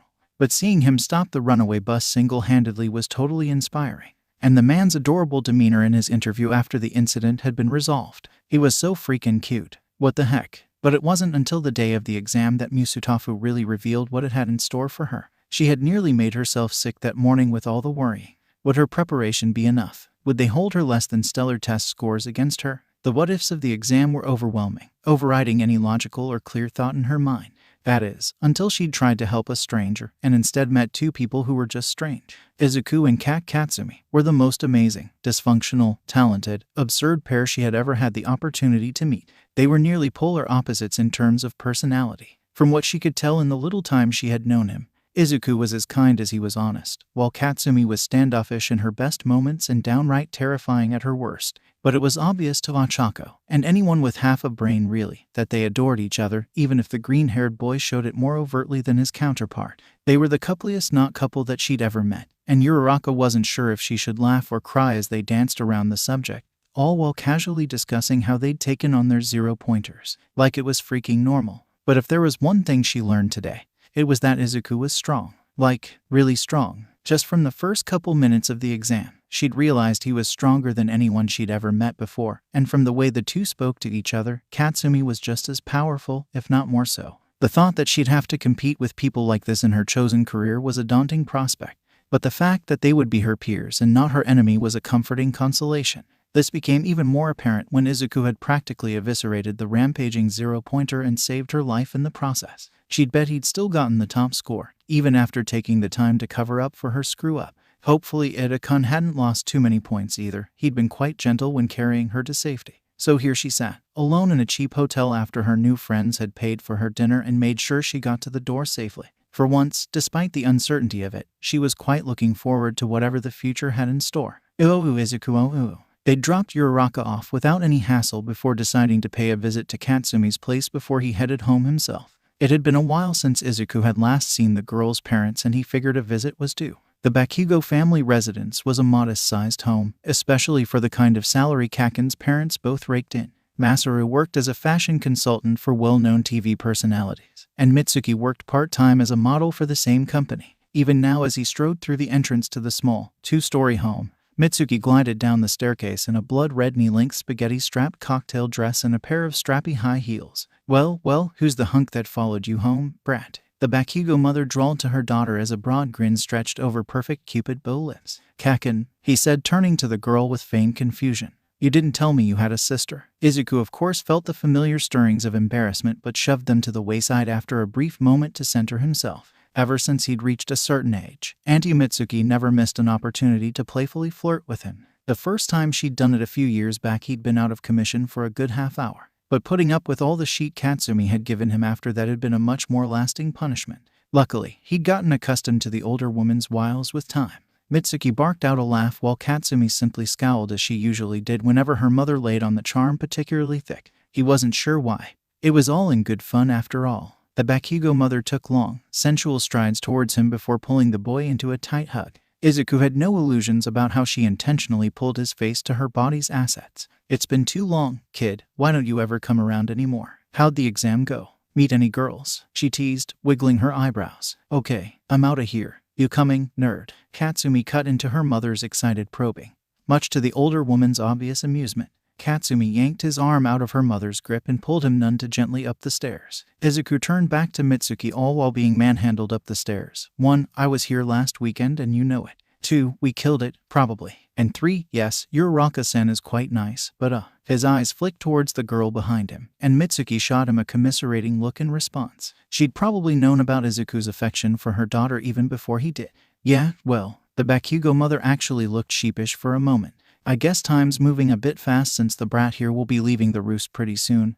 Good luck, kid," she muttered under her breath. He'd certainly need it. At least if Kaken's earlier opinion on a relationship between the two of them had been genuine. He had a feeling it wasn't the whole truth. She tended to blurt things out without thinking in tense situations. But how the hell was he supposed to ever muster the courage to take the plunge himself if he was constantly hearing stuff like that? They finally made it to Katsumi's room, which was significantly more Spartan than his own. Granted, there was the odd hero poster hung up on her walls. Dragoon hero, Ryukyu, and Rabbit hero, Maruko, were some of the most prominently featured. Izuku grinned. It was no wonder Kaken was drawn to those two. He imagined she'd turn out to be a hero just like them when she went pro. A badass chick who could kick the sheet out of anyone they came up against. Yeah, that sounded about right. A punching bag hung in one corner of the room, its outer skin already having been replaced several times over the years, the latest of which, they'd had to custom order a special material that could withstand the girl's increasingly powerful blows. That was around the time she'd adopted a training intensity to rival his own. That was back when he was still training with Kai Sensei. He should have known she wouldn't have let him get an edge over her, even if it meant busting her ass to an equivalent degree. Old hag doesn't know when to let up. Katsumi bit out through a groan. She stripped off her hoodie and rolled her shoulder experimentally, wincing as the sore muscles protested the movement. Katsumi only had a sports bra underneath. The shirt she'd worn to the exam had been discarded immediately, torn and singed as it was. But now here she was, clad in only a pair of yoga pants and sports bra, looking positively divine, and somehow expected Izuku to hold a normal conversation. Did she really not know how that lithe body of hers drove him absolutely crazy? Izuku suppressed a shiver and ambled over to where the girl sat perched on her bed. "Why'd you even take the sling off, Kaken?" She gave him a look as if he was being particularly dense. "My mom may not worry like yours, but you know she still would have given me shit about getting hurt." "Fair enough," he said, shrugging. "But you know it just means she cares." He hesitated a moment. "Should he?" "On effort, Semir," he said, scooting closer to the girl. "Turn around. The F are you doing? Just do it, trust me." She eyed him warily, but eventually turned her back to him. "Well, no turning back now." He looked her over appreciatively. Katsumi's toned, but unmistakably feminine shoulders and back curved into a deceptively slender waist. The smooth, lightly tanned skin disguised the sheer power she could put out in a moment's notice. But Izuku knew, which only made his next choice even more of a risk. She tensed at his first touch but made no other protest other than glancing over her shoulder questioningly. "Relax," he breathed, and gently applied more pressure to the girl's knotted muscles, all the while trying to follow his own advice. His heart pounded in his chest, threatening to burst through his ribcage any moment now. This was for Kaken. It was to help relax her sore shoulder. Just because he'd wanted to touch her like this for years didn't mean anything. He wasn't doing this just to be selfish. He wasn't. But she didn't seem to mind so much, letting out an appreciative groan that sent a tingling feeling straight to his lower gut. She had to be effing with him, right? There's no way a noise like that would come out of his friend by accident, right? But little by little, she seemed to relax under his ministrations, eventually laying flat on her stomach to allow him a better angle. He tried to ignore the way the elastic material of her yoga bottoms clung to her curvy rear. He really did. But straddling her legs as he was, there was absolutely nothing to hide how absolutely delectable it looked. His cheeks burned at the thought. Cut it out, man. How could he sit here and ogle his best friend under the pretense of helping her through her pain? Ooh, Katsumi, ooh. Why hadn't anyone told her that Deku had magic fingers? Katsumi surreptitiously bit her pillow lest she let out another horribly embarrassing sound like she had earlier. She was already mortified enough as it was. No need to make the nerd's head any bigger than it already was. Except, that wasn't true. That was the effing anti-truth. Her best friend was a goddamn teddy bear and could use some more ego. He was honest, doting, and most importantly of all knew when to F off if she was in one of her moods. Not to mention, MMNGGHF. Shit, this was how it would all end. not crushed under the overwhelming power of some maniacal villain in throes of battle. Nah, she'd be done in by her friend's killer effing massage. Why the hell did she have to act like a blushing effing schoolgirl when Roundface had sprung her absurd misunderstanding on them? She'd been trying to work towards making Deku hers, not away from it. It should have been easy. They already spent nearly every day together, with obvious exceptions. How hard could it be to say, "Nerd, we should definitely smash"? Well, she was still working on the delivery, but it was the root of the whole thing. She shivered as his thumbs trailed slowly down her spine, dexterous fingers ghosting past her ribcage and sending tingles arcing throughout her body. Slowly but surely, Katsumi felt all the tension that had built up over the day, and quite possibly the year, fluidly wick out of her body. "Okay, what the F, nerd?" she bit out. "You're sure we got your quirk right?" She couldn't help it. It felt really effing good. Izuku was straddling her waist, and though he was careful to keep most of his body weight off her, she still felt his presence above, pinning her to the mattress. She didn't dislike it. "I'm afraid so, but I can use that too if you like." Before she could register that statement, Katsumi felt a sensation both incredibly familiar and curiously foreign. She knew the touch of his quirk like the back of her hand. Its glossy, reflective, and wonderfully cool surface was nothing new. But the feeling of having it mold to the planes of her back was both incredibly strange and wonderfully soothing to her overworked muscle. Izuku worked her lower back with powerful knuckles while his quirk soothed the areas he'd already passed by. She let out a sharp hiss, sucking in a large gulp of air. It felt good, but sheet that was cold, even more so given the situation. "Sorry," Izuku said softly. "No, it's okay, don't stop," she said, waving airily over her shoulder. "Just a little heads up." "Yeah, no problem," he said after a moment. She couldn't see his face down as she was, but the smile was clear as day in his voice. Katsumi wasn't quite sure how long she laid there under the tender care of her best friend, but neither of them made any mention of the fact that the soles of her feet weren't really injured, nor were her calves, and if Izuku got a little adventurous at the tail end of her lower back, then maybe she still had a better chance than she thought. A happy little grin tugged at her lips. Bang, bang, bang. "All right, Brett, plenty of time to get busy when you move out." Inko's probably worrying herself to death waiting to hear how the exam went. Well, it was nice while it lasted. Izuku 198. It had been a week since that night, and Izuku had hardly gone a moment where it wasn't on his mind.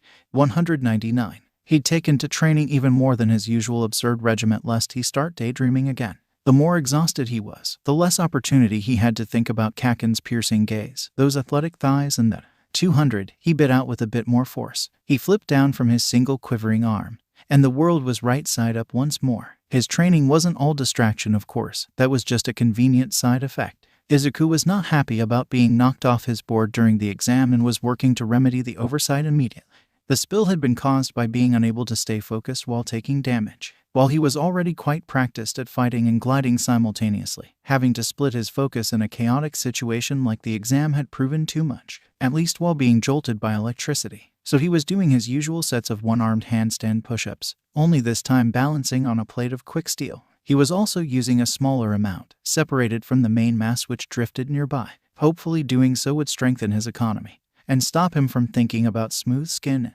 "Gah, get it together, man." Suddenly his door banged open, which was odd because his mother was usually extremely considerate of his privacy. But there she stood in his doorway, practically vibrating with excitement, and in her hands was, "Izuku, honey, it's here." Wow, had he really been that distracted this week? He'd nearly forgotten about the exam results. After she handed off the package, his mother quietly left him to open the message alone. "See, consider it." Not seeing the point in delaying any longer, he tore open the letter, only for a round, metallic disc to drop out onto his desk. The lens on its side flickered to life, and a moment later a blue-tinted image appeared floating above the device. "I am here as a projection." Holy shit, it's All Might. Somehow, only he could pull off a suit like that. "Yes, it is I, All Might, and considering who I'm speaking to, you'll soon know me by another name."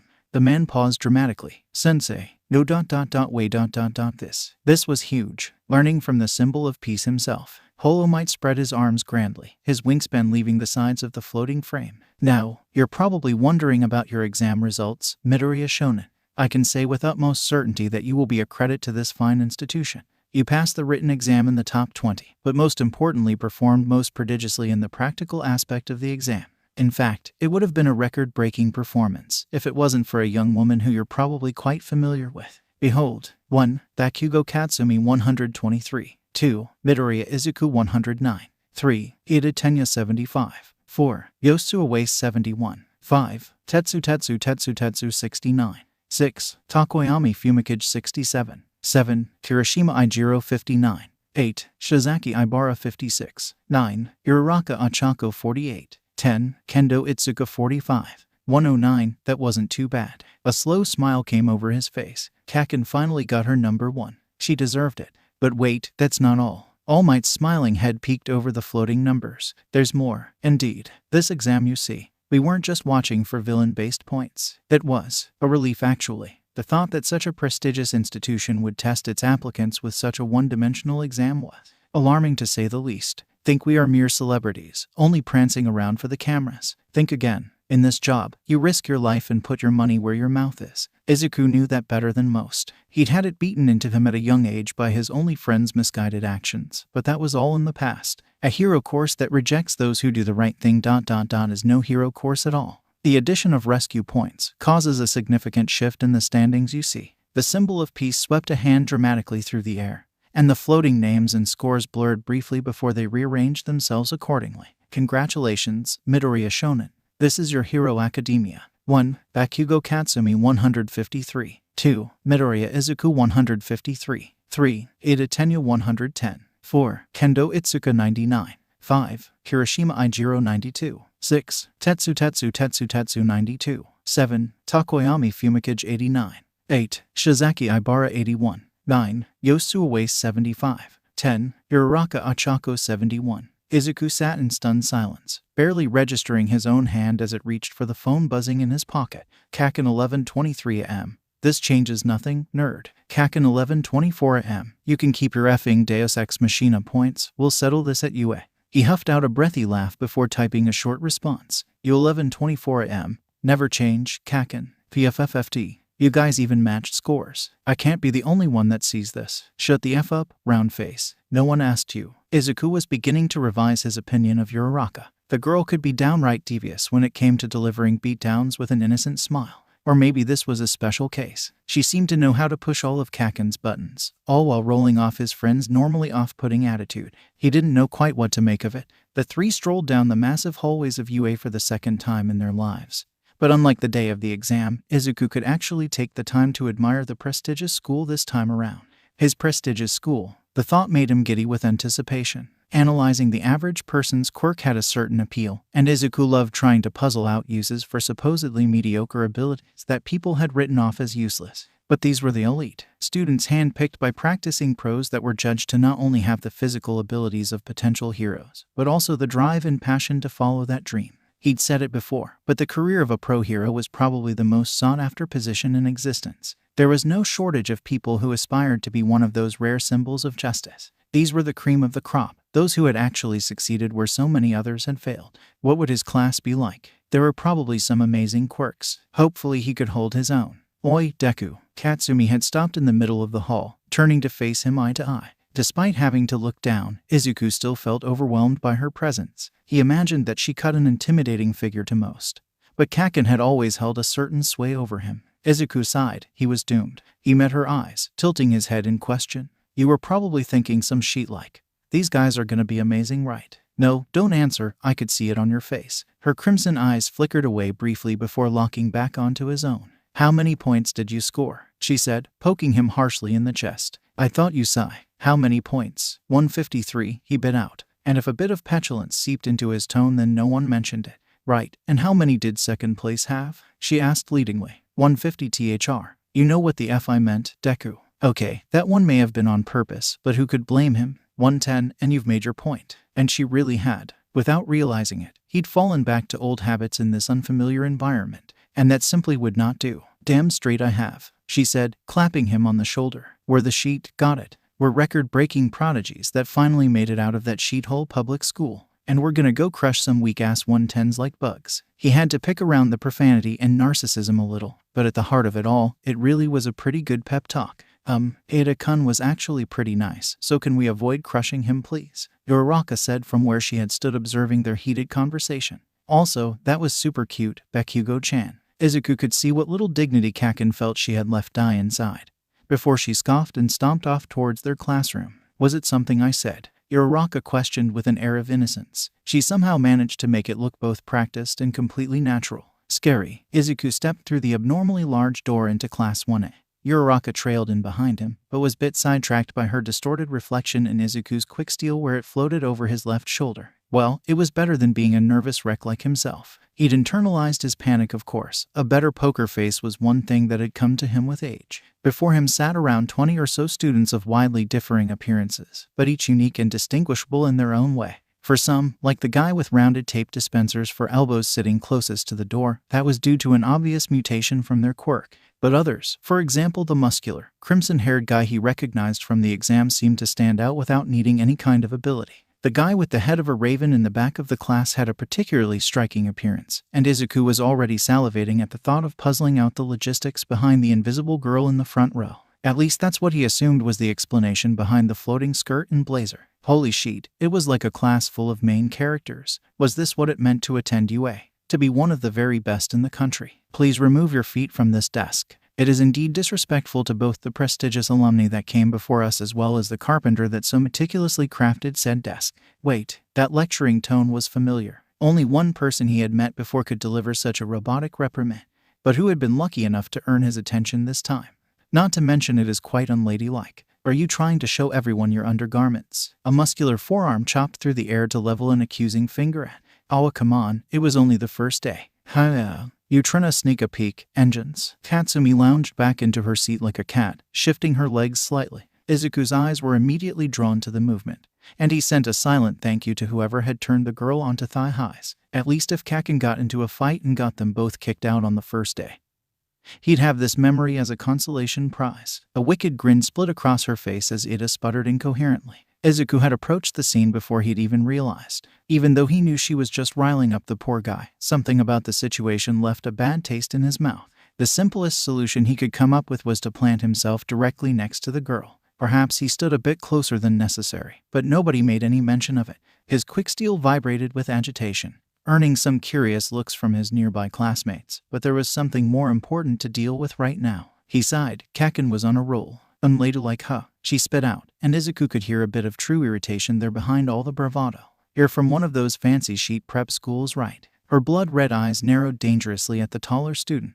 The scholarly boy managed to straighten up even further. And how that was even possible Izuku had no clue, but the boy stuck out his hand friendly enough before giving an appropriately stiff introduction. I am Ida Tenya from Sumi Private Academy. And you are? Ida asked fleetingly. This guy was insane. Couldn't he read Death Glare number 17? He wasn't really expecting her to. Sumi, huh? Katsumi seemed to chew on the name, finding it utterly unsatisfactory to her palate. So you were practically bred for this, right? She grinned viciously. We'll see how much your pedigree means when they start trimming the fat. I look forward to Krumph. Izuku had let Kaken have her fun long enough, but there was a time and a place. Had anyone else physically covered the girl's mouth like he'd just done, they'd most likely have lost a finger. Hell, the twitching eyebrow made it pretty obvious that even he wouldn't escape entirely unscathed. The look in her eye said to run, but he never got the chance. Oh, I come from watching a trusted colleague slaving away to build a dorm for our precious hero course applicants, and here they are lounging around like glorified sloth. A man of average stature and unintimidating presence strolled into the room, stopping beside the podium dominating the front of the room. That's not rational at all. He dressed as plainly as he looked,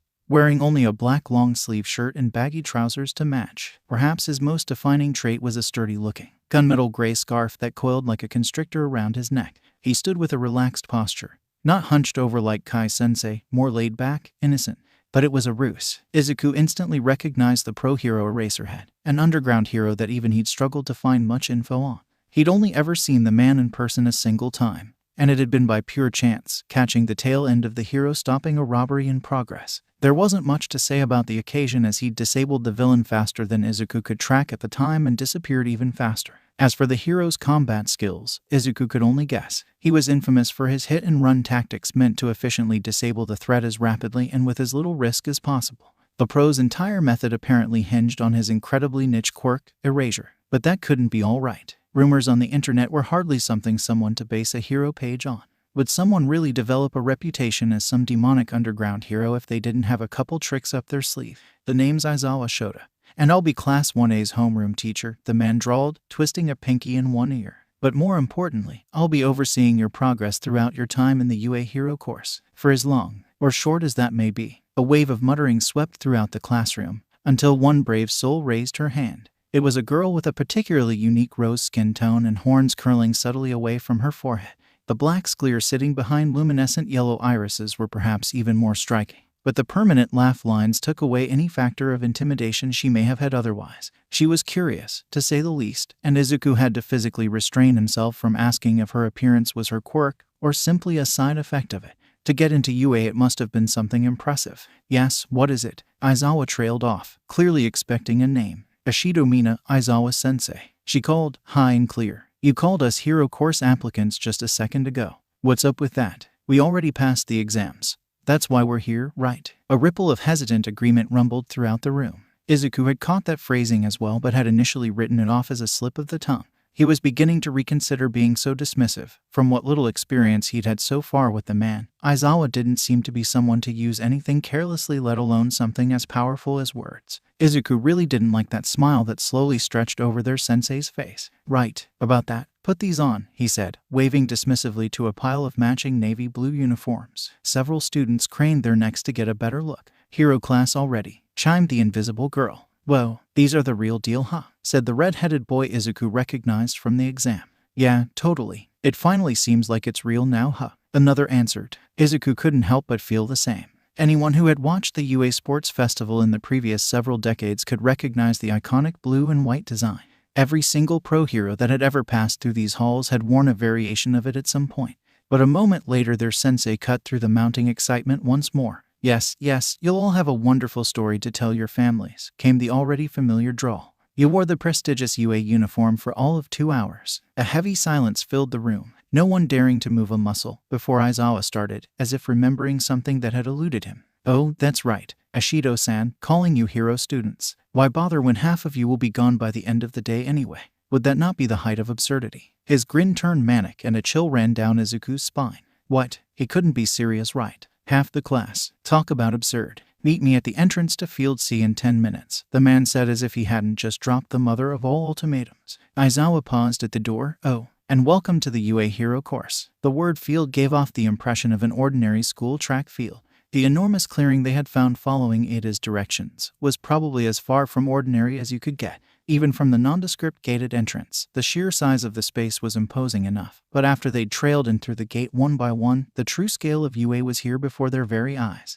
The sprawling fields seemed to extend for miles, far beyond what the normal human eye could see. What did Aizawa Sensei have in mind that they needed to come here of all places? Aizawa Sensei, Ida called with his hand ramrod straight in the air. Yeah, what is it? Their advisor said lazily. The arm came down swiftly to the side of Ida's face, where he delicately adjusted his glasses. Were you being serious when you said half of us will be leaving today? If that is true, then the entrance exam was most misleading.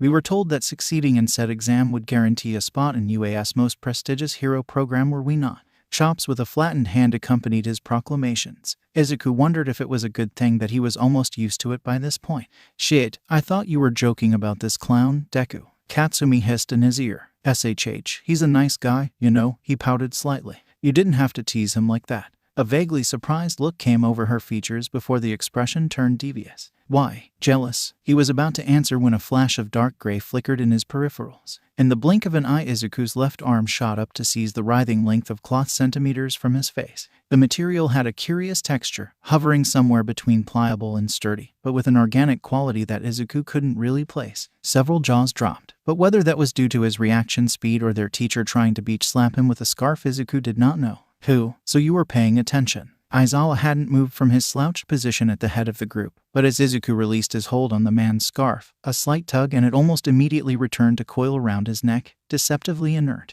Where did he get that kind of technology? Or perhaps he was just that practiced with the weapon? Either way, Izuku had just gained more information for Eraserhead's hero page in the last half hour than he had in the previous several years. If you're here to socialize, then get out, Eraser Sensei drawled, eyes driving into several students around the room before coming to rest on Izuku. But if you're here to be a hero, we've got to get a better idea of what you're capable of. But what about the entrance ceremony? Or the mandatory guidance sessions? Uraraka said in disbelief. Aizawa paused in consideration. Negligible. Izuku sighed. He couldn't tell whether this guy was a super dedicated teacher or just too lazy to do his job. The fact that both possibilities looked so similar with a cursory glance was terrifying. Luckily, UA has a bit of a freestyle education system, Aizawa continued. As long as the decision can be logically explained as for the betterment of future heroes, we're given carte blanche over our lessons. Mervelu chimed in, a blonde boy that Izuku vaguely remembered from his own exam. What was it with this guy in French? He was clearly a Japanese native judging from his accent. Guess hero work attracts all sorts. Right, Aizawa said, looking vaguely uncomfortable. You've all taken our country's standardized fitness tests, right? They nodded. Midoriya, Bakugo, decide between yourselves who will be giving a demonstration. Izuku met Katsumi's eyes and saw how they burned with excitement, though she did her best not to show it. He tilted his head towards their sensei, ignoring the flutter in his gut at the wide smile she gave in response. She strode decisively towards Aizawa, snatching the ball he offered lazily. Seated toe touch, upper body training, side-to-side stepping, grip strength, sprints, long distance, and so on and so forth, Aizawa drawled. Hopefully this might offer a wider variety of simulations than the entrance exam in which you can demonstrate your ability. Unfortunately, some of you. He met the eyes of several students around the field. You'll still be at a disadvantage. Izuku could imagine why. Rescue points aside, the fact that some of these aspiring heroes were able to score passing numbers in such a one-dimensional exam was incredible. He doubted any of them had undergone the same intense training that he had himself, which made the fact even more impressive. How the hell did the invisible girl take out so many robots? He didn't know her name to match to any of the top 10 names for sure, but still. I knew the hero course was tough, but doesn't this seem a bit unfair? A boy with electric blonde hair laughed uncertainly. Unfair, Aizawa said suddenly, his dark, bloodshot eyes zeroing in on the boy. Natural disasters, highway pileups, rampaging villains. I'd argue the world is full of unfairness, but overcoming those impossible odds is what makes us heroes. If you can't figure out a way to succeed here, then how will our citizens ever be able to put their lives in your hands? So this was why UA was the best. Bakugo then. How far could you throw in high school? 103 meters. A rumble of mutterings broke out from the class, and even Aizawa looked a bit surprised. Seriously? Dude, that's got to be national record or something, right? Shouted the redhead from just behind Izuku's right shoulder. It's the girl's record. Yeah, she spat sulkily, shooting a glare Izuku's way. A faint bit of heat came to his neck, but he just shrugged at her apologetically, which of course just pissed her off even more. Oi, Eraser Sensei, if I'm understanding you, you're saying we can use our quirks now, right? He eyed her suspiciously. That's right, though your middle school score seems to suggest that you might have already been doing so. Or am I wrong? A sinister grin stretched across her features, eyes shadowed by her bangs. How heat-resistant is this thing? Aizawa's eyes narrowed at the girl. We get all our tech from Endeavor's support agency. It's Hellflame insured. A glint entered her eyes as she stepped into the dirt circle that had been cleared for the first event. Izuku sighed. Did Aizawa really have to taunt her like that? Hey, dude. An elbow nudged him gently. Izuku turned to find the redhead from before, practically hopping in place with a sparkle in his eye. What's the deal with you and Bakugo-chan? She's totally hardcore. An uncomfortable feeling wedged its way into his gut. Of course, people had always noticed how amazing Kaken was, but Izuku could tell this situation was a bit different. The admiration in the friendly redhead's eyes was too familiar. We've known each other our whole lives, he bit out, shrugging. She's my best friend. Uraraka choked out a cough that sounded suspiciously like a laugh from his left. But there were more pressing matters to attend to. A high-pitched whine filled the air, and a girl 2 rows down clamped her hands over her ears, distress painted plainly over her features. Izuku made the connection a moment later when he noticed what looked like auxiliary cables dangling from her ears. Izuku turned to let Kaken know they had an audio-based quirk among them. It was probably something they should have checked ahead of time, but even Aizawa, who should know all of their quirks already, had overlooked it. But a moment later, the young woman next to the girl in pain pulled a pair of noise-canceling headphones out of her bra. So that was a thing. How the hell was Izuku supposed to ask about that quirk? A roaring yellow flame originating from Katsumi's fist sprung into existence while the whine intensified. She gracefully stretched her arm back, engaging the muscles in her core and back to compensate for the kickback Izuku knew was coming. Quicksteel writhed in agitation as he prepared to erect a dome in front of his classmates. Kaken wouldn't hurt anyone, he was sure of that, but dust in the mouth was always unpleasant. Die. A shield flicked into being for a moment, unseen by his classmates who had flinched away at the devastating flash of light and sound. He merely blocked the initial cloud of dust that was kicked up before folding the metal back into itself, curious to see how far she'd launch the thing. He had an idea of Katsumi's ability, but they'd never tested it in this particular way. Several deafening cracks echoed across the grounds following Kaken's throw, though it was really more of a cannon than a pitch by this point. So, she'd managed to break the sound barrier. He peered into the sky trying to see any trace of the ball, but the only thing that marred clear blue was the light trail of smoke left in its wake. Aizawa turned a digital display towards the class with a bored look, and Izuku felt a grin tug at his lips. 2.231 kilometers. Establish your limits first, so you can overcome them on the way to the top, he said. Izuku whistled appreciatively, breaking the silence and leading the class to follow up. Praise for Katsumi intermingled with excitement at the prospect of giving it a try for themselves. But once again, so quick to forget the position you're in, Aizawa said with a hint of irritation coloring his tone. The students celebrating the most quieted instantly. The bottom 10 scores will be expelled. Immediately, Aizawa paused, waiting for any objections, but apparently had taken their stunned silence as acceptance. Izuku disagreed. He may have been misinterpreting, but that shorter boy with oddly grape-like hair was trembling, and he was pretty sure it wasn't from excitement. Oh well, if that's what it took to be the top hero school, then he'd just have to top the charts. We'll start with the 50-meter dash. Aoyama, Ashido, you're up. Izuku was not above pulling out a notebook in the middle of field. See how many other opportunities would he have to see such elite quirks used in such a structured manner. He'd taken notes on heroes and villains while they did battle live, so recording the quirks of his classmates certainly wasn't much of a stretch. It simply wasn't a chance he was willing to waste. He scribbled madly in an attempt to finish up the bare-bones details of Masurawa Jiro's quirk before the next pair took to the tracks. The first 6 students certainly hadn't disappointed when it came to using their quirks in a race. Aoyama and Ashido had finished within half a second of each other, but it was the blonde boy that had a particular inventive way of using his quirk in an event that normally wouldn't suit it. If only he could offset the side effect of stomach pain from overuse. Naval laser had the potential to be a formidable weapon. It was a shame that he seemed to only be able to project his beam in a single direction. Considering its ability to generate thrust, he might benefit from looking into UAS support gear. Ashido seemed to be able to secrete some kind of liquid from her body, using it to slide along the track rather than sprint normally. She'd helpfully proclaimed once she returned to the group that the substance was acid, but that was just so vague. Judging from her appearance, it obviously wasn't the only aspect of her quirk which had to be a mutant type. Could she alter the pH of the material? The viscosity? Her body obviously offered some resistance to the corrosive qualities, but how far did that go? He simply didn't have the time to ask the important questions just yet, but hopefully he'd get a chance later. Ada was like a fish in water with this event, coming in at a blazing 2.81 seconds, but his partner Isuitsuyu wasn't too far behind. She seemed to have several frog-like qualities, many of which aided her respectable time of an even 5 seconds. She even spoke with a distinct croak, but those wide, dark eyes and straightforward nature made the girl adorable in her own way. Uraraka had lightened her clothes to shave as many milliseconds off her time as she could. Why she hadn't used her quirk on herself, Izuku did not know, but Uraraka probably knew the logistics of being unaffected by gravity better than he. Saving her stamina for the long jump and the high jump may just have been the better choice in the long run. She still came in not too far behind her partner, Ajiro Mashurao, who used his muscular tail to propel him to the finish line.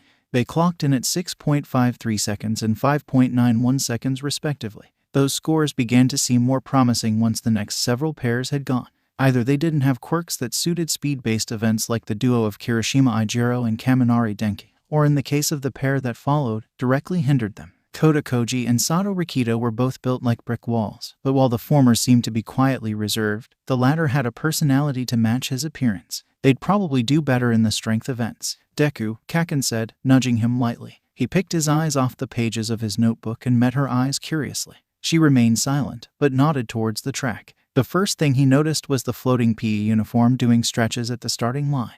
It was indeed a curious sight, but probably not what Katsumi had been alluding to. Izuku peered at the young man beside the floating uniform.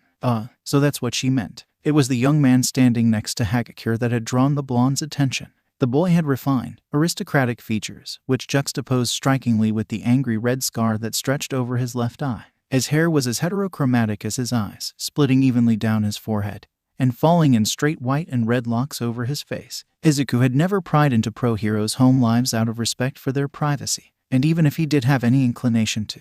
A pro's personal information was often hidden in ways that were far beyond his ability to overcome. But Izuku had still instantly recognized the young man before him. Endeavor had never hidden Todoroki's shadow from the public eye after all. Izuku frowned, feeling Quicksteel respond to a sudden drop in temperature. Jagged shards of crystal blue ice sprouted around the boy's legs as the 3 count began. Interesting. Izuku would have thought Todoroki's inherited Hellflame would have boosted speed more efficiently than cryokinesis. But as Todoroki proceeded to glide over the finish line in 4.52 seconds, a time that put him second only to Ida, Izuku might have had to reconsider. And then suddenly, it was his turn. "Midoriya, Bakugo, you're up," Aizawa drawled. The redhead from before, who he now knew was named Kirishima, snapped his head over to Izuku. "Wait, Midoriya, you're the one who tied her for first." His eyes were comically wide, which when paired with his shark-like teeth, gave him a particularly comical look. Kaken scoffed by his side. On a technicality, he grinned at the spiky-haired boy. "You might want to avoid mentioning the exam around her." "Like hell, nerd, we can settle this sheet right here, right now. There are no bonus points in a F-in race." She stomped off towards the starting line in a huff. "She's pissed about getting first," Kirishima said in disbelief. "Not really," Izuku said, smiling fondly after the girl. "It's just the principle of the matter." He trailed after her, propping his hands behind his head. How he ended up paired with Kaken he had no idea.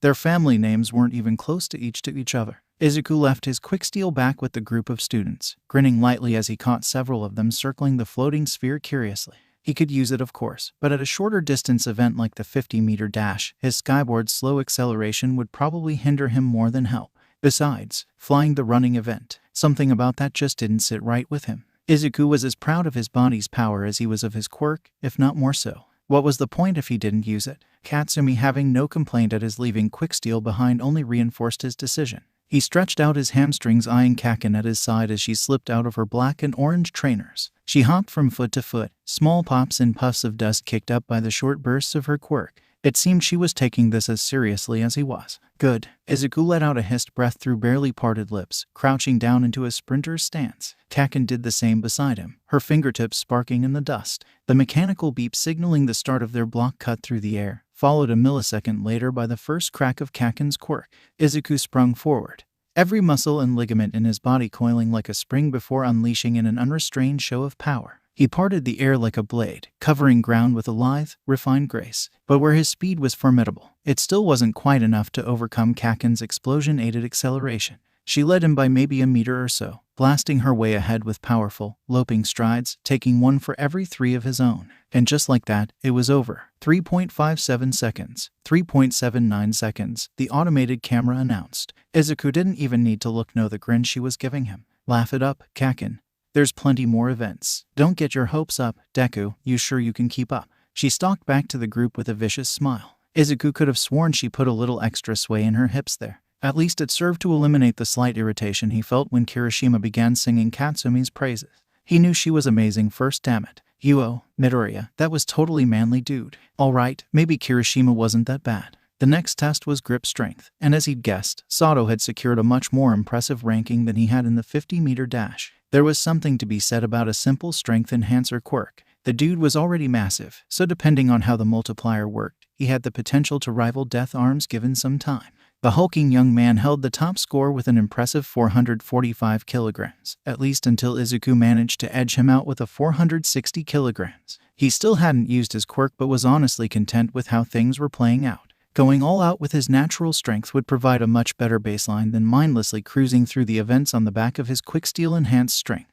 Even when Shoji Mizo toppled him from the top spot with his 620 kgs, Izuku couldn't bring himself to regret his decision. He was too busy quizzing the boy about his downright fascinating ability to clone any part of his body on any of his 6 limbs. His quirk, Dupli Arms, was certainly aptly named. Shoji didn't seem too surprised, nor too offended, when Izuku brought up the topic of stem cell research in relation to the regenerative aspect of his quirk. Apparently, he'd already given countless DNA samples over his lifetime, which only made Izuku's opinion of the boy shoot up. He couldn't help but let out a laugh as Kaken tossed her grip scale to the ground with a scowl. She'd scored a 240 kilograms, a score that was indeed close to record-breaking had this been a normal institution. Even competing with the strongest quirks of their age group, it was still in the top 5. Not that she cared for anything other than beating him out. Oh well, she'd just have to deal with it. Even after adopting his absurd training regime, Izuku had always had an advantage when it came to straight-up strength. In a contest where Kaken couldn't really use her quirk, the win was his for the taking. "Yeah, I bet you put that grip strength to real good use, nerd." Did she just? Kaken, you can't say that. He called back, laughing as the girl realized what she'd yelled across the field, flushing hotly.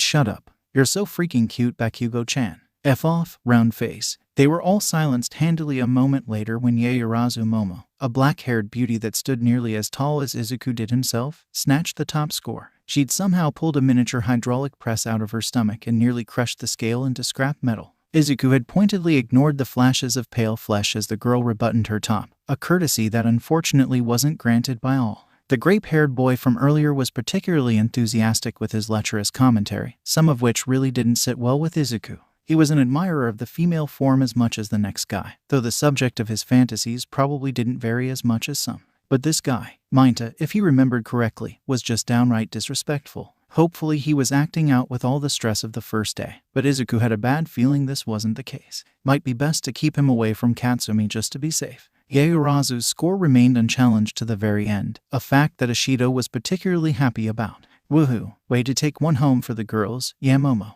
Mina called, flashing a peace sign towards the taller girl. Why Yamomo, you don't mind, do you? The rose-skinned girl said, frowning lightly. I just thought since we're hopefully gonna be here for a while. And no, it's fine. I don't mind, she said quietly, grinning lightly as the exuberant girl swung an arm over her shoulder. It was so strange that such a seemingly put-together young woman would seem so out of place in a social setting. But Izuku knew quite well how hard it was to shake certain habits. Hell, he still had to consciously avoid thinking out loud at times. Settle down, this isn't a daycare, Aizawa said, cutting through the chatter. Standing long jump is next. You'll go one by one this time, Midoriya. The man's dark gaze settled on Izuku. You're up first. He strode up to the white line indicating where they should start their jump from, leaving his quick steel floating at Kaken's side. Having been adequately warmed up, Izuku immediately crouched into an appropriate stance to jump from. Athletes in the past would probably spend years perfecting the form to maximize the distance they could cover, but nowadays, Olympic sports were relegated to simple school events or used to maintain national standards, as was the case with his previous school. Quirk competitions like the UA Sports Festival now dominated the world of competitive sports, often much flashier than the events of the past. Izuku loved the analytics involved with Quirk matchups more than most, but even he could appreciate the romanticized tales of competitions where every competitor started on a completely even playing field, relying on nothing but their bodies to produce results. Hopefully he'd do them proud. Izuku's legs coiled like a spring, preparing to leap over the area cleared for the long jump, but he never got the chance. The first sensation he noticed with the overwhelming absence of one of his basic senses. Something was so very wrong. Something was missing. Why was everything so dull? What was happening to him? He distantly heard a thundering crash followed by shouts of alarm from his classmates. But it was all an afterthought, paling in comparison to this gaping hole of a sensation that flooded his being. And now he was flying through the air. A moment later, Izuku registered the vaguely familiar feeling of cloth coiled around his body and neck. It wasn't enough to cut off his air supply, but he certainly struggled to move even an inch. It was as he gazed into the bloodshot onyx eyes of his sensei that the rapid progression of events finally made sense to the young man. For FS sake, if that's what having your quirk erased felt like, then it was no wonder the pro had such a successful track record. Or perhaps it was all the tactile sensory input Izuku gained from his quirk that made its sudden absence so jarring. Hopefully it wouldn't be like that every time. Either way, Izuku was thoroughly cocooned. Funny, Midoriya, I didn't peg you as someone who would look down on your classmates, but here you are putting up these half-ass scores like you're too good to even try. Izuku's eyebrow twitched slightly. What the hell kind of assumption was that? Kinda arrogant to assume that was the case without even asking, wasn't it? He was about to say so when a more immediate thought came to his head. Eraser-sensei. He choked out through the bindings. D-dodge. The pro's eyes widened immediately, the scarf unraveling as he leaped out of the way of an explosion that erupted between the two of them. Izuku immediately felt the weight of his quirk return to him as Aizawa's vision was obscured by the blast. He quickly latched quick steel restraints of his own onto Katsumi, who looked ready to attempt a second attack. Chill, Kaken, he said, trying to regain his own breath. He laid a calming hand on the top of her head, which seemed to bring her back under wraps. Attacking students out of nowhere doesn't seem very heroic, does it? She spat, glaring across the short distance to where their sensei stood in a relaxed manner. A bit hypocritical there, but it's fine, I'm sure he had his reasons, Izuku said, giving a questioning glance to the man. Midoriya, Bakugo, what is the meaning of this? Ida questioned stiffly. The class shifted uncertainly, and Izuku certainly didn't blame them. He was sure this hadn't been what they expected for their first day. If you think you can simply coast through my class without effort, then you're wrong, Izuku said lightly, inwardly wincing as he interrupted his sensei. But this was important. He couldn't let a misunderstanding like this perpetuate. Izuku had the utmost respect for his classmates, at least most of them, and would never intentionally insult them. My quirk has many limitations, Izuku began, relaxing his hold on his friend. But raw strength is probably one I have to worry about the least. Izuku paused, relishing the feeling of his quirk now that its absence was so fresh in his mind. Establish your limits so you can overcome them on the way to the top. That's what you said, right? Izuku called over to Aizawa, who was looking less upset and more thoughtful by the second. So sure, I could bulldoze my way through the grip strength tests. And if it makes you feel any better, you can just give me the top score for the long and high jump right now, Izuku couldn't help but add with a cheeky smile. But this way, my way, I have something I can work towards, something I can improve on. He met Aizawa's gaze resolutely. I've worked my whole life to be here. The last thing I'd do is half-ass it. No one said a word for a moment as they stared eye to eye, before Aizawa broke the tension scratching at his neck. Understood. Your reasoning is sound. Izuku let out the gust of air he had been holding. However, the young men and women behind you could be your comrades in arms one day. It would be prudent for them to be aware of your capabilities. Don't wait too long. That was a good point. Maybe he could cut loose on the last few tests. His lips twitched in anticipation. Understood, Aizawa Sensei. He nudged Kaken implicatively. Quit it, Deku. I ain't effing apologizing, she scowled. Back in line, problem child. Midoriya, take your turn, I don't have all day. The F are you callin' problem child? Eraser. Ooh Katsumi ooh. Okay, so perhaps she'd overreacted just a tiny bit. But how the hell was she supposed to know their sensei wasn't actually choking out her best friend? It had certainly looked like it from where she was standing. Hell no, she wasn't gonna apologize to that sheethead. The long jump started again, and Katsumi returned to the crowd of extras who were actually putting up better numbers than she'd expected from extras. They were all peering curiously at the crater the nerd's Quirk had left in the ground. Not that she'd been much better. Katsumi had been as alarmed as any of them when the orb that normally floated so expressively through the air had dropped like an anvil. It had been the first indication that something was wrong. Katsumi knew Deku's quick steel was dense, but even she hadn't expected the damage done to the field when it fell. No wonder the hits backed up by his Quirk always packed such a punch. But most of the extras were just enamored with the crater itself. Only some, like Icy Hot and that creation girl with the amazing rack, seemed to understand the implications of the damage it dealt. Good, maybe they'd show some effing respect. God knows Izuku deserved it. Midoriya-kun, I must admit I assumed you felt yourself above such a test. But alas, I have misjudged your character once again. Oh God, not this guy again. She moved to respond with a scathing comment, but Deku cut her off like she was gonna insult the guy or something. Sorry for the misunderstanding, Izuku said instead with an open smile. He quickly fell into conversation she couldn't care less about, but she stuck around, feeling an inexplicable need to hover. What the hell was that about? Hey Midoriya, what was Aizawa Sensei saying about you half-assing the events? The boy with that awful red hair said excitedly. That can't be right. You've been crushing every event so far. Izuku looked to be about to give the same answer he gave their shitty teacher, but she had a better idea. Deku, she said quietly. But it was enough to get his attention as she knew it would be. He turned to her immediately. Just show them, she said, meeting his eyes. He shrugged a moment later, turning to the students around him. I wasn't holding back at all, he said seriously. But that's not all I'm capable of either. Yeah, no shit dude, you haven't even used your Quirk yet, have you? That question came from the purple-haired girl with headphones in her ears, cutting into the conversation. Quiet, Lobes. When we do the softball throw, Deku will give you a showstopper, Katsumi said, grinning up at the nerd. Yeah, I guess I will, he said, sighing in exasperation. She always wondered if he'd ever tire of catering to her whims. But after nearly a decade he'd yet to complain. Katsumi actually topped the charts in most of the ordinary events like the sitting toe touch, and even in the continuous sidestep event only lost out to the idiot with the grapes for hair. The latter didn't bother her too much. She'd trade losing a shitty event like that for not being 2 feet tall any day of the effing week. But at last they came to the only event anyone actually cared about, the softball throw. She'd been waived from having to throw a second time, which gave her ample opportunity to observe the frontrunners of their class. Katsumi would never admit it, but some of them had skills. None that came close to her level, of course, but still, they weren't bad. Katsumi tried not to grind her teeth too hard when round-faced through an infinity, but she was pretty sure she'd failed in that regard. It was the Yaoyorozu girl's turn up next, so Katsumi kept up a hawk-like stare. She'd been one of the few Katsumi'd been keeping an eye on. For good reason, too, as the girl had scored top 3 in nearly every event with her ability to pull seemingly anything out of her body. And what a body it was. Katsumi scowled. Boobs and a powerful Quirk, and people said she hit the genetic lottery. At this point, Katsumi wasn't even surprised when the girl pulled a cannon out of her jacket, firing the softball without issue, and coming alarmingly close to her own score. But fortunately, aside from Round Face's infinity, Katsumi still held the top spot in the softball throw. Until finally, it was Izuku's turn. He strolled into the circle they'd all been throwing from while his Quirk, following obediently behind his right shoulder for the first time that day, glinted in the mid-afternoon sunlight.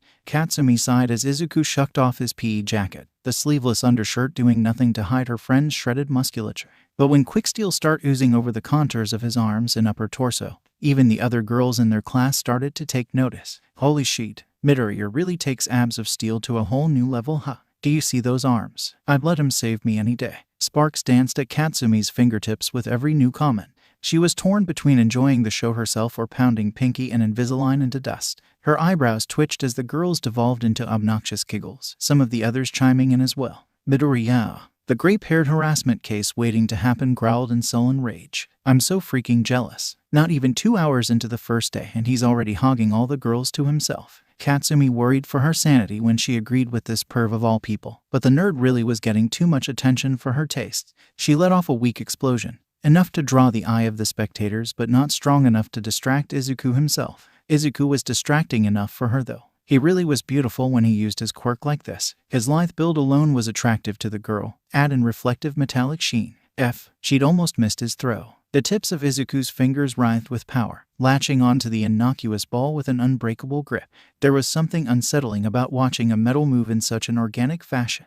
His arm cocked back, and a subtle hum filled the air. Katsumi knew of the power contained in those metallic limbs firsthand. She had faith that they'd be the backbone of their society one day. Oh, she'd still be number one. But Deku would be the pillar that kept them all from crumbling. His arm seemed to twitch, moving faster than her eye could track.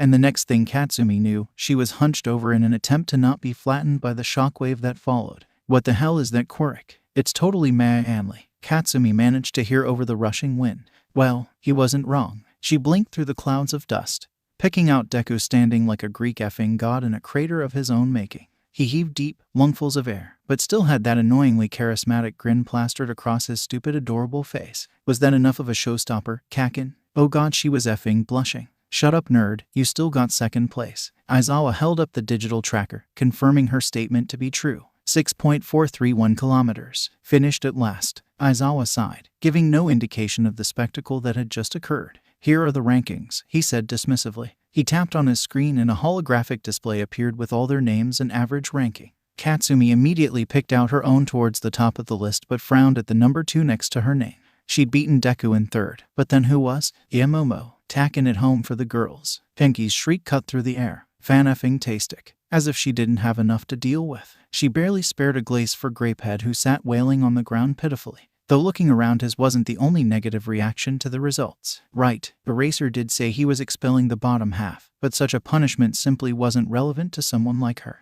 As if she'd ever score in the bottom half of the class. PFFD. Right, that expulsion thing. I made it up. Pack up and go back to class. Your syllabus for the semester will be on your desks. And with that statement hanging in the air, their sensei strolled away without a care in the world, leaving half of his class emotionally scarred, and the other half horribly confused. Well, of course it was a lie. Didn't take much to figure that out. The creation girl said a bit too snobbishly for her taste. Well, you could be right, Deku said. But considering the average size of UAS graduating class compared to the first years, he trailed off, letting the girl make the connection herself. But that would mean he lied twice. No, wait, only once. Something tells me Aizawa won't have too many hang-ups on deceiving his students to get the best out of us, he said. Katsumi wished she'd been able to take a picture of the look of shock that overcame Princess's perfect effing face when she realized she didn't have all the answers. It was glorious. Oi, Deku, move out of the way. Let me get another shot at the ball throw. You know I got screwed having to go first. Katsumi called, stomping over to her friend. Kakin, you heard Aizawa. You're gonna make us late. I don't give a f about that sheety eraser. Let me get another throw. Kakin, unknown to the arguing duo, Ada sidled up to Uraraka in his typical robotic fashion. I cannot tell if those two are taking this seriously or not, Ada said, his brow furrowed in confusion. I think they are more than anyone, Ada-kun, Uraraka said, smiling after the pair. Another explosion rocked the earth a moment later. At least I think they are. It wasn't a very well advertised fact that one didn't actually need to have attended a hero university to be licensed as a pro. Izuku's pen scratched over the well-worn pages of Hero Analysis for the Future, Volume 7. When had he started this particular book? 6th, maybe 7th grade. It was long enough ago that combing through it now he was reminded of little tidbits of information he'd forgotten over the years. Not to mention his sense of humor as a child was eccentric, to say the least. Needless to say, it had been a while since he'd read this specific volume, but considering who he'd just met a few hours previously, it was a given that he'd revisit this particular entry. Izuku's pen tapped thoughtfully against the page. A provisionary license could only be obtained through a reputable enough hero institution, but an official hero license could be obtained by any working professional through a recommendation of an already licensed hero. That wasn't to say that any average Joe could become a hero without any effort. They'd still have to pass an exam judged by a panel of officials like anyone else. Besides, why would a pro ever risk their own reputation for someone who hadn't even put in the time and effort to achieve greatness? There was a reason it wasn't very well known. In fact, Izuku could count on one hand the number of active pros that hadn't come from a school like UA. Why was this at all relevant? Well, ironically one of them taught here. Izuku peered down at the name titling the entry. Ishiyama Ken, better known by his hero name, Cementos, had actually graduated from one of Tokyo's most prestigious universities with a master's degree in architecture, though he'd unofficially studied several other disciplines that complemented his ability to erect cement structures in an instant. Ken spent nearly half a decade in the business, traveling around the world using his quirk to restore homes to those suffering from natural disasters and catastrophic villain attacks alike. He only shifted his focus to hero work after being recommended personally by All Might himself. The symbol of peace had somehow caught wind of Ishiyama's relief efforts and spent weeks convincing the man to become a hero.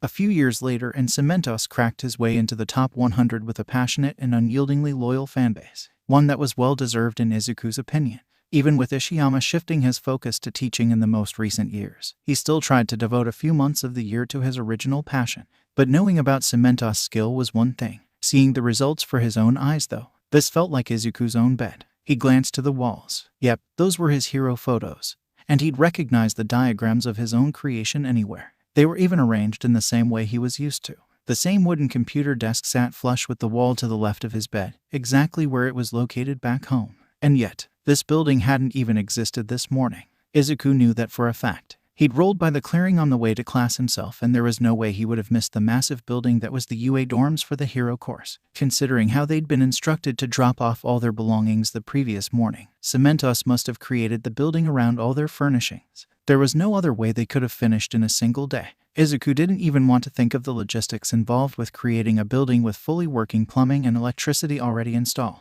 He was still trying to wrap his head around how fine-tuned the man's control must be to have that level of precision with his quirk. It was certainly a level to strive towards. Izuku flung volume 7 across the room without a look. The book landed with unerring accuracy on his desk. Yep, exactly the same spot. Izuku dipped a hand into the river of quicksteel suspended above his bed, relaxing as the cool material parted between his fingers. He willed it to flow in curving spirals through the air, a never-ending loop with neither beginning nor end. Izuku had never realized just how much sensory feedback his quirk really gave him until it had been forcefully ripped away. Having a telekinetic connection to the metal, every subtle vibration, even a slight change in temperature, was noticeable. He'd of course recognized some of these things before. He would have had to be blind to miss some of them. But by this point in his life, his quirk really was a part of him, and Izuku consequently took certain aspects of it for granted. But it was a mistake he doubted he'd ever repeat, not with such a jarringly empty sensation so fresh in his mind. There was just something so inherently wrong about having it taken away. Izuku imagined it would be like a normal person waking up without an arm. He sighed heavily. Maybe holding back in Aizawa's test had been more trouble than it was worth. God, he could just imagine the sheet-eating grin Kaken give him if she ever heard that thought. Izuku stood by his reasoning, but Aizawa was right about one thing. His classmates needed to know what he was capable of. The solid knock at his door cut through his musings. In a rare show of laziness, Izuku stretched a thin tendril of quicksteel to open the door rather than get up from the bed himself. He knew who it probably was anyway. Doesn't even get off his ass to greet me, Katsumi drawled haughtily, strolled into his room. He leveled a deadpan stare at the girl, doing his best to ignore the miles of leg exposed by her orange cotton shorts. You've tried to open your door with your quirk before, Kaken? How's that glass house treating you? She stuck her tongue out playfully before unceremoniously flopping down beside him. She heaved a heavy gust of air, as if letting the stress of the day fade away. The silence they shared wasn't uncomfortable by this point in their friendship. Izuku knew despite her normally caustic nature, Katsumi didn't speak without purpose. If she had something on her mind, she'd speak up about it. But there were other factors to consider. Izuku would be lying if he said having her lithe body in bed with him didn't have his mind racing in a completely different direction.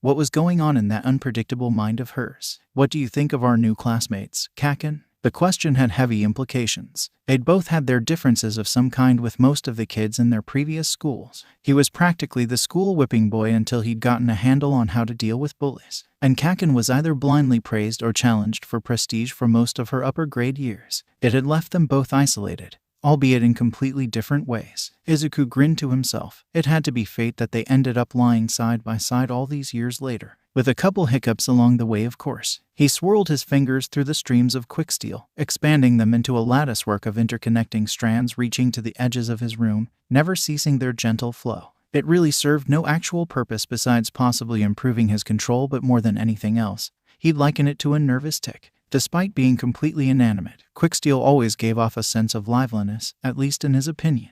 Perhaps it was just that he was so emotively connected with the material that he felt this way, but seeing it now, flowing around the room in a constant state of motion, it only made him more certain. They're a pain. He flinched slightly, having been so absorbed by his quirk. But as Katsumi's hand joined his own and trailing through the cool metal threads, he realized, belated, that she was answering his own question. "Oh," Izuku said curiously. That was actually a fairly decent review considering the girl's normal opinion of those she considered below her. She fixed him with narrowed eyes, quirking her lips to one side. "The F you mean?" "Oh, nothing." He smiled. "Just better than pebbles on the side on your road to greatness, or extras, or, all right, I effing get it already." In a flash of moment, Izuku found his arms pinned to his sides, Kaken's hand silencing any words of protest that may have left his mouth. Not that he'd ever protest the way her strong legs straddled his chest as she loomed over him. "Don't think I've forgotten about earlier, nerd," she murmured, eyes glinting dangerously. He knew she'd meant it to be menacing, but God, she was beautiful. If Katsumi wanted to punish him, then she was certainly going about it the wrong way. Izuku was surprised she couldn't hear the way his heart thundered in his chest. His quirk indicated no rapid change in temperature, but Izuku would swear the room had just gotten 10 degrees hotter. He wasn't sure what had possessed his body in that moment. It may have been merely a whim, or perhaps his steely control over his attraction for his best friend slipped for a moment. But with a twitch of speed, Izuku had reversed their positions, leaving Katsumi flat on her back. The light squeak she'd let out at the sudden movement had been a treat in itself. But Izuku wished he could preserve the utterly unguarded look of shock that appeared on Kaken's face in that moment.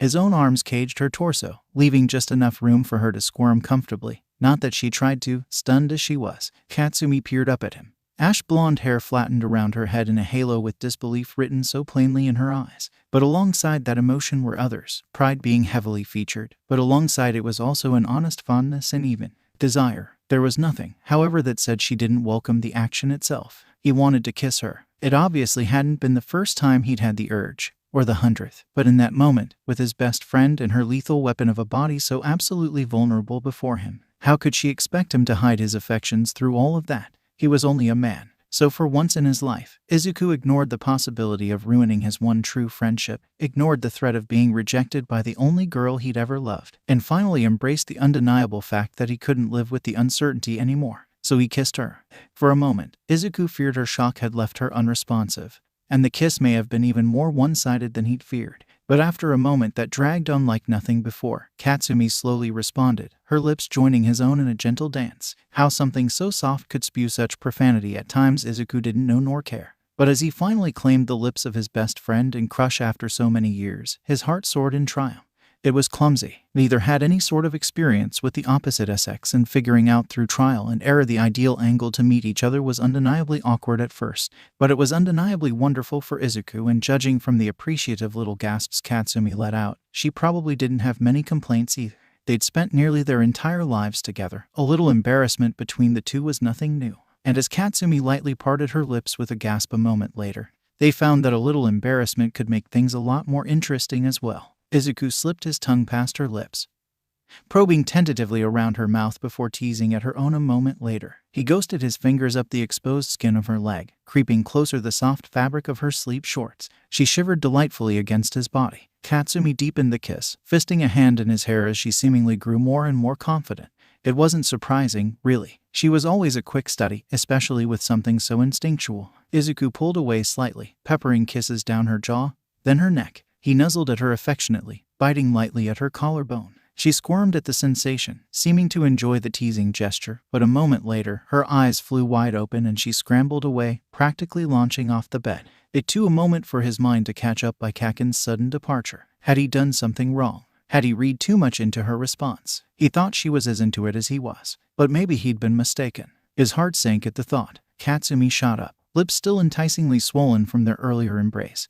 But the haze of lust that had clouded Izuku's mind was overshadowed by the concern that had wedged its way into his gut. Katsumi's eyes darted around the room like a caged animal looking everywhere but at his own. I've gotta get to bed. We've got a class tomorrow. Wait, thud. Before he'd realized it, she was gone, his door slamming shut, leaving Izuku alone, confused, and painfully aroused.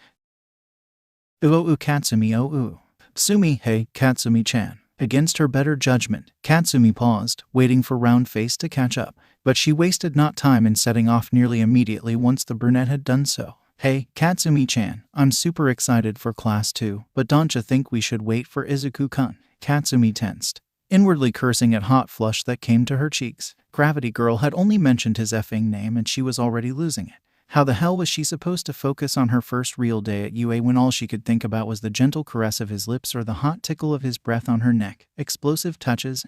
Nope, she said without a backward glance. Katsumi let out a sigh as the taps of Uraraka's steps resumed a moment later. The tagalongs from middle school usually effed off after a dismissal like that. But Katsumi had to admit, Gravity Girl was a whole other level of stubborn. Was this what it was like to have friends that were girls? So far it seemed to be far more trouble than it was worth. Alright then, as long as he won't mind, she let out an innocent chuckle. You'd probably know better than I would, huh? Gah, you're too trusting, Round Face. The truth was she'd effing chickened out. Okay. As wonderful and as mind-blowing finally acting on some of her urges the previous night was, Katsumi had absolutely no clue where she and the nerd stood now. He'd kissed her first right. She vaguely recalled him pinning her to his bed, but had she imagined that part? It certainly seemed more in character for Dream Deku than real Deku. How the hell was she supposed to tell them apart anymore? Katsumi had definitely imagined him kissing her in the past, and for a moment had trouble discerning her dreams from reality. But after she'd realized it wasn't a dream, such an insignificant detail had seemed wholly unimportant in the greater scheme of things. But now, her mind had caught up to her body as she realized she'd practically assaulted the nerd.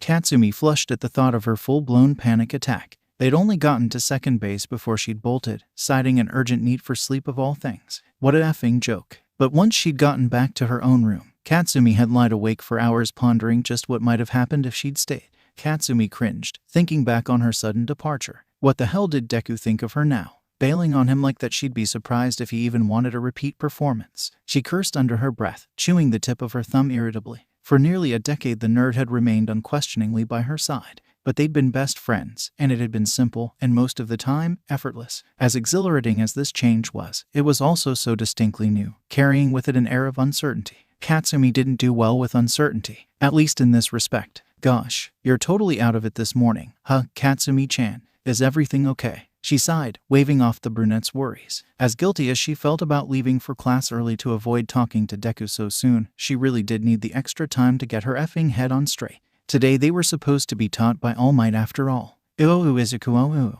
I am coming through the door like a normal person. It's actually him. We're actually getting taught by All Might. Whoa, that's his Silver Age costume. He gets bold text too. Gives me goosebumps. There was nothing normal about All Might's entrance, but you couldn't really hold that against him. The man seemed to radiate a heroic energy everywhere he walked, and Izuku doubted he could just switch it off any easier than Hagakure could turn off her invisibility. However, even the prospect of learning from the legend himself couldn't completely distract him from his current predicament, as All Might boisterously outlined the details of hero basic training. Izuku couldn't help but shift his gaze to the girl sitting just one seat in front of him. She appeared to be focusing intently on their sensei, just like she had in the more mundane classes they'd had that day, but he could tell from her posture that her mind was on other things. Of course it was, idiot, but the way she'd taken off the previous night he wasn't surprised Katsumi had left early that morning. But he couldn't help but feel the bitter sting of rejection. He was so confused. Kissing Katsumi had honestly been one of the greatest moments of his life, and if he'd been reading her body language correctly, it wasn't half bad for her, either. At least until she'd left so suddenly. Maybe he shouldn't have gotten so handsy with her Beeeteee training, and for that, You knew these. It only took a split second for Izuku's mind to catch up as a row of futuristic shelving units ejected from the walls with a gentle hiss, in accordance with the Quirk registry and the special request forms you filled out before being admitted. The class collectively leaned forward in anticipation. No way, he doesn't mean. Nearly every child in this Quirk society they all lived in had dreamed at one point or another about this day. And now they'd finally get their chance. That's right, a hero's signature, so to say. Hero costumes, All Might said, spreading his arms grandly. Once you've changed, come out in ranking order and meet me at ground beta. Ooh Katsumi, ooh. Damn, yeah Momo, I didn't know you were so daring, came a shout from the pinkest of her new classmates. Just ignore them, Katsumi. You've got battle training with All Might to worry about. She pulled on a pair of jet black combat boots, a neon orange strap latching around the back of her calves. It wasn't purposeful. All I said was there needed to be an appropriate amount of skin showing to use my quirk. They didn't have to make the rest skin tight. PFFD. Sure, girl, keep telling yourself that. But really, whose eye out there are you trying to catch? Don't explode the extras. What makes you think I have any intentions? Oh. Awa, Simon. There must be someone who's caught your interest. We're in the hero course after all. All those battle-hardened, hero-worthy physiques. The pink one drawled provocatively. We've got the pick of the damn litter, ladies. Hiroshima's body isn't exactly carved from marble, but he gets pretty damn close, eh, Mina? Lobes cut into the debate with a sly look. Or at least that's what Katsumi assumed, because she absolutely refused to have any association with this conversation. What? Oh, I dunno, Kirishima. He's kinda. If we're talking best body here, it's gotta be Midoriya, right? Katsumi stilled. Oh me god. I know, right? Did you see those arms? What a shame we only got a glimpse yesterday. Mina, can your acid dissolve clothing? PFFD. You're horrible, I couldn't do that. Not on purpose. The obnoxious giggles that followed were the final straw as a seething Katsumi spun around only for the words to die in her mouth. She froze at the sight of her classmates' hero costumes. This couldn't be right. The creation girl hadn't been effing exaggerating. In fact, daring may have been an understatement. She wasn't even wearing pants for FS sake, or they were at least hidden beneath the belts. And the skin-tight, dark red leotard that was meant to cover the voluptuous girl's upper torso wasn't doing its job very well. Shit, the others weren't much effing better either. Katsumi's eyes darted from girl to girl. Did she miss the spandex memo or something? Aside from Lobes, every single heroine's costume hugged the girls' forms with impunity, and was Invisalign effing naked. Even Uraraka stood several seats down from her, tugging at her own costume uncomfortably. It was no wonder why. Katsumi eyed the brunette's chest as it strained against the stretchy blue fabric. How the hell was every girl in here effing stacked? She met Loeb's eyes for a moment, and actually shared a commiserating look with the girl. Nope, hell the F no, she was not doing this right now. Katsumi glanced down at her own costume with a sigh. The compression material used for her upper torso and sleeves was tough and functional, woven from a thread in a similar manner to Kevlar, though much thinner. She totally dug the bright orange highlights too, but glancing back once more at the rest of their costumes, was it hot enough? She shook her head rapidly, making her already unmanageable hair fluff up even more. Katsumi ignored the obvious irony of the thought, instead focusing on latching the streamlined metal bracers, the most recent version of several iterations, onto each forearm. They made use of a semi-permeable membrane to wick and store her explosive for more devastating rapid-fire attacks. The same material lined the soles of her combat boots. She sighed, some of the tension leaving her frame. Without the nerd's modifications, she'd probably be walking around with effing grenades on her wrists or something. Crimson eyes snapped open, razor sharp and focused once more. This wasn't the time to be worried about whatever the hell was going on with her and Deku, even if it was probably her fault. Oh, Izuku, oh. Izuku's nervously adjusted the straps to the sleek, forest green bracers that guarded each of his forearms. For the first actual iteration of his hero costume, he erred on the side of practicality over aesthetic. He stuck with a standard pair of charcoal gray combat pants with a more sturdy material of the same color clinging to the contours of his chest. A green, red, and white face mask wrapped around the lower half of his jaw, leaving piercing jade eyes exposed to the elements. As Izuku got his bearings and had a couple years of experience under his belt, he could ditch the light armor and rely on his quirk to protect his body. But until that time came, he'd take the extra protection. Izuku's eyes widened as the girls in his class filed out of the locker rooms, chatting as if they were lifelong friends. He hadn't prepared himself for this. Izuku knew hero costumes could get a bit revealing, but the girls really hadn't held back with their designs, had they? And despite knowing it would only distract him further, Izuku found himself searching for that familiar ash blonde hair, spotting her a moment later. Kakin had no business looking that good in Kevlar and bandoliers, but there was something about that tank girl aesthetic that really did it for him. The matte black body armor practically molded to the contours of the girl's toned midriff, only coming up to around mid-chest, leaving just a hint of tantalizing cleavage and shoulders bare. It really wasn't helping him keep his mind, or his eyes, off his friend. Gah, he didn't effing know anymore. What was All Might saying? The heroes have a limited amount of time to either capture the villains, or secure the weapon. Weapon? What weapon? Why hadn't he been paying attention? His eyes darted to each of his classmates as if the answer to his dilemma would be magically written on their forehead. It wasn't. The villains must either capture the heroes or protect the weapon until time is up. As All Might continued to explain the scenario, Izuku began to piece together what he'd missed. It sounded like some sort of cliché American blockbuster plot, but he guessed it worked as well as anything to teach them more practical skills. Your battle partners will be decided by drawing lots. The small box he held, which Izuku assumed contained the various teams, looked positively minuscule in the hero's massive hands. Is that really the best way? Ada questioned in disbelief. Oh, that's why he seemed so familiar. Izuku knew he's seen that bionic engine mutation before, but it had taken the full body armor for him to properly make the connection. Ada had to be related to the pro-hero Ingenium. He'd studied the prodigal hero's Quirk intensively, being particularly interested in mechanical mutations to the body. As little as Quirks adhered to logic, having human technology develop naturally inside the body was a level of absurdity even Izuku had trouble grasping. It makes sense when you think about it, Izuku said softly, thinking back on the hundreds of battles he'd borne witness to in his time in the city. He glanced up, only to freeze seeing nearly the entire class's eyes on him. Go on, Midoriya Shonen. All Might boomed with a smile. Izuku coughed lightly into a fist in an attempt to hide how uncomfortable he was with the attention. Most heroes work for an agency where you'd indeed work with predetermined teams, he said, conceding that point to Edo with a nod. But there are multiple hero agencies patrolling a given area at any time. It's not uncommon to have to team up with people you aren't familiar with for more dire emergencies. Izuku quirked a smile at their legendary teacher. Plus, if you fly solo like some people, you've got to be able to mesh with a different hero at any given time.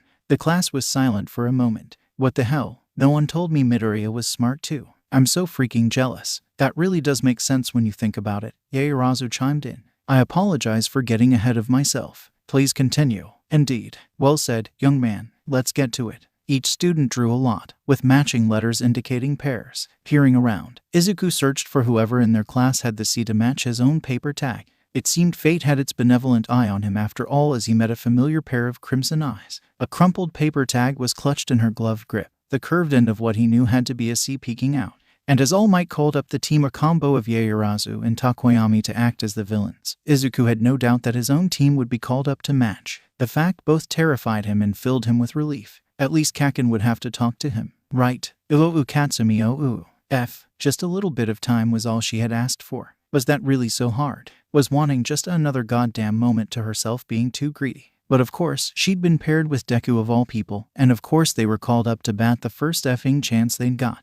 Normally, she'd leap at the chance to flex her superiority in battle. And paired with the nerd too. These scrubs wouldn't have stood a chance. But she wasn't ready. Katsumi peered up through pale blonde bangs, expression softening as she saw her best friend approaching like he was walking to the gallows. Well, she scowled at her own selfishness. Every moment of their relationship was filled with Izuku indulging her many whims while tolerating her less, well, tolerable traits. She knew it couldn't go on like this. Knowing the nerd, he was probably blaming himself for no effing reason, when she could have solved this whole misunderstanding with a few simple words. This was what she'd wanted after all. Right. Her nerd of a best friend had turned into a total effing hunk before her eyes, and it wasn't the first time she'd thought of making a move. Was she really going to let that chance go to waste after all that time? Sparks danced inside a clenched fist along with her inner turmoil, which only made the big lug flinch away. She had to fix this. Katsumi wordlessly tugged him towards the tunnel that led to the simulated city itself. Luckily, they had 10 minutes to themselves before they'd be expected to capture the bomb or whatever. Hopefully, this wouldn't take that long.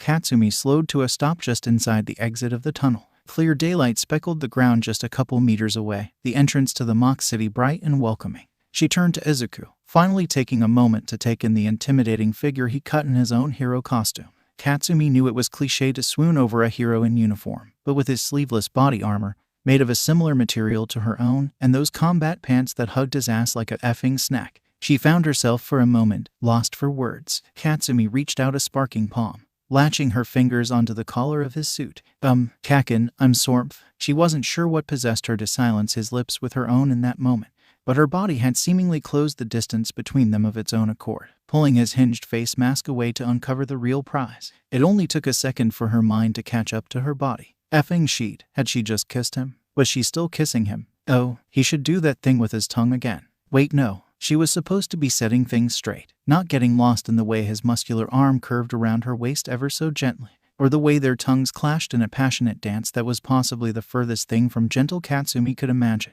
Their kiss slowed to a comfortable, tender pace, and Katsumi somehow found her back against a flat surface again. The stone wall was a hell of a lot less comfortable than the nerd's bed. I'm confused, Deku said a moment after they'd parted. She sighed. That's probably my fault, Deku. She trailed off, the words failing her. Kakenwa. I chickened out, okay, she snapped angrily. None of her anger was directed at him, of course, but she'd never let that stop her before. He peered at her curiously, not blaming her in the least but seeking to understand. Typical. I'm sorry. Okay, I bailed on you and that totally wasn't cool. She felt the heat come to her cheeks as she tried to voice her next thought. It's not that I wasn't enjoying myself. What was that? Effing sheet. Nerd, you heard me. Don't make me say it again. She scowled, pacing the dark tunnel in agitation. So, we can kiss some more. God, her face must have been effing flaming. Deku, you don't have to say it so plainly. Then, could we, not kiss anyone else? Please? He hedged, trying to follow her direction. Katsumi couldn't help the pleasant fluttering sensation that filled her gut at the implication. I'd like to see you effing try, nerd, she bit out, thankful for the darkness for hiding her atomic flush. Attention, Villain Team A's allotted preparation time has expired. Hero Team C may enter the premises. All Might's voice boomed over the loudspeaker, somehow appearing just as grand through a mic as he did in person. You have 10 minutes, indoor anti-personnel battle training. Begin. Shit, they'd really cut it close there. But as she met Deku's eyes with a clear conscience and their tentative relationship sorted out, at least for the moment, all that was left was to show these sheedy villains the product of superior talent combined with sheer, backbreaking effort. And a little luck, of course. Katsumi grinned a bloodthirsty smile as Deku's skyboard took shape before them. Death from above, she said eagerly. He had the nerve to sigh in response. Kaken, we can't call it death from above, we're heroes. She scowled, effing killjoy. Uo utashinori o Midoriya can fly. That's so effing rad. The shout was joined by many others in a similar vein, and Yagi would be lying if he said he didn't find some amusement in his class's reaction to the young man's ability. It also had the unintended side effect of taking some of the pressure off. Yagi would happily be a hero 24 hours a day, 7 days a week without complaint.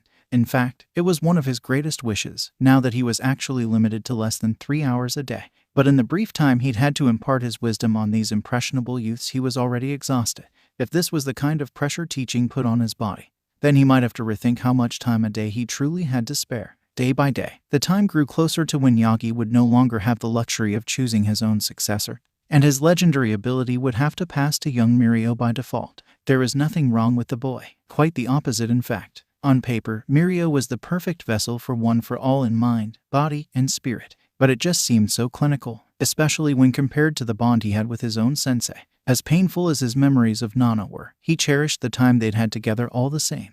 To simply go through the motions with a successor of someone else's choosing, even if they were a trusted friend, it felt like he'd be disgracing Nana's legacy. But then, he'd met young Midoriya. It was almost as if fate had delivered a perfect vessel to his doorstep. Disciplined, kind, and sporting a powerful quirk to match, it was no wonder the boy had caught his eye. Judging from his exemplary performance in the entrance exam, he clearly didn't lack the heart of a hero either.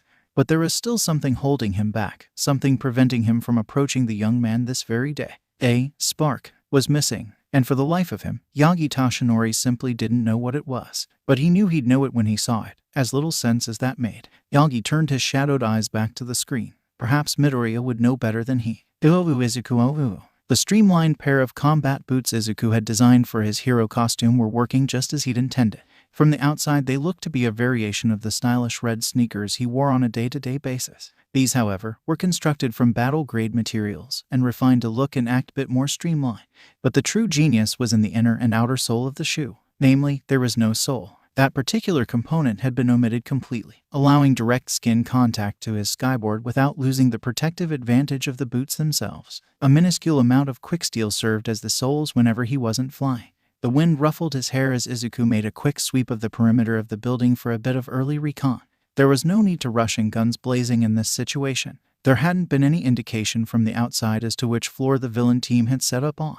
but considering who their opponents were, it wasn't exactly surprising. Yaoyorozu's creation quirk seemed to be limitless in its potential application, and as long as he had no knowledge of its limitations or drawbacks, it'd be nearly impossible to plan for every situation. As for Tokoyami's quirk, Izuku had almost nothing on it. The raven-headed boy hadn't used it at all in the quirk apprehension test the previous day, but whether that was due to not being able to, or a reason more in line with Izuku's own reasoning that day, he wasn't sure. Izuku tried to avoid prejudice whenever possible, but with a name like Tokoyami Fumikage, there was probably a good reason why they'd avoided the rooms in direct sunlight. Izuku came gliding to a stop where he'd left Kaken by the entrance. She shot him a grin that had his stomach doing somersaults, but he shoved away the feeling, a haze of razor-sharp focus settling over his mind. "We good to go, nerd?" He nodded. No sign of them from the outside, and they're probably avoiding the outer windows since none of them are furnished at all. "So I can blast the roof off now, right?" Kaken, he sighed, praying for patience. "We're making a precise infiltration with your quirk. You know, with stealth, and no noise. So can I." "Yes, you can blast the roof off," he bit out. She snickered adorably, instantly erasing any irritation that had been building. Katsumi held out a hand, wordlessly asking for an arm up onto his skyboard. "Don't you dare effing drop me, Deku." Yeah. Drop a girl one time in the sand and you never hear the end of it. My ass was bruised for days, nerd. Take responsibility." He flushed lightly at the thought but pulled the girl up, wrapping an arm around her waist and tugging her close. Now that Izuku knew he could actually get away with these casual touches, and they might even be welcome, he planned to take every opportunity to indulge his wishes. He widened the base of his skyboard so it resembled a floating platform. All jokes aside, balancing on such a precarious foundation took years of practice to achieve his level of proficiency, and that was with total command of the board itself. The fact that Katsumi could stay perched so steadily even on an expanded surface was a testament to her absurd sense of balance. He guided them to the roof of the simulation building where they settled, Kaken stepping away lightly. He couldn't help but let out a giddy shiver as she trailed the tips of her fingers over his skin, as if hesitant to lose that contact. "Wipe that grin off your face, nerd. It's showtime." Her palms burst into a smoldering, blisteringly hot flame, which she turned to the stone roof a moment later. A stealthy entrance may have been a bit optimistic, but as the concrete roof of the simulation building caved in with a shattering explosion, Izuku had no other choice but to roll with what she'd given him. He dropped through the dark hole left by Katsumi's superheated palms, surrounding himself with quicksteel to protect from the molten slag along the edges. The familiar fatigue washed over him, but he shook it off easily enough, having battled the heat of Kaken's quirk for most of his life. What he wasn't expecting, however, was the massive force that slammed into him the moment he touched down into the room itself. Luckily, he'd caught a flash of darkness in his peripherals just in time to solidify his quirk, saving him from the brunt of the impact. Unfortunately, he was still flung bodily into the closest wall by the force of the blow, though not hard enough to cause any permanent damage. Izuku hissed out a curse, not knowing whether this should be considered absurdly good luck or not. He'd meant to guess the general area the villain team was hiding, not the exact room. But as they said, every good plan lasts until first contact with the enemy. Izuku ducked a humming strike from a bow staff over his left shoulder, instinctively tossing out a mule kick in the general area of the attack. He was rewarded with a solid thud and distinctly feminine grunt of pain. Izuku rolled away, trusting Kaken to guard any further attacks to his flank. Sure enough, she dropped through the hole a moment later, intercepting Yaoyorozu's staff as it cut through the air for a follow-up strike. It left Izuku completely free to focus on Tokoyami. At least, he thought it was Tokoyami. The writhing specter that loomed over him shared little in common with the reserved young man he'd met the day previously. The gaping maw of the beast was like looking directly into the void, and those menacing yellow eyes gleaming eerily in the dim lighting of the room. The hazy shadow lunged, swinging a wicked, razor-sharp claw towards a much smaller Izuku. But he stood resolute, undaunted in the face of impending danger. As formless and intangible as this shadow beast appeared, he knew firsthand that its blows were undeniably solid. Disregarding how it got the jump on him earlier, if it was solid, then it was something he could fight. A grin split his lips. Izuku deftly ducked the wild swing, a metallic fist whipping out in response. The blow cracked satisfyingly against the mass of writhing darkness, flinging it back into the dark corners of the room. For something so obviously supernatural, it felt frighteningly fleshy, like a living beast overcome by shadows. But that was a mere observation. In this fight, it meant nothing to him. This entity was merely the being standing between him and victory. Izuku parried another blow from the blackness, quicksteel-coated forearms taking the brunt of the damage before he lashed out with a textbook sidekick, putting some distance between he and the shadow. The beast lunged back with a vengeance, fighting with an animalistic ferocity and seemingly unending reserves of energy. As he tracked the vicious claw through the air, parrying the blow a moment later, Izuku picked out Katsumi taking on Yaoyorozu in the opposite corner of the room. The taller girl clearly wielded her bow staff with a confidence born of years of practice. But there was a brutality in Kaken's approach to battle that Yaoyorozu's technique simply didn't hold up to. Katsumi avoided using any stronger blasts in such an enclosed space, choosing to take on the bow staff with her bare hands. A hint of pride welled in his chest as Katsumi systematically disabled Yaoyorozu's formidable offense, though not without taking some solid hits from the taller girl. Even with knuckles bruised and bleeding, Kaken looked like she was having the absolute time of her life, especially as she ducked under another of the girl's strikes to deliver a devastating counter directly to her exposed ribs, activating her quirk for perhaps the first time in their little brawl. Yaoyorozu was sent tumbling to the stone floor from the power of the blow. She came to rest against one of the many pillars that filled the room, ribs battered painfully but surprisingly still conscious, in a show of tenacity that impressed both he and Katsumi. Though Izuku knew she'd never admit it, the girl struggled to her feet once more. Katsumi strafed around her opponent like a predator stalking its prey. The flames dancing at her fingertips just barely lit up her fair features, a manic grin exposing rows of pearly white teeth. In the dark lighting of the room, she looked almost as intimidating as Takoyami. Another blow from the shroud of darkness slammed into his guard, rattling his teeth with its intensity. But as Izuku caught sight of Katsumi slipping another sparking palm through Yaoyorozu's guard, he came to a startling realization. They were being dumb as sheet. As much as he hated to deny Kaken the fight she clearly wanted to finish, it would be the height of folly to not exploit such an obvious weakness. "Kaken, remember the sludge monster?" he called out. She ceased her predatory approach, eyes darting quickly to his own before settling once more on the girl heaving deep lungfuls of air before her. "No, what sludge monster? The F kinda question is that?" she said, shooting him a sarcastic glance. But as he met her eyes, he saw that she understood what he was getting at. They'd been going about it wrong the entire time. Takoyami's sentient quirk launched itself once more at Izuku, but this time he had no intention of taking the blow himself. Kaken, flashbang. Izuku, well used to protecting himself from Katsumi's diverse array of explosions, merely threw up a dome to preserve his eyesight and launched himself towards a blinded Yaoyorozu. To her credit, the girl got in a couple good swings with her staff, even bereft of her sight. But in the end, her defeat was inevitable. Izuku secured her arms behind her back with the roll of capture tape they were given beforehand.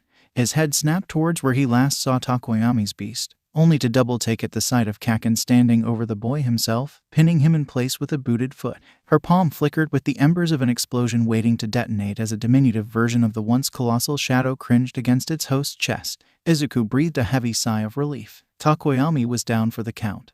And that should mean, you, Midoriya. What the hell was that, man? Kirishima cried the minute the four combatants returned to the observation room. I don't know you very well, but for some reason that seemed to be typical for you, Katsumi-chan. Hero. Izuku laughed while Katsumi growled unintelligibly. Izuku didn't know Asui that well either, but he couldn't help but grin at the accurate assessment of his FR girlfriend. Take me for a ride sometime too, Midoriya. He really hoped Hagakure was talking about his board. Back the F up, Invisalign. We don't got time for this sheet, Katsumi growled. She stomped back to her place in the observation room, dragging him along by the wrist. Teach your damn class, All Might. The hero's slightly affronted reaction was hilarious enough, but was Kaken getting territorial? He had to be imagining things, right? As absurd as the thought was, Izuku couldn't help but indulge in the fantasy for a while. All Might coughed lightly into a brick-sized fist, obviously trying to settle his nerves. The juxtaposition was oddly endearing, not detracting at all from the feeling of protection he exuded. Indeed, young Bakugo, and well done, all of you. That was a wonderful first showing. The four of them all nodded severely, still amped up from the action minutes earlier. All Might propped his hands on his hips. Now, can anyone tell me who the MVP might be from this operation? Anyone? For a moment they were silent, each student looking to the others for an answer, so Izuku decided to speak up. It's gotta be Yaoyorozu, right? Katsumi's scowl was venomous. Huh? The F you mean her, Deku. We kicked F in ass. She was predictably pissed as hell, but thinking about it objectively, the reasoning was obvious. We won because we were superior fighters, he said simply. If we were judging based on planning and foresight, or the spirit of the scenario, the choice is obvious. He turned to the black-haired girl across the room. Yaoyorozu, you'd booby-trapped both doors to that room, right? She nodded sharply. And all the major choke points of the building. Blind corners. Oh, and the stairwell. Shit, they really had lucked out. Yaoyorozu-san helped shroud the room in darkness as well, creating blackout curtains for all the windows, Takoyami said gruffly. Were it not for her aid, I fear Dark Shadow would not have stood a chance against the might of Midoriya's quirk. So that's what his quirk was called. Fitting. But you both saw right through all my preparations, Yaoyorozu said, frowning in obvious frustration. You just skipped right past the building and came through the roof. How did you get up there so quickly anyway?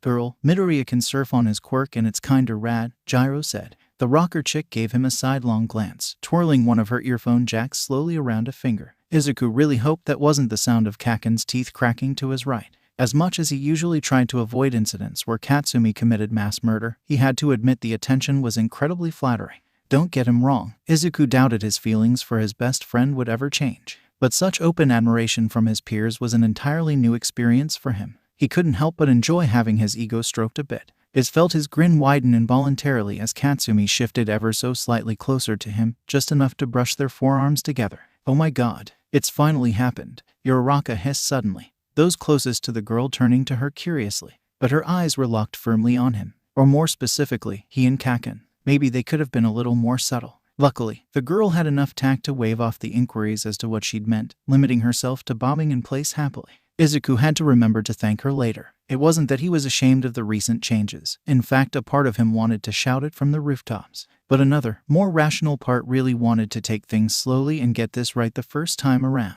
That could all come later though. Yaoyorozu was still stewing self-consciously on what she perceived as her own failure. To put it bluntly, we got lucky, he said to the frowning girl. She met his eyes while the others in the class were once again attentive to what he had to say. How strange. Kaken and I picked a spot at random. Sure, we narrowed down the choices to somewhere out of the sun, but dropping past all the defenses you'd created was just dumb luck. He shrugged a bit self-consciously. I'm not saying we would have lost. Fat effing chance. But your decisions weren't incorrect, you know. I see, Yaoyorozu said thoughtfully. She nodded sharply, seeming to have gained a bit of her confidence back. She'd have to work on that. Despite clearly being more than competent in heroics, the beauty certainly didn't have the ego to match. Most of the time that was a good thing. But there were certainly situations where a bit of bravado couldn't hurt. Izuku grinned inwardly, chancing another glance towards Katsumi. He quite liked a bit of bravado in a girl. Well put, Midoriya-kun. Yaoyorozu's forethought was indeed impressive, despite the situation not panning out as she'd planned. All Might boomed, with a smile. But I urge you not to shortchange the worth of pure combat prowess. He clenched a mighty fist before his shadowed eyes. The powers wielded by evil in this quirked society of ours are insidious and ever-changing. Be sure to never rule out a possibility before you've confirmed it for yourself, he said, meeting the eyes of the Yaoyorozu. And as for you, Midoriya-kun, Bakugo-chan, a bit more forethought wouldn't go amiss, all right. Understood, sir. Izuku snapped out reflexively. The man simply commanded that much respect. Yeah, whatever, All Might. Well, most of the time. Now then, the next hero team will be Katsumi Ooh. The biting scent of soy sauce and ginger filled the air as Katsumi deftly tossed a sizzling wok filled with the beginnings of her dinner. She was by no means an expert cook, but the few dishes she did know how to make usually turned out okay. The Heights Alliance dorm building certainly hadn't skimped on the more luxurious aspects of temporary housing. The kitchen was fully stocked, and large enough to cook enough for the entire dorm at once. Something smells so good. F off, Pinky. Get your own. Awa, come on Katsumi. Aren't we friends? F no. The nerd forcing her to make enough for round face 2 was already pushing it. Katsumi had no obligation to cook for the rest of her new classmates, no matter how unsettling it was when they didn't F off when she told them to. That was just plain weird. Right, so does the number of tagged objects affect how difficult it is to maintain the weightlessness? Or is it more of a hard cap at a certain mass? Her eyes snapped over to where the nerd in question sat with Uraraka. Deku was finally getting a chance to nerd out to his heart's content, so Katsumi would suffer through the peppy girl's company for one meal. Well, I've made plenty of stuffed animals float at once, Uraraka said, laughing bashfully. But I could only manage a couple of the 2-pointers from the exam, and the 3-pointers I had to take on one by one. So a hard cap then. Deku nodded, scribbling into a familiar-looking notebook. I assume your limits increased over time. Uraraka nodded with pinched eyebrows. Have you ever tested any correlation between physical fitness and your upper limit? The brunette shook her head. I've spent the most time trying to float myself for longer periods. Her expression sagged and it really didn't suit the girl. It hasn't gone very well. Katsumi knew that effin' look in the nerd's eye. That's probably your best bet, he mused, leaning back with his hands behind his head. Katsumi tried desperately to ignore the way his shirt strained against the muscle of his chest or the slight peak of shredded abdominals that flashed with his movement. But it was a fruitless effort. Her stirring grew more aggressive as she unknowingly bit her bottom lip. Have you ever isolated the cause of your nausea? he said after a moment of thought. Katsumi had never thought anyone could make confusion look adorable, but Round Face somehow managed it. I don't follow. I get sick from overusing my quirk. Well, yes, that is true, but most of the time it isn't the whole truth. Take Kaken for example. Deku glanced her way. She can get headaches from overusing her quirk. Don't effing tell people that sheet, nerd. But it's not really some supernatural force giving her headaches, just the body's natural response to sweating more than the liquid you consume. It's just dehydration. Was he effing ignoring her? She eyed her walk, trying to focus on the conversation and dinner at the same time. The pink one slid dangerously close to the nerd at their dorm's common room table. Wow, you're like some Quirk superguru. Was Pinky Trinidad? Katsumi's wooden spoon had come dangerously close to snapping in that moment, but her ire settled in the next as she observed the nerd's response. At least Izuku had the decency to look uncomfortable. Katsumi nearly snorted at the pleading looks he shot her from across the room. She'd never tire of seeing him so flustered, even if she preferred to cause it herself. Maybe this wouldn't be so bad. As long as these beaches knew Deku was hers, why not let him drown in the attention for a while? Heh, hardly. Izuku eventually laughed. I've been cataloging quirks since, well, he shot a tender glance Katsumi's way that totally didn't make her weak in the knees. Since as long as I can remember, Uraraka was kind enough to answer some questions I had about her quirk. I was actually pretty curious about yours as well, Ashido-san. If you don't mind, that is. Katsumi huffed, tossing in a bowl of leftover rice from the night before into her walk, taking out her aggression as she chopped it all together. At least making fried rice let her zone out to her heart's content.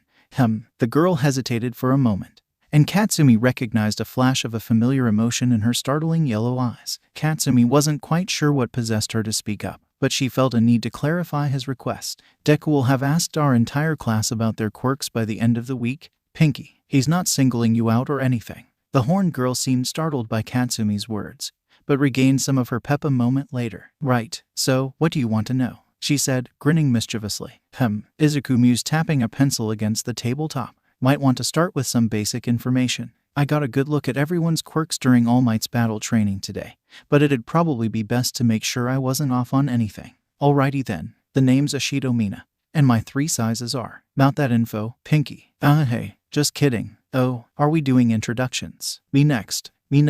Katsumi's eyes snapped to the sheety-haired guy from her class as he strolled in through the hall leading to the boys' rooms. As his entrance seemed to start an avalanche of people entering from both sides of the dorms, Katsumi kissed her last chances at a peaceful evening goodbye. At least Izuku seemed to be in heaven surrounded by so many people willing to tell him about their quirks. Hey, back you go. You making dinner. F off, Pikachu. Ooh, Izuku, Think you're hot sheet now, huh, Deku? Katsumi's breath ghosted across his collarbone while her feathery spikes of hair tickled the underside of his jaw. But any thought of that was quickly driven out of his mind as the girl's lips parted, sucking lightly on the sensitive skin of his neck. Izuku gulped thickly. Where the hell had this come from? Not that he was complaining or anything, but he was having trouble understanding how the blushing Kaken from the night before had somehow been replaced by this devilish seductress in a single day. Any further pondering on the matter quickly seemed irrelevant as Katsumi slowly trailed up the side of his jaw, peppering gentle kisses all the way. However, the girl merciless hesitated as she reached the corner of his mouth, staring challengingly up into his eyes. Izuku headed off to bed with fingers sore from writing so much in one sitting, but content with the info he'd gathered on his new peers, only to be pinned almost immediately to his door the minute he set foot in his room.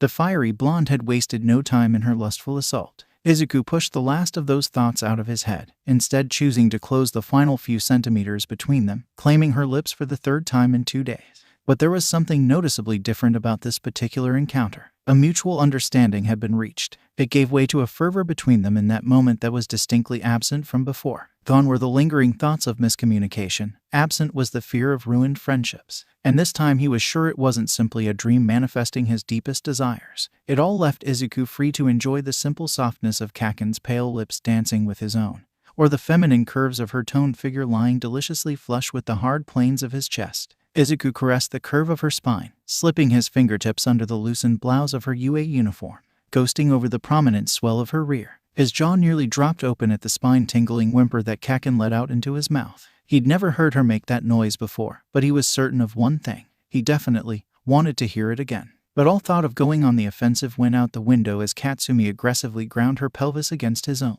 Even over their clothes, the delicious friction earned nearly an instant response from his already throbbing member. His resolution to take things slowly was rapidly crumbling before his eyes, and she effing knew it too. Katsumi, He choked out between kisses. "What's wrong, nerd?" she hissed out, continuing her slow grinding. "They're a effing problem," she taunted with each thrust forward. The door rattled with their motion.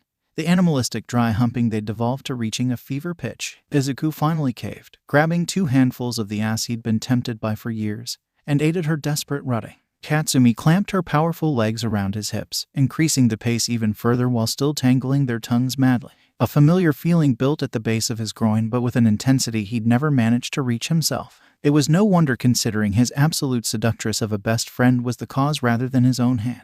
"Katsumi, don't you dare effing stop, Izuku." God, stopping was the last thing on his mind. His grip on her pliable rear tightened as he forcibly ground her core against his own, hoping for all that was good in the world that Katsumi was as close to release as he was. The layers of clothes between them were uncomfortable at first, but they could only prevent the stimulation so much, and Izuku felt himself nearing his limit. Luckily, Katsumi seemed just as close. Just a little.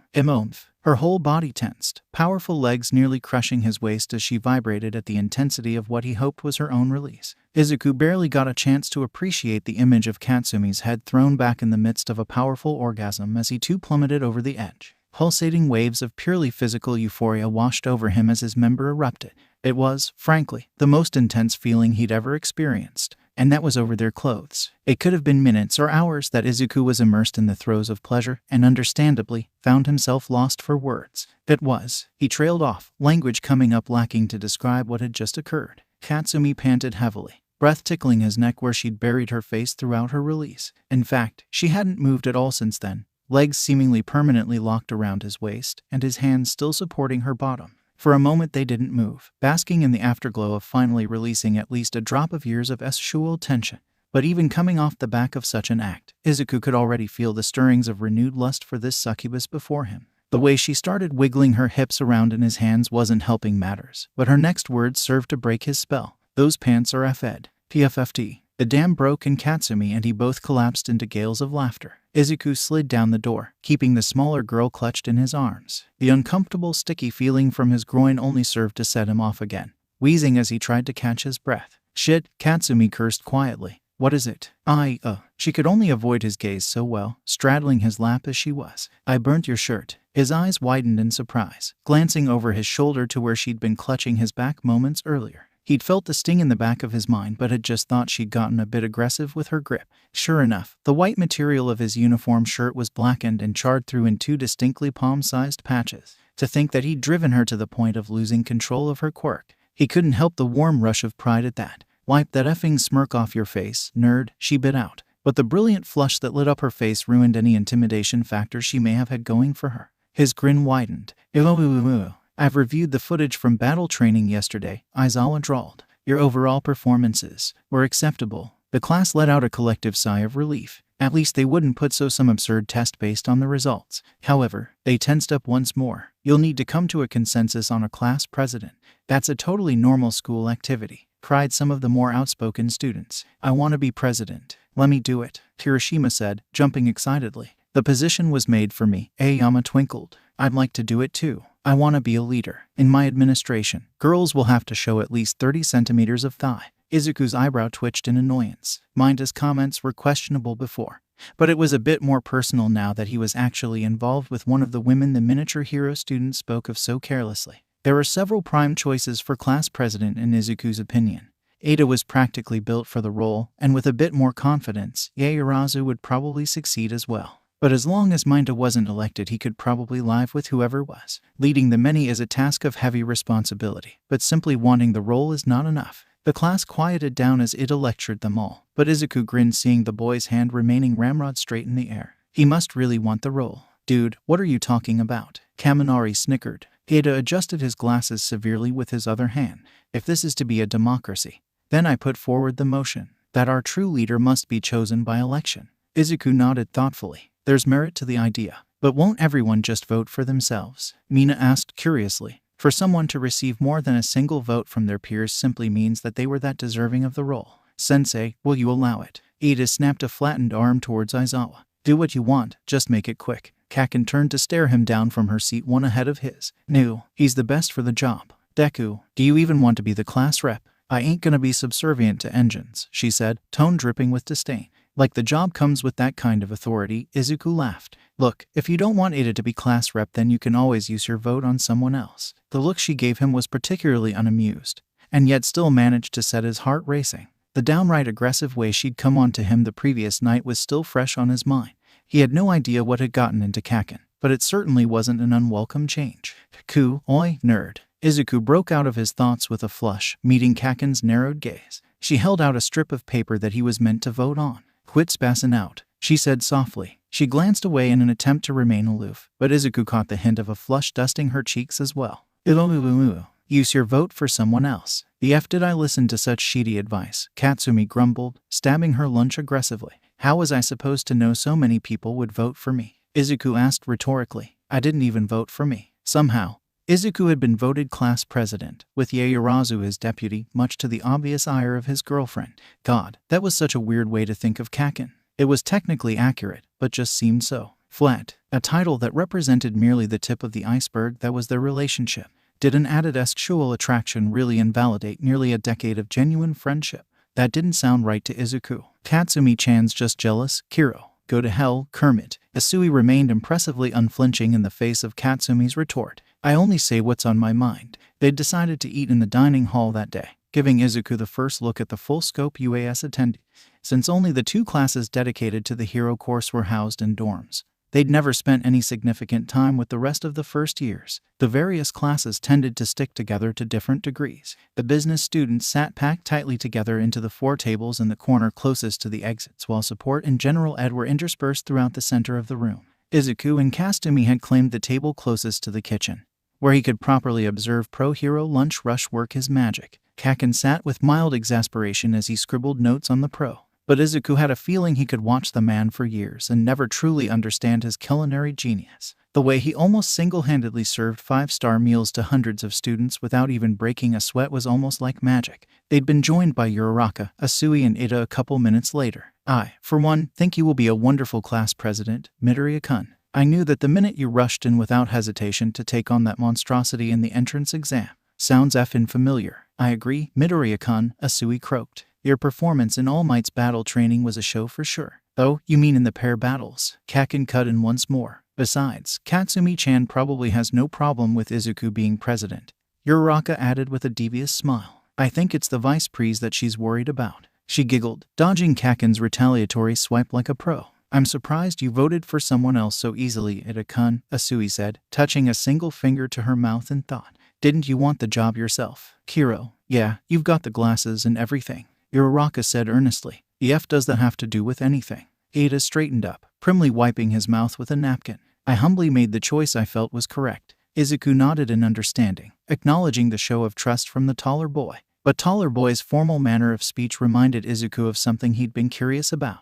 Ada, I've been wondering for a while now. Your quirk, I've seen another like it before in my hero studies. You wouldn't happen to be related to Ingenium, would you? The studious boy heaved a sigh. Quite astute of you, Midoriya-kun. I had hoped to avoid being treated any differently than my peers just because of my family, but you are indeed correct. My brother is the latest of a long line of prestigious heroes to hold the Ida name, commanding over 60 sidekicks in his agency alone, the turbo hero Ingenium. If Ada exuded any more pride for his brother, he'd be nearing Kaken levels, but it was inspiring in a way. Izuku knew better than anyone that a role model did wonders for a prospective hero's progress. Izuku didn't get any more time to bask in Ida's praise though, as a shrieking alarm began blaring over every loudspeaker in the building. The dining hall erupted in chaos as students haphazardly scrambled towards the nearest exit, heedless of those that stood in their path. Izuku latched a steely grip on the jacket of a nearby third year, halting him at his tracks. What's going on? What does that alarm mean? There's been a breach on the campus. It's never happened before since I've been here. He slacked his grip, letting the panicking boy go free, and instantly began wading his way through the crowd towards Katsumi.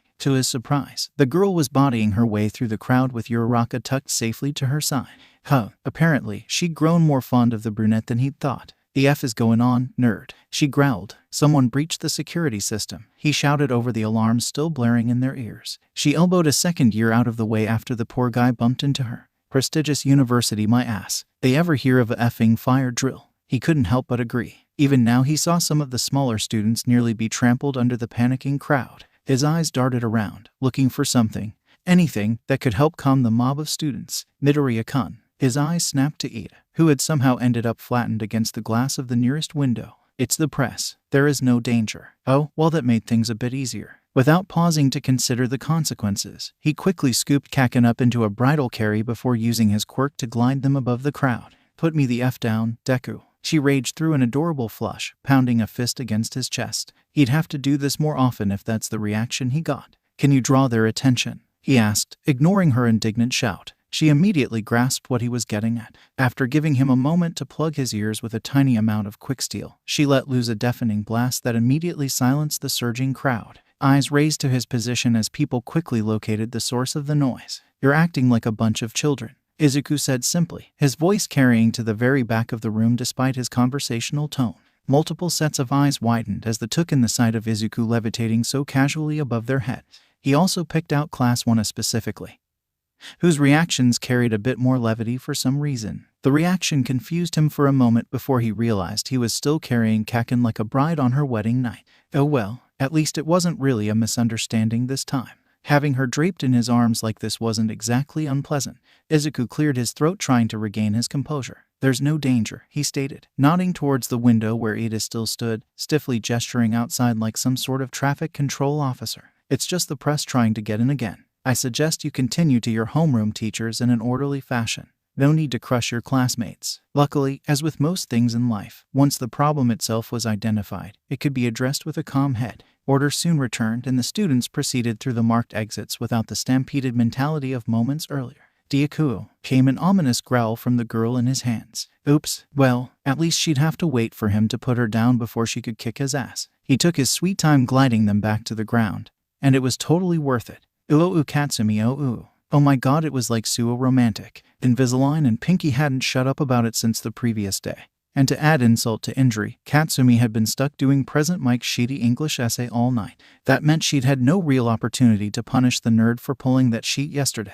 Katsumi bit out a curse as she felt an increasingly familiar heat creep onto her cheeks. How the hell did just the thought of being cradled in his powerful arms make her light up like a effing tomato? Sure, it was in front of all the extras, but with what had happened just 2 nights ago, why was this affecting her so much? I wish Midoriya would sweep me off my feet. I'm not some sheety princess, Pinky, she hissed at the girl. Katsumi was about to come over there and let the girl know what she really thought of her, but halted at the pressure of a hand settling at her side. Thoughts of pummeling the pink one were shoved to the wayside in favor of dealing with the effing goosebumps that erupted over her flesh with a single touch from the nerd. Romance was effing bullshit. Settle down, class, Aizawa sighed through his seemingly never-ending exhaustion. Katsumi inwardly grinned at the unnecessary intro. The extras were scared shitless of their sensei after that sheet he pulled on the first day. Even she was hesitant to earn the man's ire. For today's basic hero training, you'll have a trio of instructors. We'll be meeting All Might and one other at different location. Sensei, where are we going? Woohoo, a field trip already. Did this dumb motherfucker really just say that? Did they learn nothing from the first day? Correct, we'll be going to USJ. Wait, what the F? He means the unforeseen simulation joint, Kaken. Then why the F didn't he say that then? She hissed back. Katsumi froze as Aizawa rolled a single lazy eye in her direction, and for a second, she thought she might have to dodge a flying scarf. But he turned away with a yawn the next moment. Phew, well researched, Midoriya. We'll be focusing on rescue drills for today, but the facility is a bit out of the way, so you're all taking a bus. Well, it really is a field trip. Rescue, huh, sounds like another rough day. Simon, guys, this is what being a hero's all about. Well, Sheety Hair had a point with that one. It was a sentiment Katsumi might not have taken seriously at a certain point in her life, but she'd long since adjusted her stance. She had a feeling the changes could be attributed solely to a certain hero nerd. Oh, right. Aizawa clicked a handheld device, opening their hero gear lockers. Some of you may elect to not wear your costumes as they'd be more of a hindrance than a help for rescue operations. But other than that, it's up to you. Katsumi had a feeling that first comment may have been aimed at her, but that was merely Aizawa's assumption. She'd long since refined her quirk to limit collateral damage. Who do you think the other teacher's gonna be? Izuku asked with honest joy in his eyes. She hid a smile in her sleeve. How should I know? Deku. He was such a effing dork. Ooh, Izuku, ooh. They'd been in the UA bus for nearly 20 minutes, reminding Izuku of the epic view he'd glimpsed during the entrance exam. But seeing the sprawling planes passing them by in the windows of the luxurious travel bus gave them a more tangible measure of UAS scale. It made him want to fly. He'd never been able to soar freely without a particular goal in mind. Restrictions of public quirk usage limited what he could do as a child. and whenever he had used it in the past, it had been for training or in more urgent situations. But as a student at UA, maybe he could get away with traveling if he ever got a day to himself. Izuku loved skating the streets of Musutafu for the sport of it. He had a feeling that exploring the skies would be just as captivating. Midoriya-kun. Izuku abandoned his cloud watching, turning back to look over the seat in front of him. Isui had her elbows propped on the back of her seat while her hands cradled her face, which, in his opinion, was arguably rounder than Uraraka's. Her eyes were a green so dark that in the right light they appeared black, wide and unblinking. "What is it, Asui-san?" "Call me Tsuyu, Kiro." "All right, Tsuyu, then. Spit it out." "Frog for brains," Katsumi said cuttingly from his side. Izuku, acting on impulse, pinched her rear out of sight of the other students, earning a yelp and a deathly scowl for his trouble. Oh well, she'd just have to learn to play nice. Or at least not be rude for no reason. "It's fine, Midoriya. I tend to say what's on my mind as well." Wait, did she just? "You've been quite outspoken about your fascination with our quirks.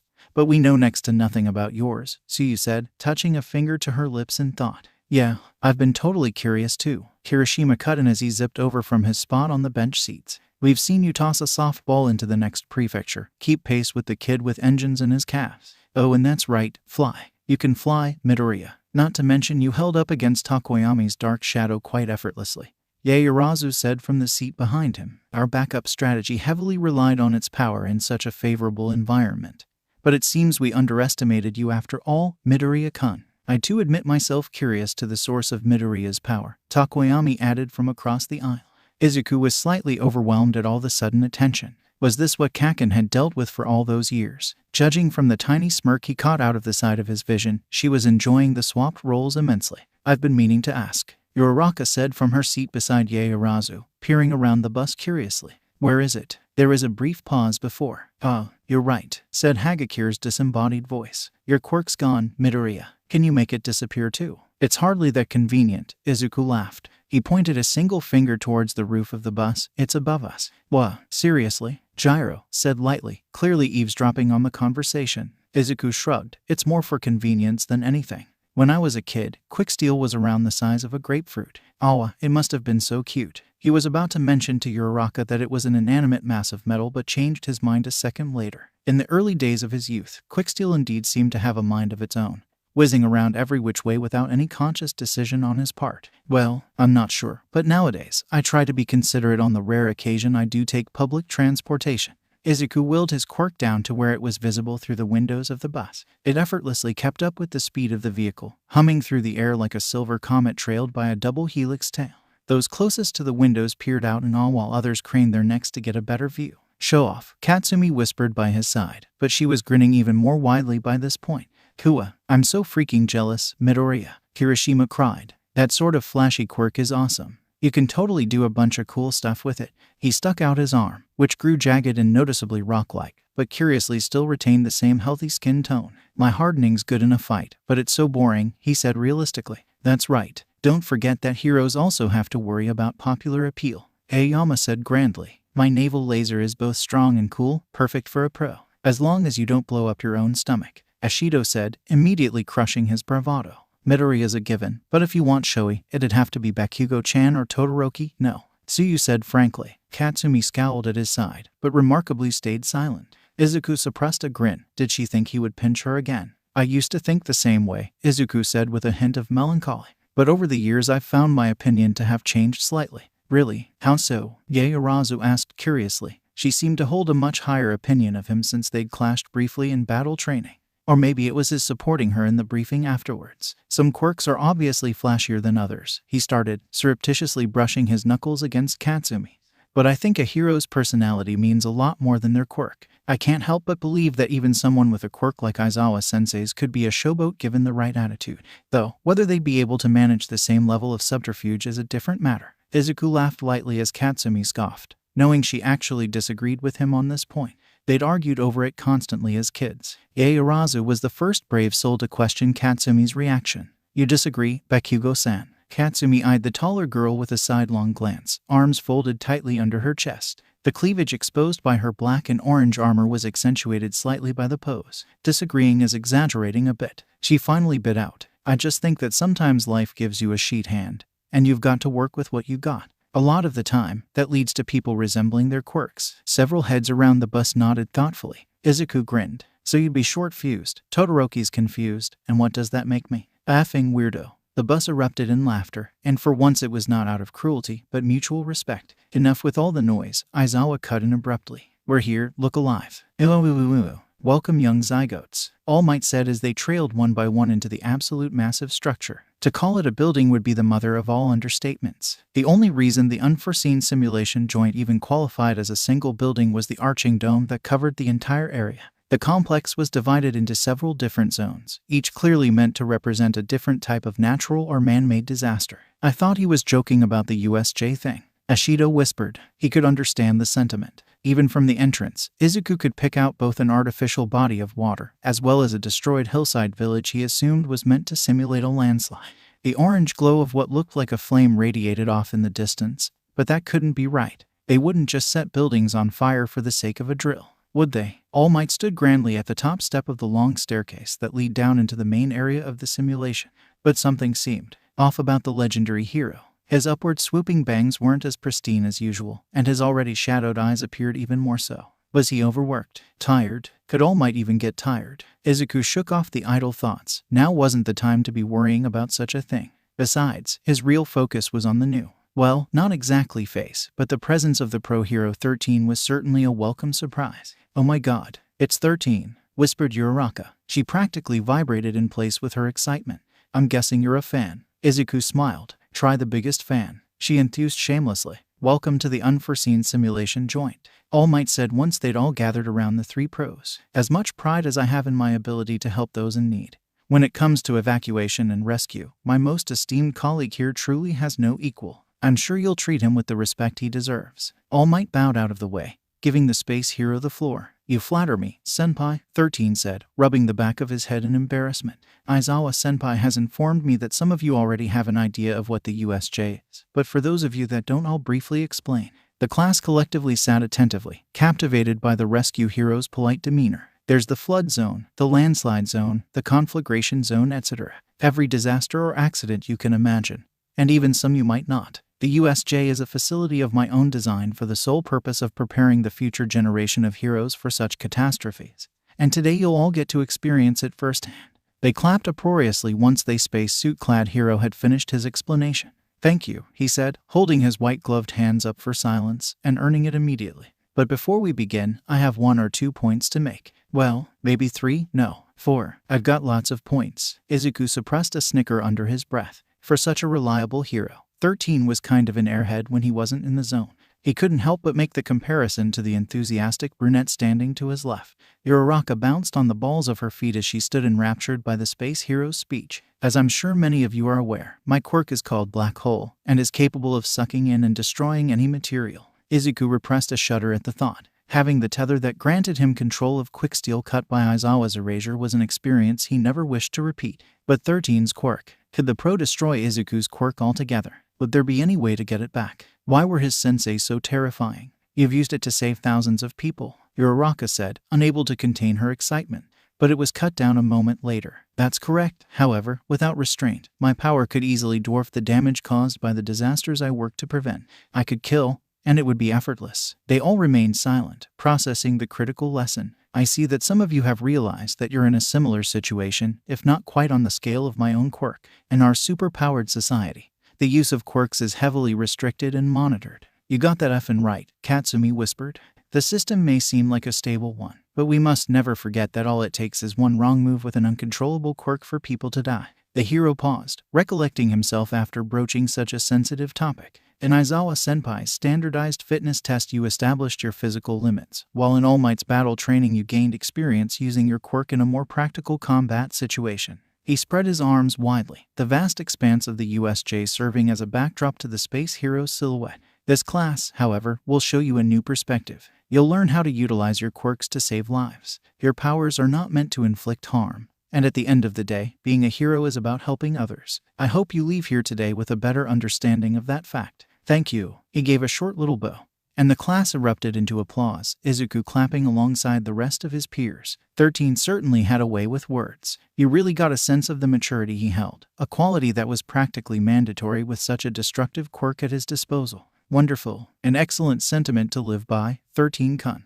Now, All Might paused mid-sentence, his near-permanent smile dimming slightly as he peered around the USJ in concern. Something was wrong. There was an odd distortion in the air, barely recognized by the sensory nature of his quick steel. But it was still there and was growing stronger by the second. Kaken, we need to get. But he never had a chance to finish his warning. The vibration in the air reached a fever pitch, and a swirling vortex of pure darkness burst into existence over the central plaza of the USJ. The massless shadows licked at the ground around the central fountain before it seemed to solidify into a vaguely ovular shape, still swirling with ominous black and purple tendrils. A slender, pale hand reached slowly through the void. Izuku had a small taste of the danger heroes faced on a daily basis. The sludge villain from all those months ago had cemented that idea firmly in his mind, relatively early in his hero career. But as the slender man with severed hands cradling his body stepped out of the swirling darkness with a small army at his back, Izuku had a hunch that this situation may be of an entirely different scale. They had a warp quirk on their side for crying out loud.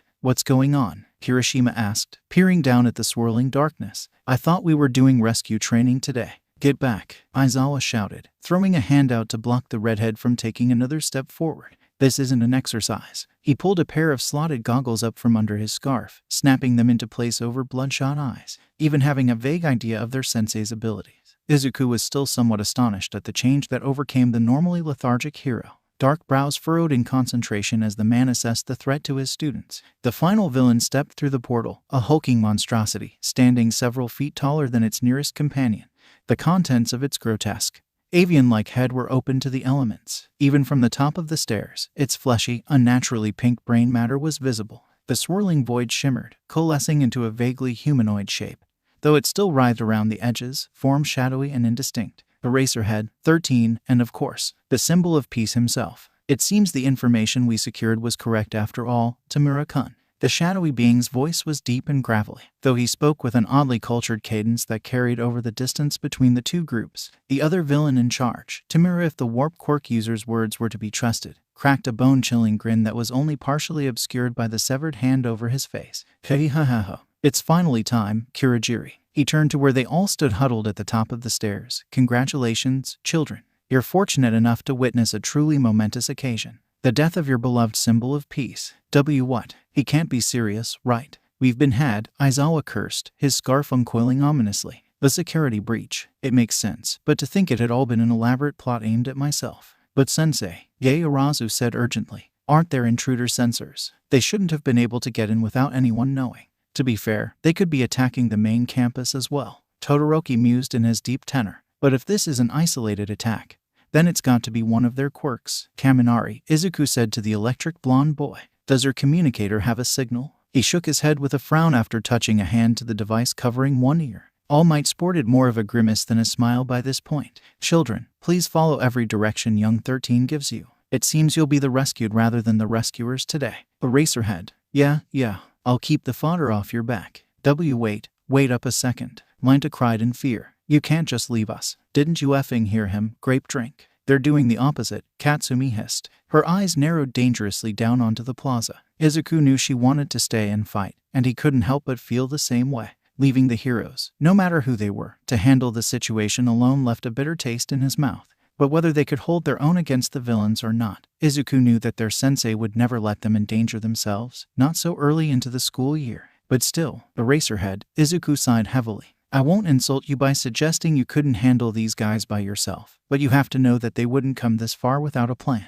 Izuku turned to All Might. I'm sure people have tried to kill you before, but with how effective their plan has been up to this point. He trailed off, letting them follow his train of thought for themselves. I understand the sentiment, Midoriya Shonen. The massive hand that All Might planted on Izuku's shoulder might have shattered the spine of a lesser human. But have no fear. As you've said yourself, this is not the first time evildoers have come for my head. All Might paused, glowering down at the amassed army. But it is the first time they've endangered my students in the process. Izuku had the odd urge to laugh despite the situation as several of the villains took a few unsteady steps back. His eyes only shot even wider as Aizawa-sensei, though he was acting as Eraserhead in this moment, practically flew down the stairs towards the gathering of villains. All Might followed, clearing the gap in a single leap, crashing to a stop before the amassed army. Come this way, everyone, 13 said with a level head. Stay alert. We don't know if those in the plaza are the only villains here. Izuku spared one final look, seeing Aizawa fling around the first wave of villains like ragdolls as All Might traded a few words with what looked like the leader. Looks like Shitty Eraser knows what he's doing. Ha! Izuku turned to see Kaken at his side, glaring down at their sensei.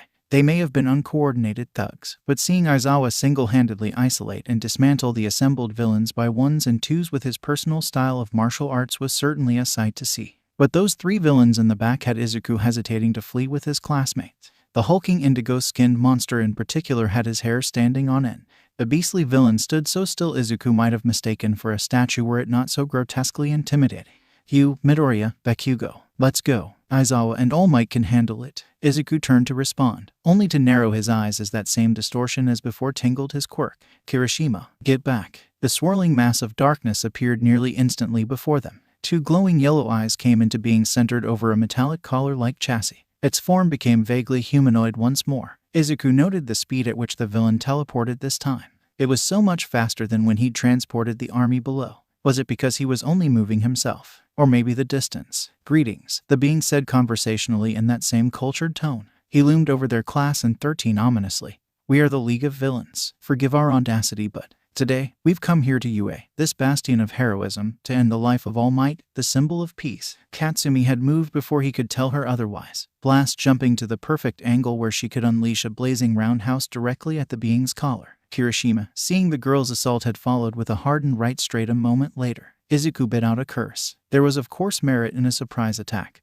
but he didn't like the chances of being able to damage that intangible body. Curiously, the villain visibly ducked her kick, with Kirishima's reckless punch passing harmlessly through its torso. That he'd expected, but with the way the villain had purposefully avoided the first blow. Maybe that collar was more than it seemed. Izuku coiled a tendril of quicksteel around each of his classmates, attempting to yank them out of harm's way. But it was a fruitless effort as the void opened once more, swallowing the pair, along with a good portion of his quicksteel. Izuku vaguely heard the shouts of the rest of his classmates as they too were consumed by the void. But his gaze was mostly locked on the villain's first two victims. It may have been the prospect of fighting without his quirk at full power, or perhaps the defiant terror he'd caught at the last second in Kaken's eyes. But Izuku wasn't quite ready to part ways just yet. He leaped forward in the blink of an eye, ignoring the shouts of 13 and his classmates, and dove headfirst into the void after her. "Uo ukatami o u. Effing warp quirks," Katsumi cursed. She unleashed a blistering explosion in a wide arc across the dilapidated rooftop. The wannabe villains scattered before her like the ants they were. "You, Bakugo-chan, you're totally badass and all, but I'm not fireproof over here." The red-headed extra whined from where he'd landed after their unplanned travel through space. "F off, hair for brains," she said bitingly. She really didn't have time to deal with weaklings right now. If this tomato-headed effer hadn't gotten in her way earlier, she might have had a shot at taking out the villain's only way out of this pathetic assassination attempt. Kill All Might. What a effing joke. Warp quirks by definition posed a regulation nightmare for obvious reasons. Even in a society of quirked individuals, being able to instantly appear at another location was both incredibly rare and immensely practical. It was an ability coveted and feared by various national governments around the world. But in the hands of a villain organization, Katsumi ducked a telegraphed swing from one of the more arrogant criminals. Calling them villains at this point would be an insult to those who actually posed a threat. His fist, armored by some sort of bootleg support gauntlet, whistled over her head, missing by inches. Katsumi jabbed a clenched fist in his gut, cracking him over the head with an elbow a split second later. The hooded criminal heaved from the power of her blow, crumpling to the ground a moment later. She carelessly kicked his drooling body away from her, turning to the group of villains, staring them down like they weren't even worthy of polishing her effing boots. "Who's next then?" She grinned, sparking her palms threateningly. "So manly." Katsumi twitched, leveling a glare promising pain at her red-headed classmate. She'd almost forgotten about the last time he'd called her that sheet. Did this idiot have a death wish? Unfortunately, the current situation didn't allow any time for pounding the redhead. The villains charged as one this time, letting out a collective war cry of jumbled threats. "Get her. It's just a effing girl. She can't beat all of us. Rah. We'll show you what villains do to kids playing hero. Time to die, beach." Why did this seem so familiar? Katsumi shook off the strange sense of deja vu to spare her classmate a glance. It would be a pain to have to look after dead weight in a fight. But he seemed to have pulled himself together, standing ready to help, as if she needed it. Even without looking back to the charging villains, Katsumi deftly sidestepped the first swing from the lead fighter, skipping out of the way of the powerful scaled tail that lashed out to follow. Katsumi crouched low, swinging a crushing knee directly into the anthropomorphic alligator's solar plexus. The blow only stunned the thug for a moment, probably due to his mutant quirk granting somewhat thicker skin than most, but it had bought Katsumi enough time to be his undoing. A crackling fist to the face was enough to put him down permanently. The whistling sound of an object speeding through the air was the only warning to the impending danger. Katsumi Blast jumped to dodge the speeding projectiles, her eyes snapping in midair to the villain standing at the far end of the rooftop. A ranged quirk, or was it simply a support weapon? Either way, the projectiles had left deep gouges in the concrete rooftop. Katsumi couldn't quite pick out what was being fired, but avoiding them would probably be her best bet. The sneering villain fired off another salvo which Katsumi parried with an explosion of sizable power. It was a bit of a waste of stamina, but until she knew what exactly she was dealing with, it was best to err on side of safety. Her precaution was rendered unnecessary a moment later when her classmate charged the woman straight out. Katsumi's caustic warning died on her lips as the redhead tanked the next shots with barely a flinch, delivering a powerful haymaker to her head in the next moment. Shit, maybe hardening wasn't as useless as she'd thought. Now that the villain taking pot shots at her was taken care of, Katsumi was free to battle the rest unhindered. Since they'd been deposited in the collapsed zone, the villains surrounding them had been mostly close-ranged fighters with the exception of the one they'd just taken out. Being limited to the rooftop did slightly hamper her mobility, but choosing to fight her in close quarters, were they insane? 3 fighters converged on her at once, attempting to catch her off balance as she landed from her dodge. But they didn't have a chance. They might as well have been hitting her with wet noodles for all the damage their blows did to her. She parried them all the same, expertly weaving around the attacks as they came, finally putting all her experience brawling with Deku to practical use. The thugs barely posed a threat when compared to the nerd, but it wouldn't do to get into bad habits. Seeing a slight opening in their combined attacks, Katsumi slipped in between the 2 leading villains before flipping over the shoulders of the third. She latched her legs around the villain's neck in a classic triangle choke before letting off an explosion of only concussive force and minor heat directly to his vulnerable head, knocking him out instantly. Katsumi rolled away from the collapsing body, skipping away with a feather-light step. The downed villain's 2 companions attacked with renewed vigor, perhaps in some diluted sense of responsibility. Maybe they were trying to avenge their comrade or something. Did villains even have a code of honor? Katsumi hopped over a leg sweep attempted by the villain on the right, a guy with 4 arms who seemed to have at least some background in martial arts. He predictably tried to grab her while she was airborne and unable to dodge. A tetrabracial fighter going for a grapple. How original. It might have worked, had she been any ordinary student. However, assuming Katsumi couldn't maneuver in mid-air was the height of ignorance. It was where she thrived. Katsumi tucked her knees towards her chest, curling in tightly before unleashing an explosion-aided sideways donkey kick directly into the villain's exposed chest. She really hoped that snap she'd heard hadn't been any more than a fractured rib. Even under the threat of a villain attack, accidentally killing someone would only bring more trouble down the line.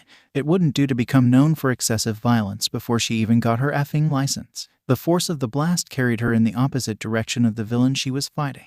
But unlike the thug that rolled to crumpled heap, Katsumi vaulted off a single arm, landing lightly on her feet. She rushed the remaining villain with a running slide tackle. Not the most elegant of takedowns, but it proved particularly effective in grounding the tallest of the villains. The man's legs seemed to be elongated and constructed of an odd metallic material. Given the proper opportunity to abuse the extra reach, such a simple quirk could pose a threat in a straight-up kickboxing match. But this was hardly a show match, and Katsumi was hardly a fair fighter. As her sudden attack threw off the taller villain's unstable balance, she quickly leaped up level with the man's shoulders, delivering a staggering axe kick to the crest of his temple. The villain jolted at the impact, before his eyes rolled to the back of his head and he toppled over backward with a heavy thud. Katsumi landed lightly on the balls of her feet, primed and ready for more. But after a quick survey of the area, she realized the rest of the villains had actually run the F away. Effing seriously, if this was the best these idiots could throw at her, then their plan was doomed before it could begin. She paced in agitation, the adrenaline from the fight, as disappointing as it was, still coursed through her veins, her palms still sparking dangerously. Kirishima gaped at her like a effing whale shark, as if she wouldn't dispose of the fodder as easily as she had.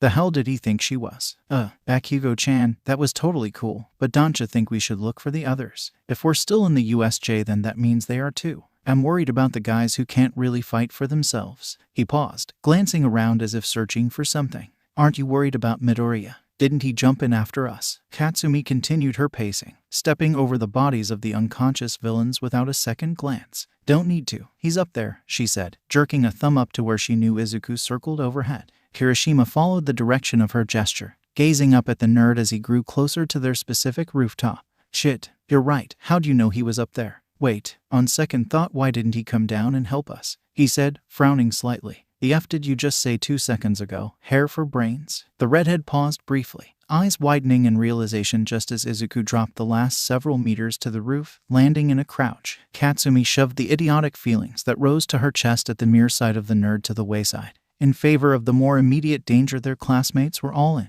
You two all right? Izuku said without preamble. He eyed the surrounding villains before his gaze settled on Katsumi. Fine, she said lowly. What's going on, nerd? He heaved a heavy sigh. From what I could see up there, the warp quirk user, Kirigiri, I think his name was, sent most of us to different parts of the USJ. Though this place is bloody huge, so I couldn't see everyone from just overhead. Where these guys were waiting for you when you dropped out of the portal? Yeah, dude. The shark-toothed extra cut in. They totally had us surrounded, but Bakugo took him out like nothing. Of course I did, she hissed. They were weak as sheet, and even if they weren't, they were all melee fighters. So they planned to split us up ahead of time, but had no knowledge of our own quirks? Looks like it, she bit out. Midoriya, Kirishima hedged uncertainly. You didn't happen to see 13 Sensei while you were up there, did you? He's probably got his hands full since we rushed ahead like that. None of this would have happened if we'd just let him suck up that dude. Kirishima continued, heedless of her interruption. As men, we gotta accept responsibility. Katsumi finally took advantage of the pause in action to settle her beef with the red-headed idiot. What the F will it take to get it through your head? That I am not a man, she said venomously, punctuating each sentence with a harsh jab to his chest. Familiar corded arms coiled around her waist, instantly calming her ire, not to mention nearly turning her into a puddle of goo. Now's not the time, Kaken, Izuku whispered gently in her ear. I couldn't see the main plaza from here, he said, turning to the boy she'd nearly forgotten by this point. The smoke from the conflagration zone is blocking my view. The hardening quirk user visibly deflated at the non-confirmation. I wouldn't worry too much about it, Kirishima. Kaken would have gone for the takedown regardless of if you'd followed or not. Izuku turned to face her. Anything you can tell me about the warp gate user? I clipped something solid with my kick, she said, recalling the metallic clang her boot had made minutes earlier. I could get him first try if I got another shot, she growled. The thought of that sheety warp villain getting the drop on her even slightly really pissed her off. I'm gonna make sure everyone's alright, Izuku said determinedly. His skyboard hummed with power, the sound strangely comforting to Katsumi for reasons she had no time to ponder. I'll come with you, Kirishima volunteered immediately. But Izuku was already shaking his head. You'll only slow me down, Izuku said, though not unkindly. You and Kaken should head towards to the exit and see if you can reconnect with 13.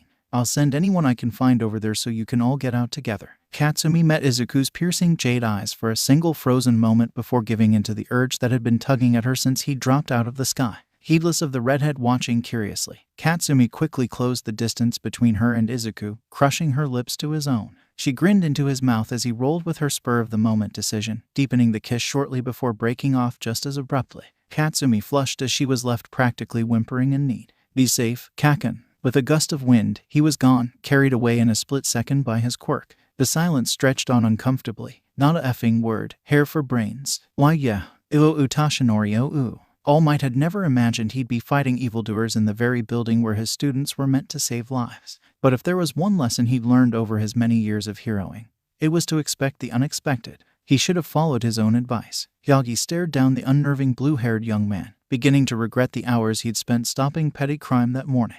He suppressed a shiver at the sight of the severed hands hanging limply off Tamura's body. There was only so much experience could prepare you for. The clashes, clangs, and various other sounds of battle echoed over the wide plaza as Shouta fought off the amassed villains. But even from a glance it was apparent that they stood no match against the pro's superior speed and technique. In a less dire situation it would have been a pleasure to observe his colleagues' battle prowess in person. It was an opportunity rarely offered to anyone with the way the man operated in the shadows. But in this situation, it could turn dire in an instant. Is it finally time, Sensei? The man, Tamura, All Might vaguely remembered, spoke out loud, scratching viciously at his neck. A nervous habit from the looks of it, judging by the irritated patches of skin surrounding his collar. All Might frowned. The title wedged an uncomfortable feeling into his gut, a twinge that was much different than the constant lancing pains of his injury. However, those pains were significantly more immediate, a relentless reminder of how little time he truly had left. After a surprising amount of villain attacks that morning, All Might was left with barely enough time to cover this planned afternoon lesson. He doubted he'd even have been able to last the whole period.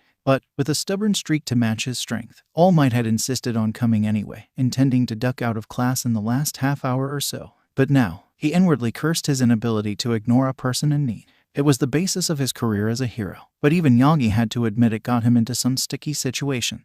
However, overcoming those situations was what made him who he was, limited to 3 hours a day or not. The warp villain from earlier had already swirled away doing who knows what else to his students.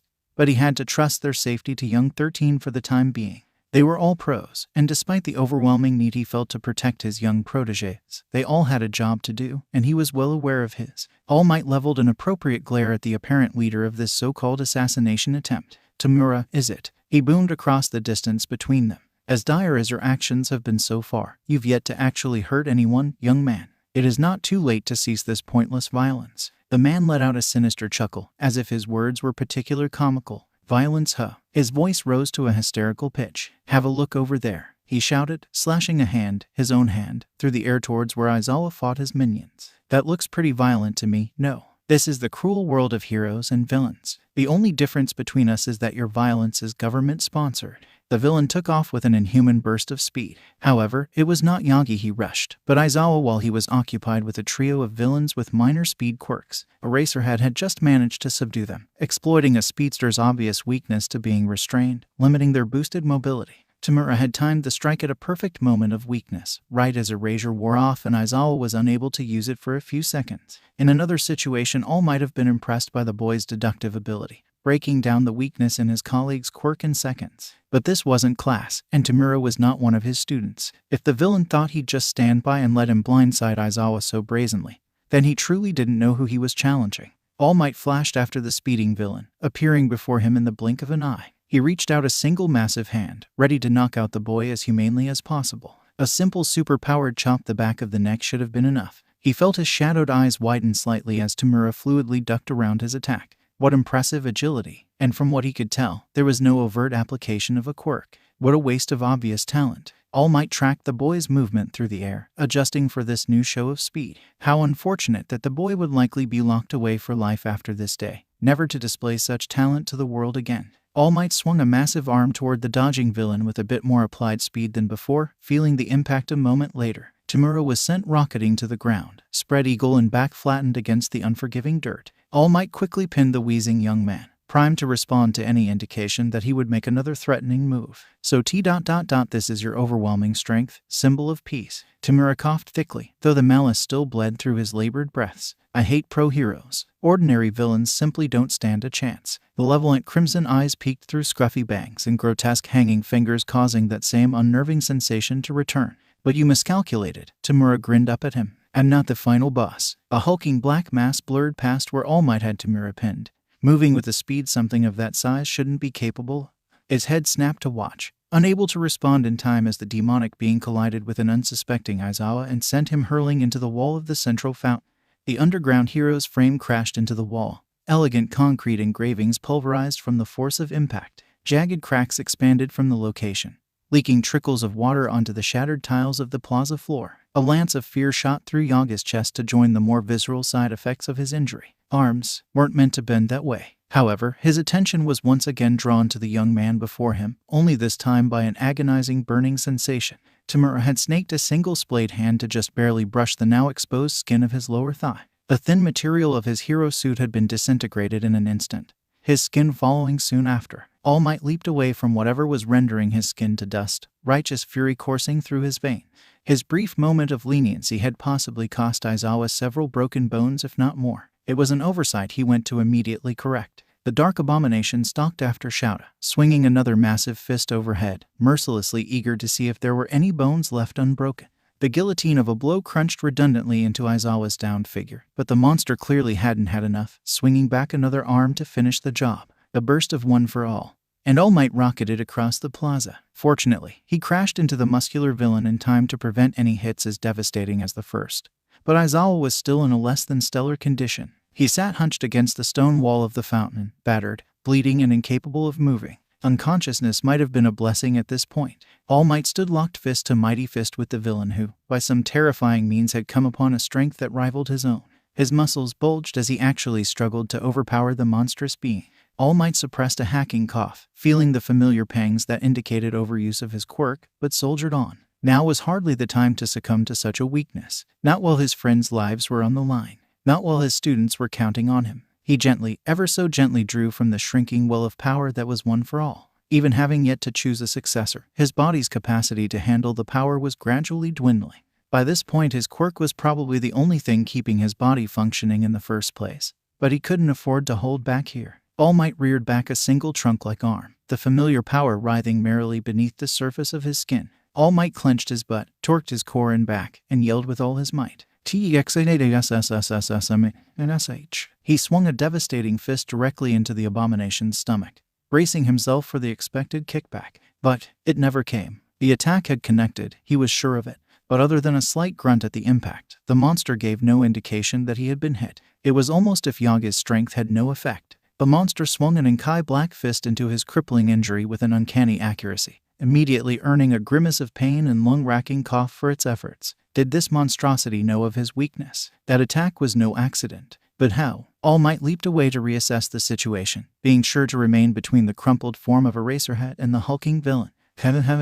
Surprised, All Might, Tamura laughed hysterically as he shakily regained his footing. I'd like to introduce you to Nomu, the anti-symbol of peace. His shock absorption can stand up to even your absurd strength. The beast charged with that same inhuman speed, pursuing All Might with an almost animalistic fury. All Might met the charge head-on, shouldering the blow before letting loose another powerful hook with his left, following up with an uppercut to the beast's jaw. Nothing, even the shock directly to the skull, a force that would even knock out some of the tougher villains he'd faced in his time, was shaken off with barely a flinch. The beast latched its arms around his torso in a steely grip, filling his nostrils with the cloying scent of rot and something else that reminded him of hospitals. All Might thrashed fruitlessly before Nomu turned, flinging him clear across the plaza. All Might tumbled through the dirt, coming to a crashing halt against the sloping dome of the storm zone.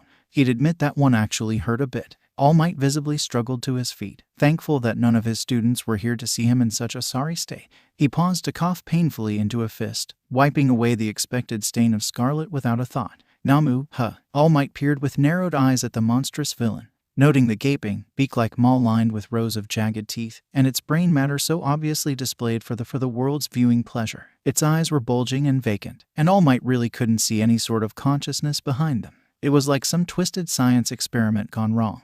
And by this point he was debating with himself whether the beast was even human, as monstrous as some quirks made people appear. At the end of the day there was always the underlying threat of humanity. But this abomination lacked even that. Where did he even come from? No, that was irrelevant for the moment. He only needed to figure out how to stop it. He could wail into a shock absorber all he wanted, but it wouldn't do anything besides kick up a lot of dust. It wasn't the first time he'd come across such a quirk before. If that's how they wanted to play it, then let's see how it dealt with something a bit more creative. All Might appeared behind the hulking monster in a burst of speed and latched his arms around its massive torso. If he couldn't beat it straight out, then burying it 6 feet under, in the most literal sense of the phrase, would probably be the next best thing. With a mighty heave, All Might swung the gargantuan villain in a pendulous arc over his shoulder, and directly into a swirling vortex of darkness. Izuku. The closest zone to the one he'd been deposited in was the landslide simulation, and logically the first he flew to look over after leaving Kaken and Kirishima. He needn't have bothered. All that was left of the once earthy landslide zone was a frozen wasteland. The frosty blue-white hills sloped on for hundreds of meters, all clearly originating from a single point in the center of the mock village. As Izuku descended, crystallized statues adorning the landscape came into view, though on closer inspection he realized they were actually people encased in that same jagged ice, their heads left uncovered, presumably so they wouldn't suffocate. Was this Todoroki's work? Izuku knew of the boy's quirk, of course, but seeing the sheer scale of the destruction he could unleash with only his right side was humbling.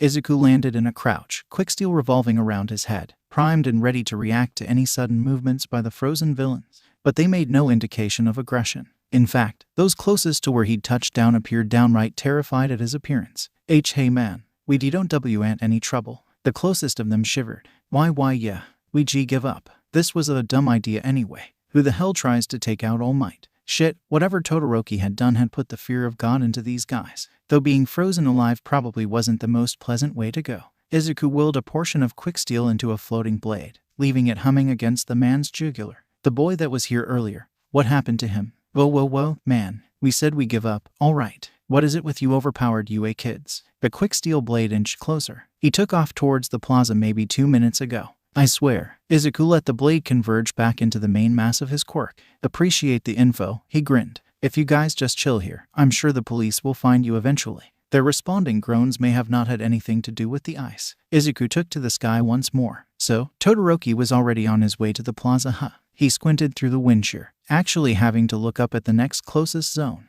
The true scale of the USJ complex was really put into perspective considering they'd managed to fit a miniature mountain range indoors. The massive simulation area sprawled all the way to the ceiling of the USJ, sloping back to level ground the closer one traveled towards the plaza. But Izuku needed to go up. The earthy hills of the landslide zone slowly became more rocky and jagged as Izuku wove through the increasingly larger cliffs. It was as he slipped over a final ridge that a group of people came into view. Izuku dove, slicing towards the ground at a blistering pace. But as the figures grew larger, he came to realize that his classmates had once again proven their competence, dealing with the villains in the time it had taken him to reach them. "Midoriya-san, what are you doing here?" Yaoyorozu said from her place under some sort of blanket. Now that he had a closer look, it seemed Gyro was under there with her too. Was she naked? What the hell had gone down over here? Weiya, PFFDT ahaha. Gyro-san, this is hardly the time. Izuku blinked, waiting for his brain to reboot. Alright, someone's gonna have to fill me in. And Yaoyorozu,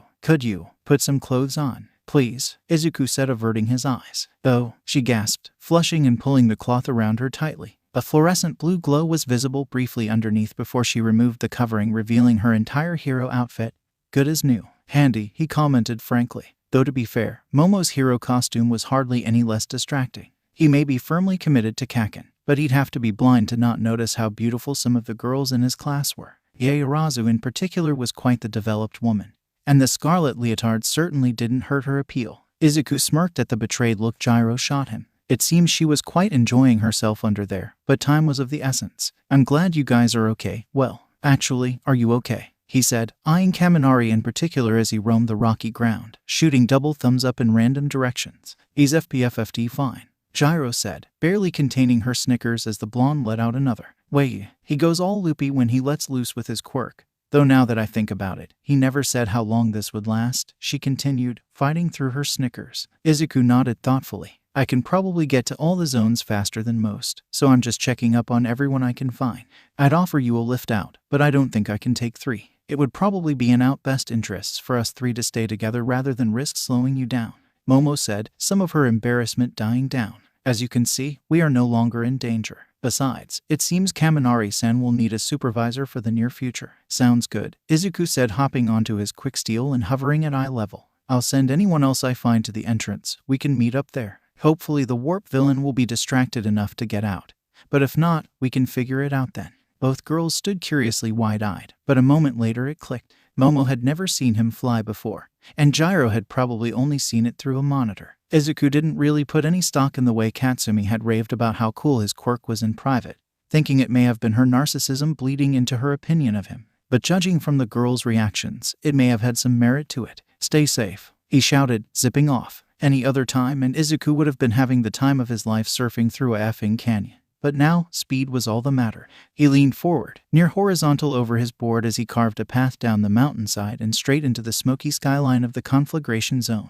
If he didn't know any better, Izuku would have really believed a small town was suffering a major catastrophe below him. Pitch black smoke billowed out from the smoldering remains of unidentifiable structures. Some areas of the mock city were still visibly on fire, but everywhere he looked, destruction was the only constant. Smoke clogged his lungs and brought stinging tears to his scrunched eyes. He was practically riding blind by this point, but just as he was about to abort any search for his classmates, at least in this zone, he came across the knocked-out bodies of several thuggish-looking individuals. They all either wore filtration masks or possessed quirks that would allow them to survive in the noxious fumes of the surrounding fire. All except one, whose mask seemed to have been hastily removed, knocking his goggles askew. Izuku quickly peered around as best he could through the hazy air, but relaxed a bit seeing none of his classmates among the fallen. It seemed that one of them had been there, but like the rest, had taken care of themselves. Pride in his classmates swelled in his chest, along with an increasingly urgent need for clean air. It was time to move on. Izuku hastily surged through the billowing smoke, cutting his own slipstream with his speed until he finally exited the allocated area for the conflagration zone.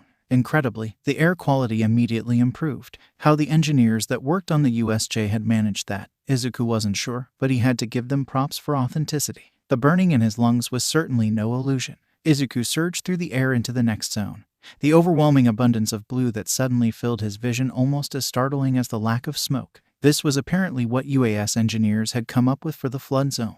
But wasn't this going a bit overboard? There was a difference between flood and no land in the first place. A piercing wail echoed over the expanse of water just as Izuku zeroed in on the only speck of movement in the otherwise calm lake. A massive yacht floated around the center of the lake, though floated was being a bit generous. The ominous crack that bisected the hull of the ship probably meant the vessel had mere minutes of buoyancy left in it. Izuku's eyes flew open at the sight of Tsu and Minta stranded on the boat, surrounded by perhaps the largest gathering of villains he'd seen that day, disregarding the group amassed at the entrance of course. They all clearly shared some sort of aquatic-themed ability, following the trend of all the previous zones. This aspect of the villain's plan clearly wasn't very polished. He'd already known that the groups of villains arranged throughout the USJ were selected based on their quirks.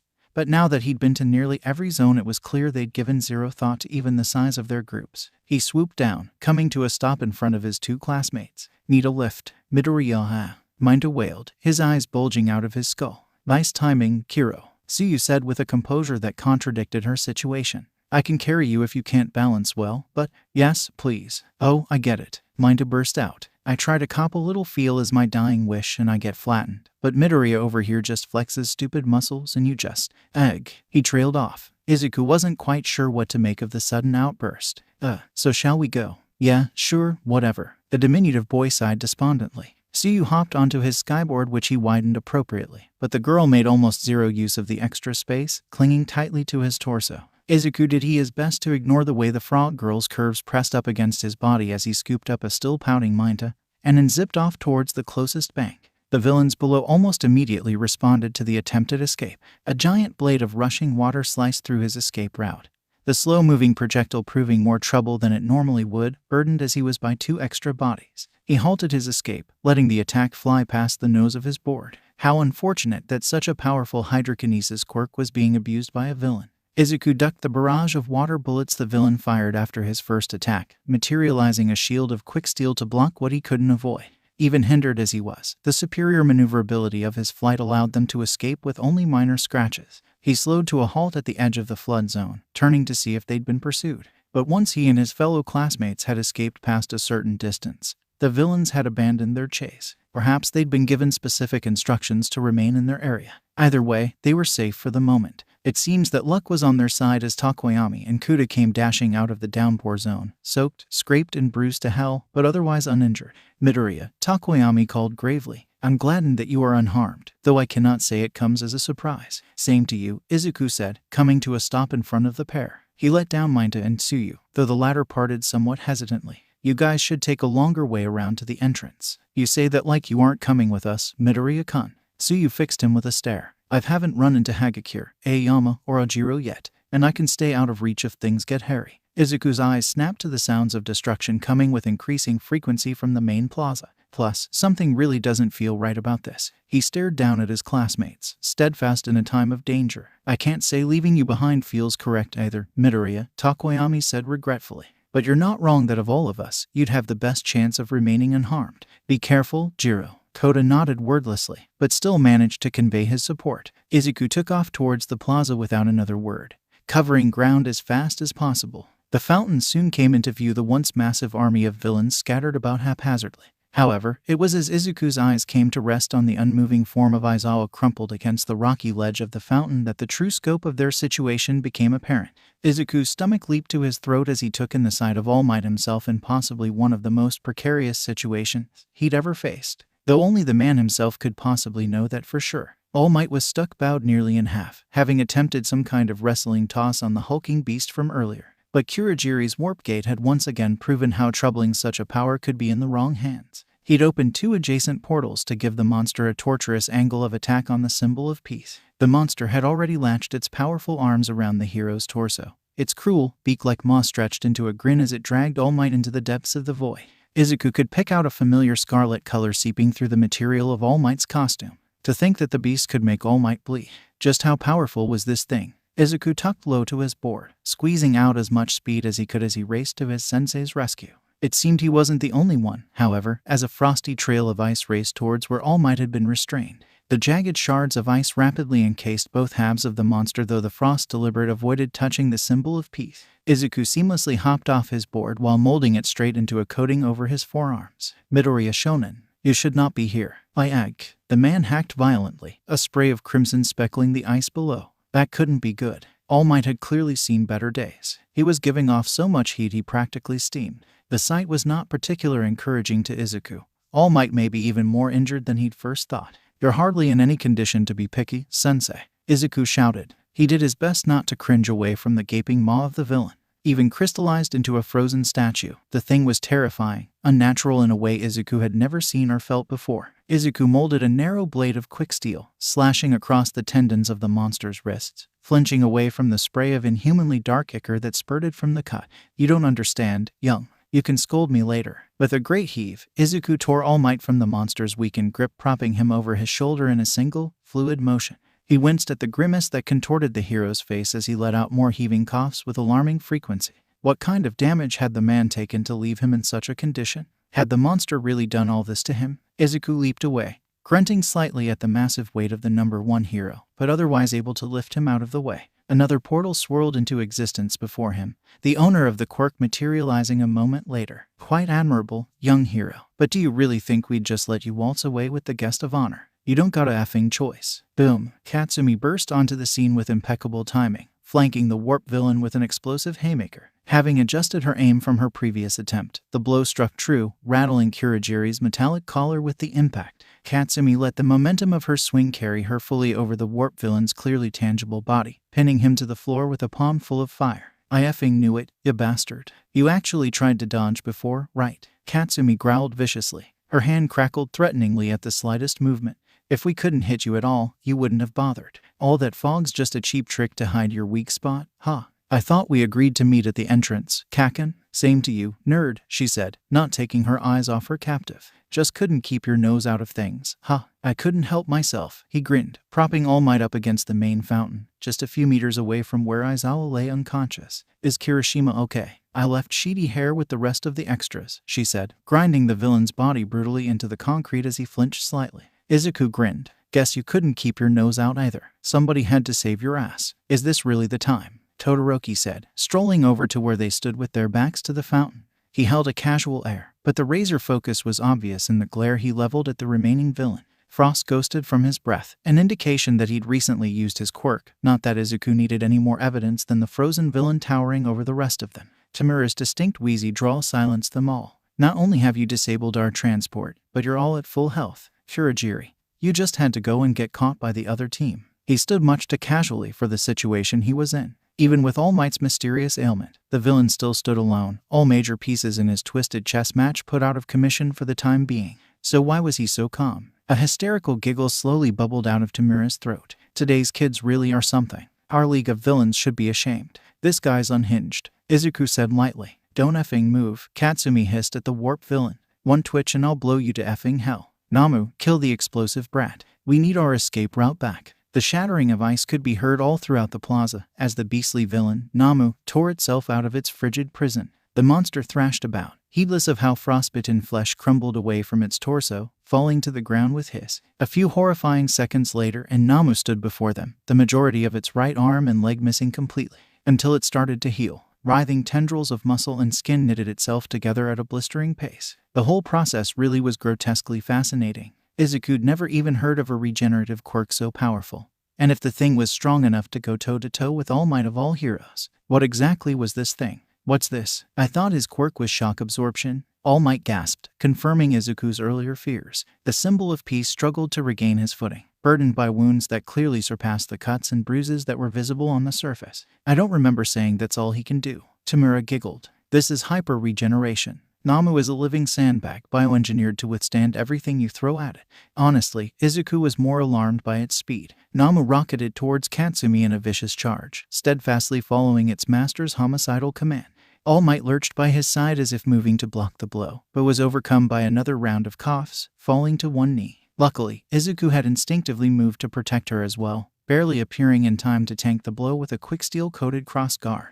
The impact rattled his frame, and for a moment Izuku thought he might have lost consciousness. He was launched halfway across the plaza, barely keeping upright as he skidded to a halt with a gasp of air. His ears rung from the impact, and Izuku could have sworn his forearm was smoking slightly. It certainly felt like it was on fire. Ho, Tamura growled dangerously. That's the anti-symbol of peace there, kid. What kind of power-ups are they giving these UA brats? Todoroki sent another massive wave of ice racing after Nomu as it came to a stop. But it was no longer locked in place by a warp gate, leaving it free to dodge away with an earth-shaking leap. Nomu landed in a crouch, leveling a single, bulging eye on Izuku, clearly frustrated at being denied its kill. The beast lunged, closing the distance between them in the blink of an eye, but luckily, he was prepared this time. Izuku slipped through the grasping arms of the massive villain, abusing the slight advantage he may have had in agility. But even that slight advantage hardly guaranteed his safety. Each thunderous swing from the monster could potentially end him in a moment. And even with a coating of quick steel, its glancing blows had Izuku's bones creaking under the impact. So instead, Izuku weaved through the swipes, redirecting, rather than blocking completely, and lashed out with quick steel-enhanced strikes in the brief opportunity between attacks. Nomu was largely unaffected, but after seeing the beast regrow limbs in seconds, that wasn't exactly surprising. Izuku darted away, trying to buy as much time as possible for All Might to recover from whatever was currently ailing him. Nomu blitzed after him like an indigo demon. He slid to a stop, squaring his stance and facing the charging villain, resolution glinting in his eye. He couldn't keep this up, not against this being of seemingly limitless strength and stamina. If even punches from All Might couldn't make it flinch, then attempting the same would only be a waste of time. The key had to be suppression. All Might may have been interrupted in his first attempt at restraining the beast, but the hero's logic was perfectly sound. The majority of Izuku's quick steel seeped off his arms to form a metallic shield, a clear invitation for Nomu to test its strength. But as the rampaging beast slammed into the quick steel dome with a bone-chilling roar, it was not the sturdy surface it expected, but a pliable, sludge-like consistency. Izuku ducked out of the way as Nomu sank into his quick steel, latching tendrils of the material around the beast and solidifying them a moment later. The Nomu's powerful body bulged as it tried to muscle its way of newly formed metallic cage. Izuku hung on for dear life, the stress from restraining such an overwhelming power with quick steel making itself known with a splitting headache. "Todoroki, can you freeze it again?" he shouted. Nomu, as if vaguely understanding his shout, bucked like a raging bull in attempt to dislodge its captor, but barring the throbbing pain in his head, it looked like his quick steel would hold strong for the moment. "Deku, watch o, as if I'd let you." A vice-like grip latched onto Izuku's left forearm, instantly disintegrating the thin layer of quick steel that remained. The flesh of his wrist followed shortly after. The scream tore from his lips unconsciously, echoing across the plaza. It was like someone had poured lava over his wrist, such was the blinding, blistering, all-consuming agony that engulfed his arm. Tamura had apparently avoided attention in the chaos of the skirmish, hiding his presence until the perfect moment. The villain slipped into his blind spot the minute Izuku focused all his attention on restraining Nomu, locking himself in place. And now, the flesh of his wrist crumbled. It hurt. He'd never felt so absolutely debilitated by an injury before, and it wouldn't stop. Izuku's eyes snapped to Tamura's other hand as it loomed towards his exposed neck, retaining enough awareness to lurch away from his grasping fingers. The motion sent another spike of agony lancing up his arm, breaking the last of his conscious control over quick steel. Nomu thrashed out of his weakened prison. Todoroki's ice had reached their position, beginning to encase Nomu's monstrous feet, but Izuku knew it was too late. In a moment that seemed to stretch on endlessly, Izuku met a single, scarlet eye peeking through the digits of Tamura's disturbing face mask. But his hand joined the many that adorned the villain's body. The searing agony of his flesh disintegrating snapped him back to reality. The Nomu turned, its beak-like jaws drooling viciously, as jagged shards of ice lanced mercilessly through its legs. It wasn't enough. Nomu swung a massive fist, swatting away the annoyance that had dared try to capture it. Izuku mustered a half-hearted block with his right arm, but he might as well have guarded with a piece of paper for all the good it did. All the force that he'd been negating with his quick steel was unleashed on his unprotected body, pulverizing the bones of his arm and sending him hurtling through the air. Izuku skipped over the tiles of the plaza floor, coming rolling to a halt in a cloud of dust. Tamura hadn't let go. A desperate cry that wasn't his own echoed in Izuku's failing senses. His vision blurred as an iconic muscular silhouette slowly paced into view, spidery cracks branching out along the ground from each pendulous step. Izuku's world went black.